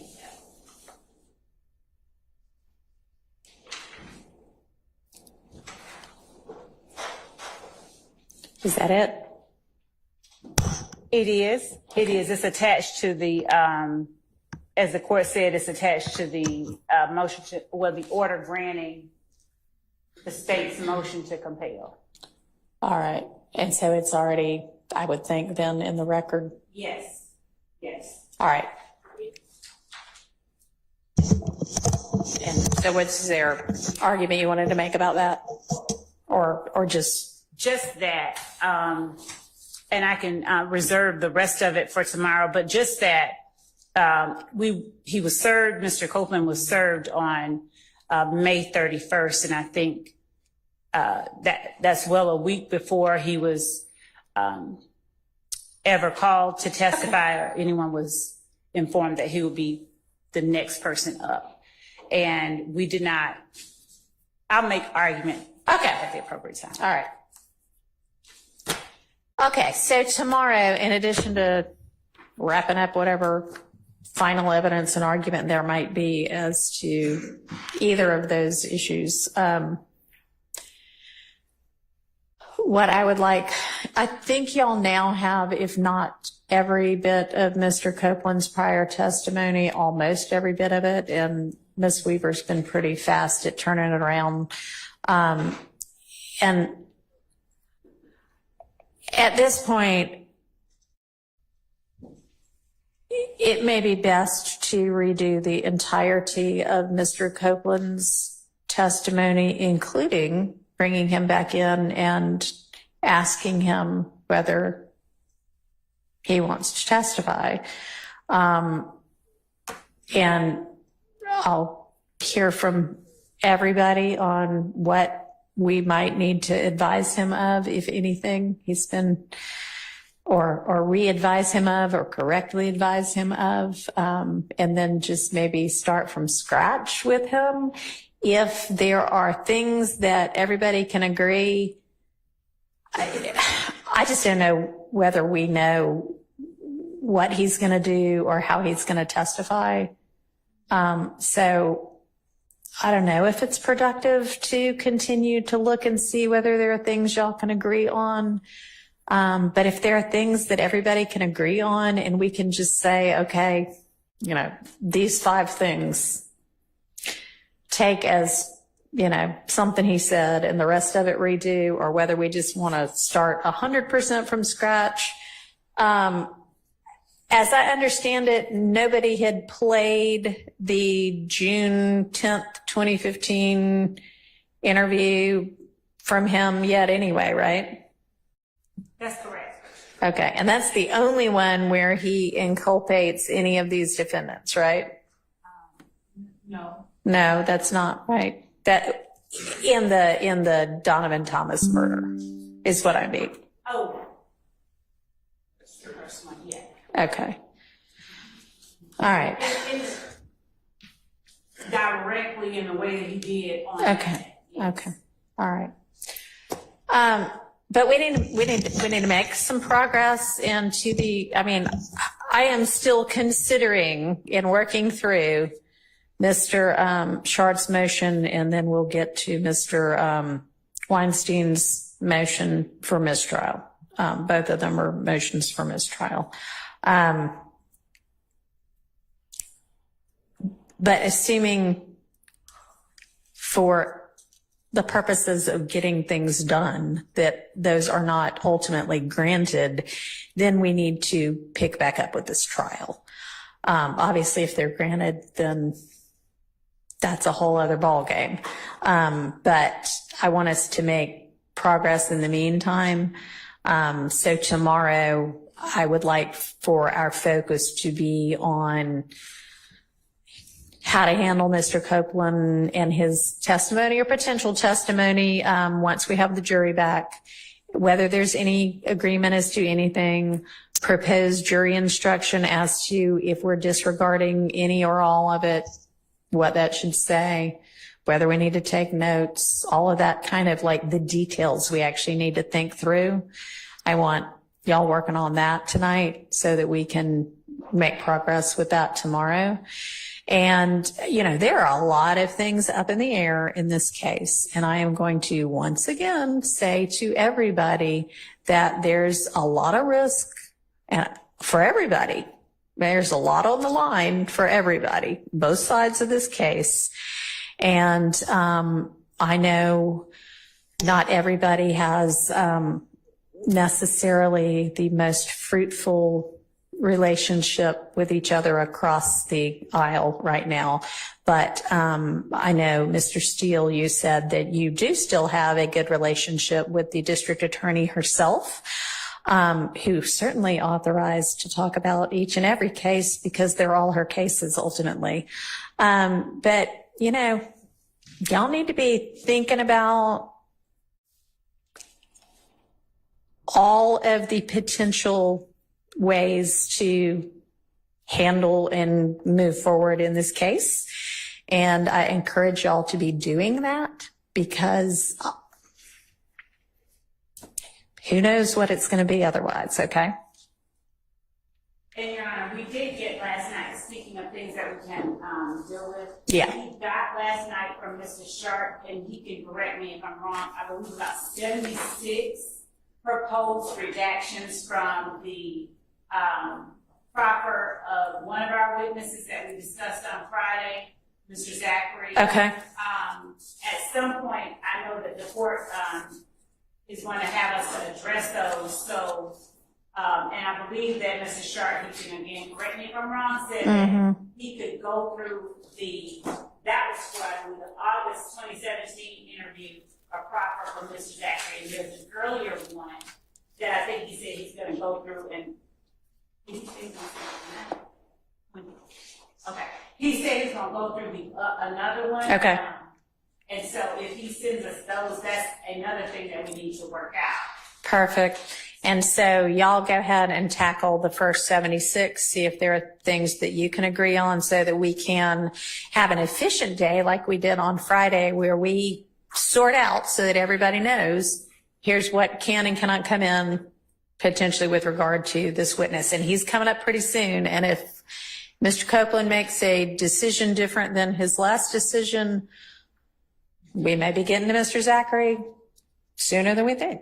And if that is the case, then the state would have a motion for the court, similar to the one prior, with respect to Mr. Copeland. You're going to have to give me a hint as to what you mean by that. So, Your Honor, just now, Your Honor referenced if Mr. Copeland chooses to do something different than what he chose to do last time, with respect to testify. I'm assuming the court means plead the fifth again. I don't know. Well, I mean, I'm not undoing the immunity order. The immunity order stands. Unless y'all got some, I mean. That's what I understand. Okay. All right. Well, I mean, I guess we can, I don't at this point see a need to undo and potentially redo an immunity order. I know that there is the argument about how paragraph 11 might contain a misrepresentation as to whether there was an encounter. I mean, the way I read it and what it says is there was an encounter with representatives of the DA's office and people from the defense team. After that, Mr. Copeland told somebody he might plead the fifth. Now, I don't know whether from that it means Mr. Copeland was even a part of that encounter or if that's just given me some kind of a timeline about one thing happened and then another thing happened.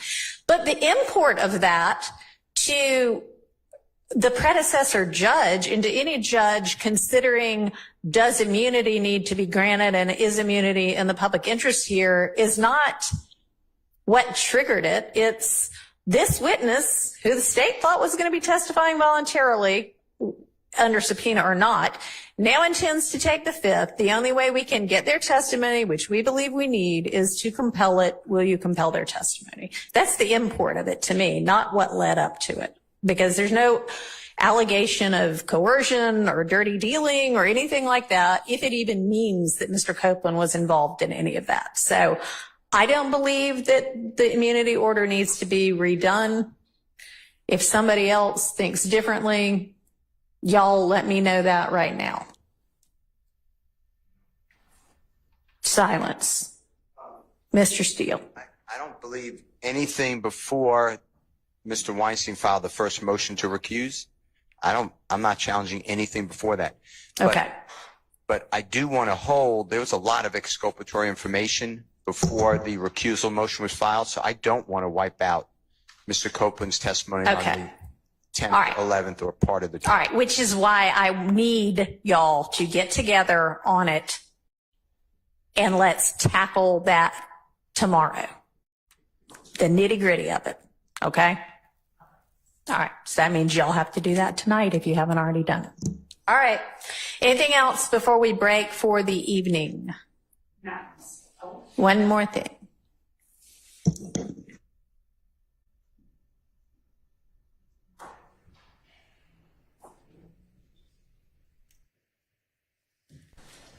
All right, so it's my understanding that other than the transcript of June 12th everybody should at this point have all of the testimony of Mr. Copeland, and the transcript from the 12th should be forthcoming within hours. And, you know, Miss Weaver was working at like midnight last night. So as soon as she gets it, she'll either forward it to Ms. Percival, who forward it to you, or she'll forward it directly. So y'all should have that very shortly.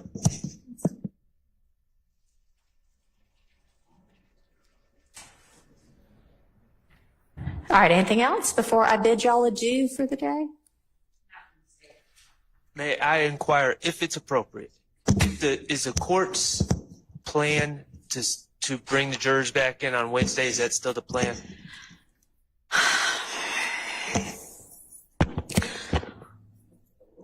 I don't know, because we got things done today, but we didn't get any evidentiary, make any evidentiary progress today. So I don't know. It's less likely now than it was on Friday. And I'll just let y'all know right now that I have an appointment that was set up well before I had any involvement in this case for Friday morning. So I am not available this Friday morning, regardless, this coming Friday morning. And I'm not gonna, I don't know. Let's just see how tomorrow goes. I think we'll have a much better idea tomorrow, whether it's Wednesday for 2 days, which I don't love, or whether it's just next Monday, and let's actually make lots and lots of progress in the next few days and then buckle down with a trial on Monday if it turns out being that. But I'll, remind me tomorrow to think about that again. All right. We're adjourned for the day.